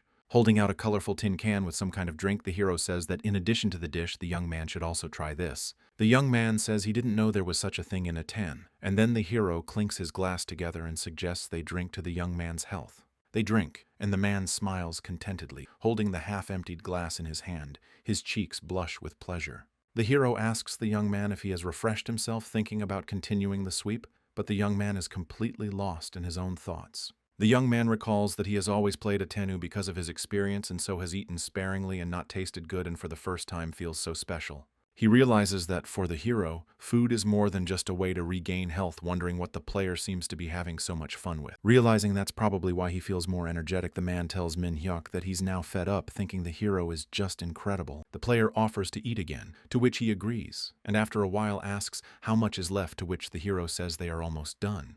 The hero says it was faster than he thought, but then suddenly comes a notification about the appearance of the boss and the increase in the characteristics of monsters. The player asks what the boss monster stands for, to which the young man replies that it is an epic monster that appears in the middle of the field. The man says he showed up just in time to offer the hero a chance to deal with him, but he starts whining that he just ate. But then the hero excitedly thinks that they can farm more meat, to which the young man replies that only an epic item will drop from the boss. Ignoring the begging player, the young man says that the boss is already here, and a lot of meat will fall from him, which makes the hero's eyes light up. We are transported to the Ares Guild, where the master receives a begging message from Kalde to take him back, to which he blocks him. Looking at the message, Guildmaster Ares tiredly and angrily scratched his head, saying that he was fed up with that fool Kalde. Sitting in his chair, he reflects on the fact that the Kalde situation has made too much noise, hoping that things will calm down soon. However, that wasn't the most important thing right now. Master had heard that the Legends Guild was going to purchase the estates, thinking about whether or not they were ready. They also say that at Versailles they had no official statuses and hopes to get rid of them. A man walks in, handing him a sheet of information. Pointing to the red-haired guy who was with the hero in the dungeon, the wizard asks if he was a berserker, to which the man calls him crazy. He says that Roban joined the Legends Guild right after creating an account, and the master notices Min Hyuk, asking who he is. The henchman explains that it's just a newcomer Robin teamed up with to go through the dungeon. Master asks what location it's in. The man replies that this dungeon is in the Screaming Hills, and the master asks if the man has contacted the attacking unit.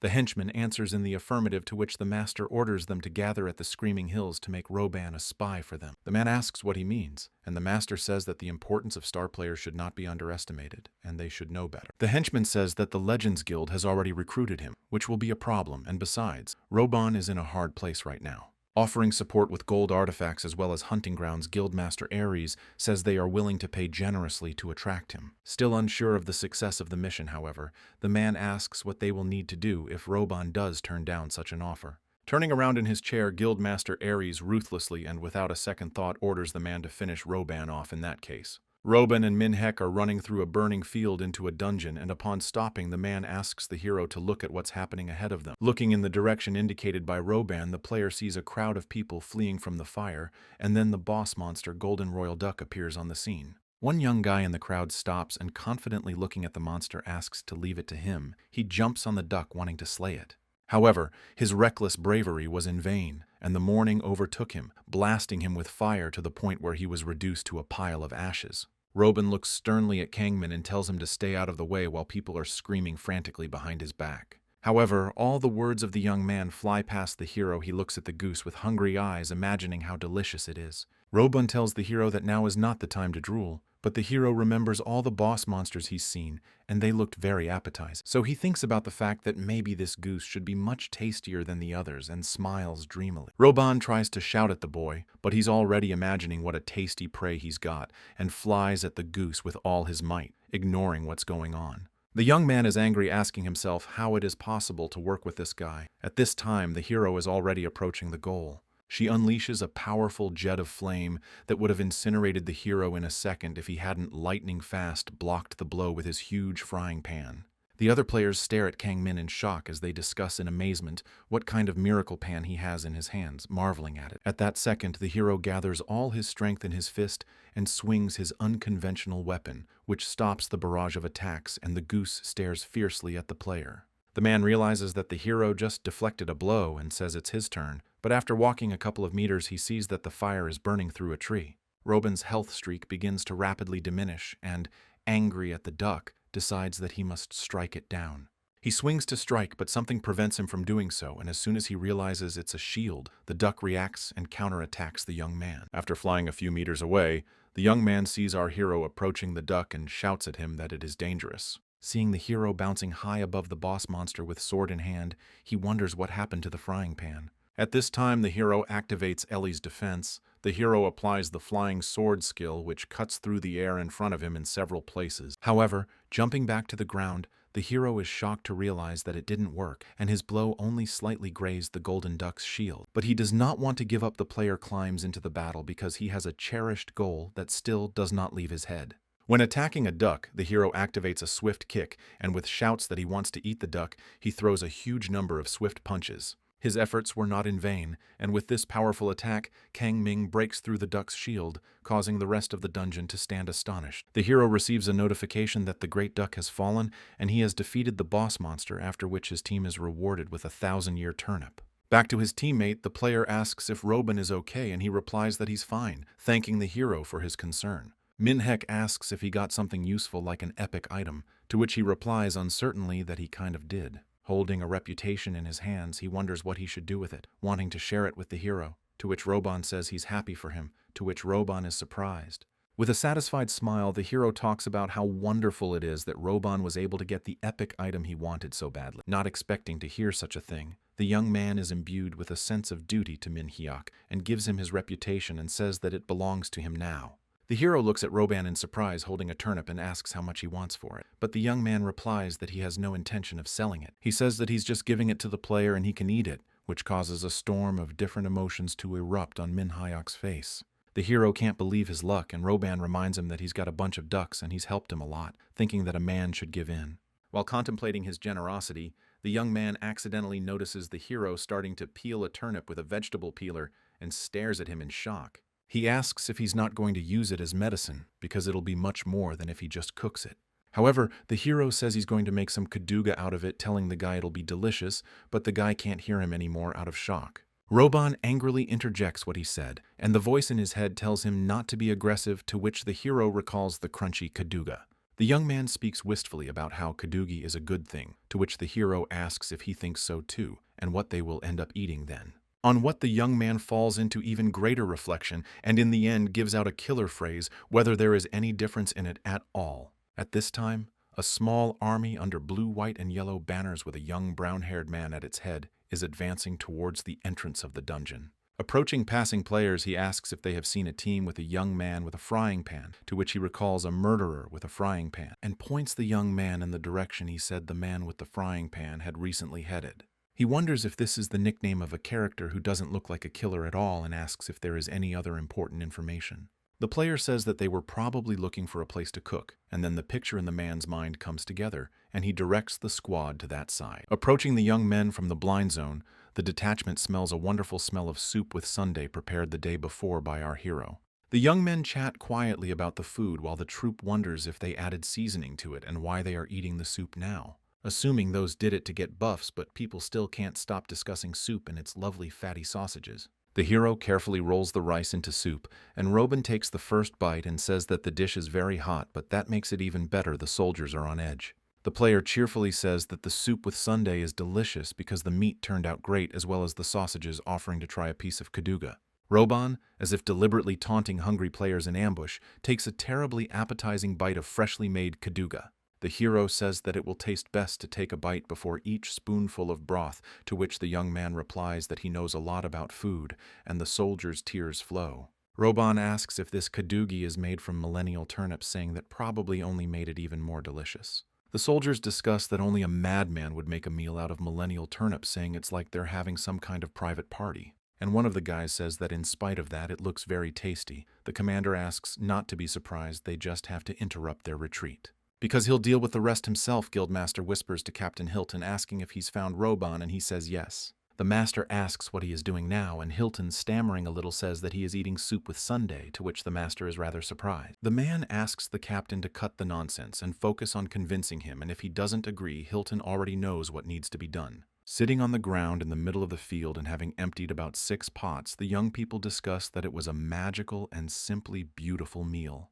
Roban wants to say something about the millennial turnip, but at the same moment, he is interrupted by a voice from behind who greets them. The young man comes out with a whole small guard, asking if he is communicating with Mr. Roban, who is a berserker. Roban looks at the group in surprise, realizing it is the Aries Guild, but wondering why there are so many of them here. Turning to the hero, the young man whispers that they seem to be in trouble, urging him to flee, which he doesn't understand. Roban asks to be told immediately what is going on, and the man decides to introduce himself first, saying his name is Hilton, and he is a member of the Aries Guild. He calls the young man the Legend of Versailles, crazy hunter Roban, and says he would like to invite him to join their guild.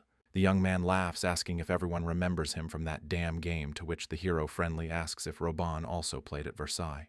The young man interrogates them about the offer, saying that they know he's playing for fun, while simultaneously writing a hidden message. However, Hilton is not convinced by Roban's words. The man tries to stall for time. At this time, Jean asks him if he is sure. Hilton begins to lure the young man with artifacts, support, hunting grounds, and gold, but he no longer listens to him and quickly writes to Jean. They have a quick correspondence where Jin tells him to decide his own fate, asking about the hero. But at that moment, Hilton notices the correspondence. He asks if he is corresponding with the Legends Guildmaster, and Roban realizes he can't play the fool anymore and he knows everything. In a whisper, Hilton tells the master that Roban is not attracted to their terms, and he wonders what the guild gave him. The captain gets the order to eliminate Roban, asking what to do with the second player, and is about to order the mages to prepare to attack. Roban confidently turns around, deciding to continue the small talk and sneak away, but at that moment a magical attack flies over his head. And then Roban, realizing what happened, starts shouting, asks what he is doing, and Hilton orders his soldiers to repeat the attack. The young man doesn't have time to react to the attack, but the hero quickly rushes in, reflecting the blow back with his huge frying pan. The ball flies into one of the mages, who flies away a few meters, and the other one, looking at what is happening, says that this can't be. He looks at the hero angrily and wonders what kind of frying pan he is, preparing to attack, but Roban is faster than him and stuns him from behind with his sword. After the young man, who quickly counterattacked the mage, begins to run away from the battlefield, and the soldiers are ordered to quickly catch him. Running away, Roban realizes that his Mil and Minhyuk's strength isn't enough to repel the attack, and frantically ponders what they should do now. Spotting a place to attack, the young man realizes that the player might be able to pull it off, and running up to the hero, he holds out his hand and shouts for him to run after him. Not understanding what Roban is up to, the player runs after him, dodging attacks of burning magic balls, asking the young man where they are running to. Hilton gives orders to his capture team to grab the players and whispers that they've escaped, which the master is not happy about. He yells at him that they didn't expect this from a chief who's probably already level 200, and the frying pan is a disguised artifact. After calming down a bit, Guildmaster Aries asks Hilton how the situation is, to which he replies that they are trying to catch up. He angrily asks if they can catch them, as they would not want to miss them. At this point, the players run into the dark zone of the dungeon. Hilton tells the master not to worry because the players will be like caged rats in hearts, furious at the thought of catching them and taking the frying pan. The players run for a long time through the dark zone, but at a certain point Roban is exhausted and falls to the ground behind their backs, shouting for them to stop. Turning around, they see behind them a large, outfitted group of men who say those trying to escape like rats off a ship.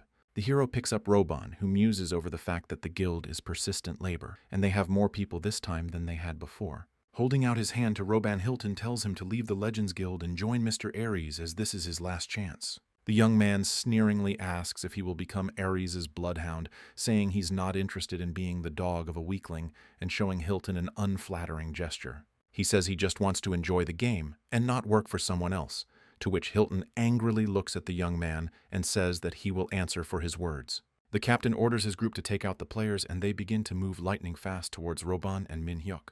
Holding the hidden quest sheet in his hands, Roban takes it upstairs, and the system asks him if he wants to start the hidden quest now, also mentioning that the quest will begin immediately after applying the item, to which the young man gives a clear order to begin. A hidden quest begins, and a slimy, viscous puddle of blue-purple color spreads under the feet of everyone in the area. Someone's voice in the cave dictates incomprehensible words. Girl asks whose voice it is, and behind her appears a huge slime monster. She looks at him frightened and starts to run away screaming, after which she receives a notification that they have stepped into the territory of Archmage Larfield. Also, the system says the territory is blocking all immunities Roban says it started on, which the hero asks what the hell is going on. The system alerts that no magical defenses are active in this place, and Roban, with a smile on his face, thanks the hero for everything. The skill, 7 Deadly Sins, is activated, which will be expressed in gluttony, after which Roban begins to go mad with the curse. Picking up the young man, the hero asks him what happened, to which Roban can no longer answer,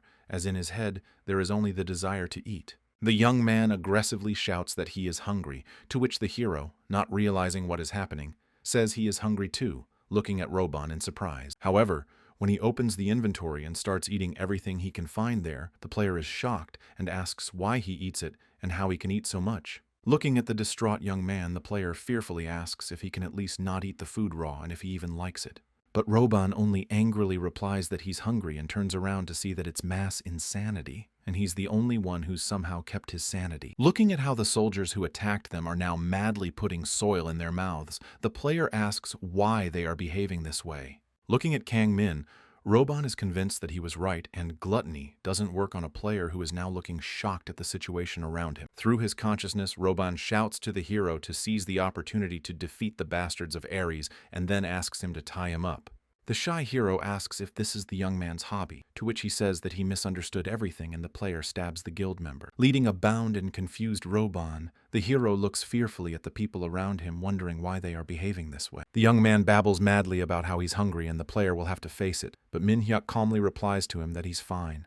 Through strength, Roban says he thought so too, because the player always has a huge appetite, but he still has no idea why it doesn't work. A young boy pitifully and frantically asks the hero for food, asking why the Archmage's curse had no effect on him, to which the player turns around, and with a kind smile tells him that the Archmage's powers don't work against him because he's lived with that curse all his life. Roban looks at the hero in surprise, wondering what he wanted to say, and the player asks him how many people are left. At that moment, Hilton grabs Kang Min by the leg, and with a crazed look tells him that he will never let him go, mentioning that he's very hungry. Screaming that he is starving, he grabs the player's leg with his teeth and tries to eat it, to which the player shouts back that he can't eat him. Looking at what is happening, Roban for a moment comes to his senses and, shouting to throw Hilton off, comes to his aid and knocks him down with his own body. However, the curse once again takes over Roban's mind, and he looks at the young man's head and dreams that he has a dumpling behind his ear. He bites him on the ear, and no matter how Hilton resists, he can't get him off. The hero tells Roban that he can't bite people. Watching the two boys try to eat each other, the hero wonders if there is any other way to appease them. The hero breaks open a piece of rice bun with a juicy, flavorful filling of vegetables and meat and begins to gorge himself on it with gusto. He throws it behind the crowd of madmen, shouting for them to eat it, and then tries his best to hold Roban, who also runs away. Sitting in his office, Guildmaster Ares stares at the participants in bewilderment, wondering why they are all quickly leaving the game. He doesn't understand how such a large squad can't defeat 2 players, and then he sees a message about the Dark Zone and the 7 Deadly Sins. He asks if everyone is out of the game because of the curse, and is told that the player with the frying pan is mostly to blame. He made everyone leave the game, and the master doesn't understand why the curse doesn't apply to the hero, because he can't debuff them there. Thinking about it, he becomes furious, asking himself if this newcomer could not have the holy torch of the curse that protects against all curses. Remembering that once, for fabulous money, he was bought off the market, thinking it was done by a player, he is told that everyone is out of their game. Pounding his fist on the table, he relays in a whisper that the guy with the frying pan apparently isn't as easy as he seems, ordering the others to retreat. Looking at what has fallen out of players who have left the game without saving the hero, ponders whether it is possible to take the items they have compiled.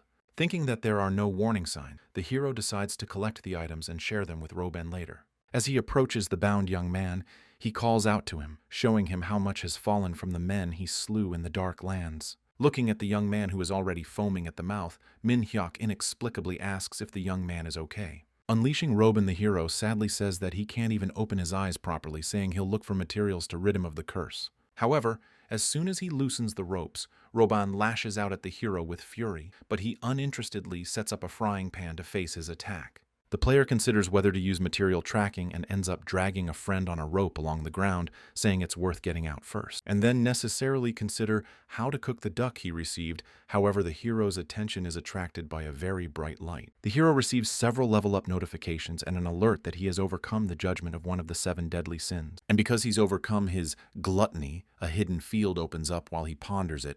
Robin begins to make human sounds. Min-hyuk turns around and asks the young man if he's come to his senses, to which he grudgingly asks what the hell he's tied up for. Untying Robin, the hero says that it is a great relief to mention that he will no longer search for the dumpling that the young man saw in his dream. The player asks if he can finally untie him, to which he says yes, and asks why his nose is bleeding, to which the hero frowns. The boys hear a strange sound near them and see a huge toad, surprised by its sudden appearance. Robin says he doesn't know much about hidden fields, but it looks like the toad is a boss and needs to wait a bit of time before attacking it. The toad squawks loudly, and the players, not knowing what to expect, watch as it jumps over them and emits a flurry of some incomprehensible liquid. They manage to quickly recoil, and looking at the ground the toad spit on, they realize they need to be as careful as possible. Shivering a bit, Robin tells the hero to be careful, because if they get even a drop on them, they'll melt too. The young man worries that they don't have a plan, asking Min-hyuk if the skillet can handle such a thing, while the player at the same time tastes an obscure liquid on his tongue. A shocked Robin tells the player to spit it out now, not understanding why he tasted it, but the hero says the smell is familiar to him. The character gets several notifications that say he didn't get poisoned because of a previously gained ability and gained skill points, for having tasted for the first time the poisoned soy sauce of the royal toad icon that appears before him right after the notifications. Robin says that in any case, the toad will become aggressive if Min-hyuk pulls out his frying pan with the handle he's already holding with one hand. However, the player, as usual, ignores all the warning words of his comrade and rushes into battle, which Robin is not happy about. The hero pensively speculates that if the poison is soy sauce, he can add it to the rice and mix a little egg with it. It would also be great to add a little kimchi to everything, or use to make a soup of something cooked or wherever you need a sauce. And also, upon reaching a higher level, he will go to the sea, and there he can use it to marinate sea crab. Imagining how to start by biting into the side where the caviar is, and then adding the rest of the sauce to the shell to mix the crab meat with the rice. And for all that he just described with such enthusiasm and desire, all he has to do is get some soy sauce from a king toad. Reasoning that he will then have the opportunity to enjoy all these masterpieces, the hero strikes the toad first with a frying pan from the air. After a dozen not-so-strong but distracting blows, the hero realizes that the moment of truth has arrived and uses the skill of obtaining material. Satisfied with himself, the hero turns to Robin and asks to see if the poison is really soy sauce, but for some reason, he's not thrilled. With a flirtatious wink, the hero asks the young man if that's what he's really here for, and Robin replies that it's not. But the satisfied player is already running back to the toad, saying he wants to try again, to which Robin asks him to think before he does anything. Reasoning over the fact that Min-hyuk can't be stopped if he's up to something, Robin sees the toad already sitting with his mouth full and yells at the player. The one, realizing that the matter smells fried, abruptly grabs his frying pan, but does not reflect the blow, but pours into it all the soy that was released by the toad. As he pours the sauce into a small container with a satisfied mad grin, the toad quacks in surprise at the player's reaction. Turning to the boss monster, the hero says he doesn't think he's had enough and stares madly at the toad. She looks at him with a frightened look, not realizing what torment awaits her next, and the player reuses the receipt of the material. As time passes, Robin asks how many times the player squeezed the toad to make it so small the boss lies on the ground the size of the palm of his hand.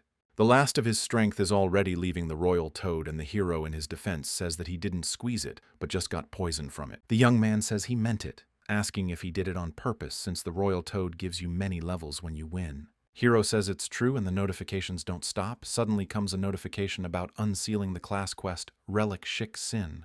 The hero stares in surprise at the notice that says he can taste the divine dishes eaten once by the Shikigami. The hero reflects on what happened without realizing what is going on, while he receives the cloak of Archmage Larfield and Robin receives his own items. Then the hero recalls Hyomin's father's words about the hidden class in Shinigami, and now he finally realizes what he meant back then. He wonders if he can find the divine kitchen by choosing this path, but his thoughts are interrupted by a young man who asks him to check his inventory. Robin says he took the hero thinking he was weak, but it turns out he turned out to be a lousy sidekick himself, to which the hero says he's not. With a good-natured smile, the young man says that he couldn't have completed the quest doing it alone, and thanks Min Hyuk for his help. Robin says he won't mind if the hero takes all the gold for himself. Robin says he's grateful, but asks him to heal the young man's arm. He didn't even notice the wound, and the hero put a bandage on it, from which he was surprised to realize that the guy is not only a great fighter, but also a good healer. Robin tells the hero that he is good at everything, wondering how food manages to do this, to which the hero replies that he eats well and works hard. After a bit of thinking,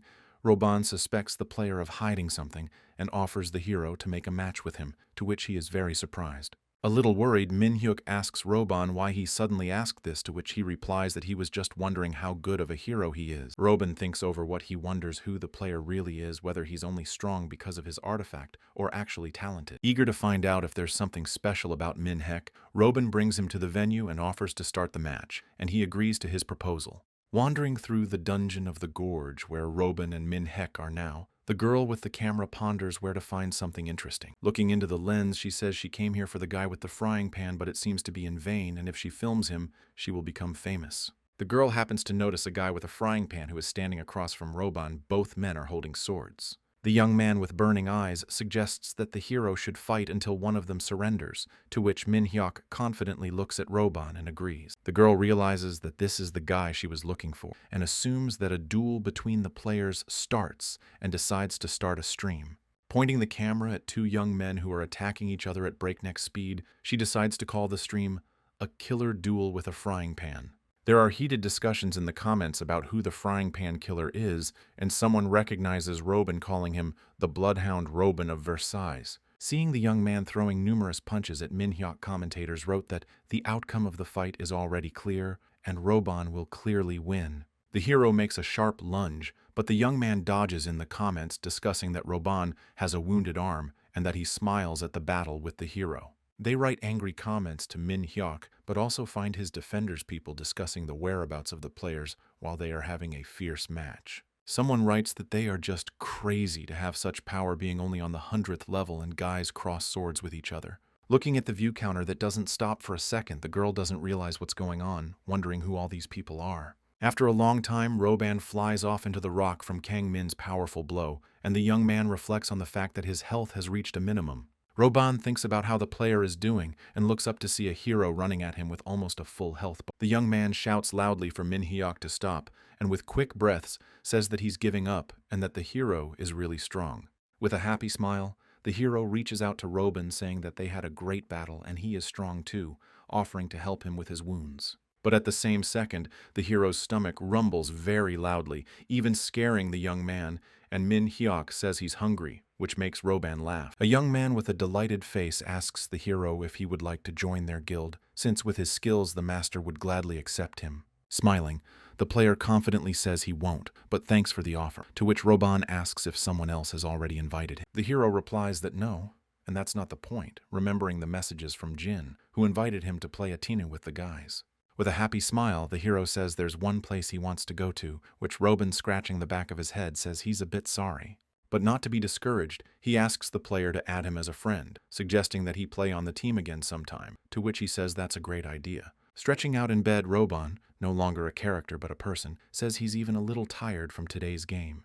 While lying on the bed, he thinks that Min Hyuk is a good guy, but he's too obsessed with food, and it would be nice to continue playing together. Robin picks up his phone and is surprised to find it turned off, asking himself if he hasn't charged it, and plugs it in. Seeing the messages from the guildmaster, the young man wondered what she wanted to talk to him about, thinking about what to read. Seeing that Jean had thrown him the stream, he wondered what it was all about, wondering if he had done something wrong. He reads a huge correspondence with his guildmaster, and is shocked to stumble upon a report that Kang Min is a friend of Jin's. Looking at the message in surprise, Robin thinks about the fact that he didn't expect the guildmaster and Min Hyuk to be friends, and then his phone starts ringing.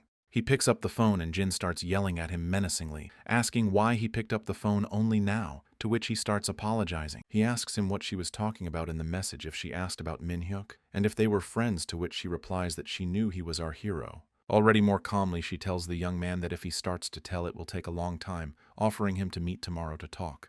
The general, addressing Kang-min as a frying pan killer, asks how he is and says breakfast is ready, to which he asks Hyun again. Not understanding, he asks about the skillet killer after his coach asks if it wasn't him on the broadcast in Screaming Hills. The general says he was a little upset by the airing of the hero Look Decent, and people calling him a murderer, to which he says it's a creepy nickname. Coach asks if the hero has the video blocked because he just told him about it, and why he turned off the broadcast in the first place. The character says it's all because she didn't eat hwacha, and goes on to write about how his coach wants him to ask who he's even talking about. To which the player somewhat irritatedly says that it's Russia, because she didn't get to eat at the last tournament because of the creeps who interrupted them. Stretching his memory, the coach with a silly face sits at the table with his head propped up with his hand, and repeating the name Russia. Suddenly, he realizes who the player is talking about. Asking whether Russia is the one he thinks the coach is thinking about, gets the answer that the girl can neither buy it nor cook it, and the latter has no idea why she is pestered. General tells Min-hyuk that he's shocked with her and he's just hopeless at something, asks him why, and the coach is even more surprised by the question. The coach asks him to forget about it and asks if he is going to go back to the game after breakfast, to which the player says yes, because he has a quest. The player mentally scrolls, smiling that he will have to come to the chief's mouth and meet Chief Borto in it. After a while, the Legends Guild members gather at a cafe, and Jin shows the guys a video. They puzzledly ask if it's Min-hyuk. Confidently looking at them, the girl nods and says that it is indeed true. And also, Roban said that this character's nickname is Min-hyuk. Not believing their eyes, the young men say that it is impossible for the hero to play like that. They know that he is not so good, but the girl objects that it was a long time ago. Locke asks the girl if she thinks physical activity is easy, and not to escalate the quarrel, Khan says that the player has adapted to Athena. Pulling away from Khan's face, Locke says with anger, "If it is really Min-hyuk, isn't this all too much on?" Then Khan looks at him pitifully. Rubbing his hair, the man goes on to say that the hero hasn't talked to them in years, and that's why he thinks Min-hyuk doesn't want to see them. And looking at the phone in his hands, continues that this video is the only mention of their friend in so many years of silence.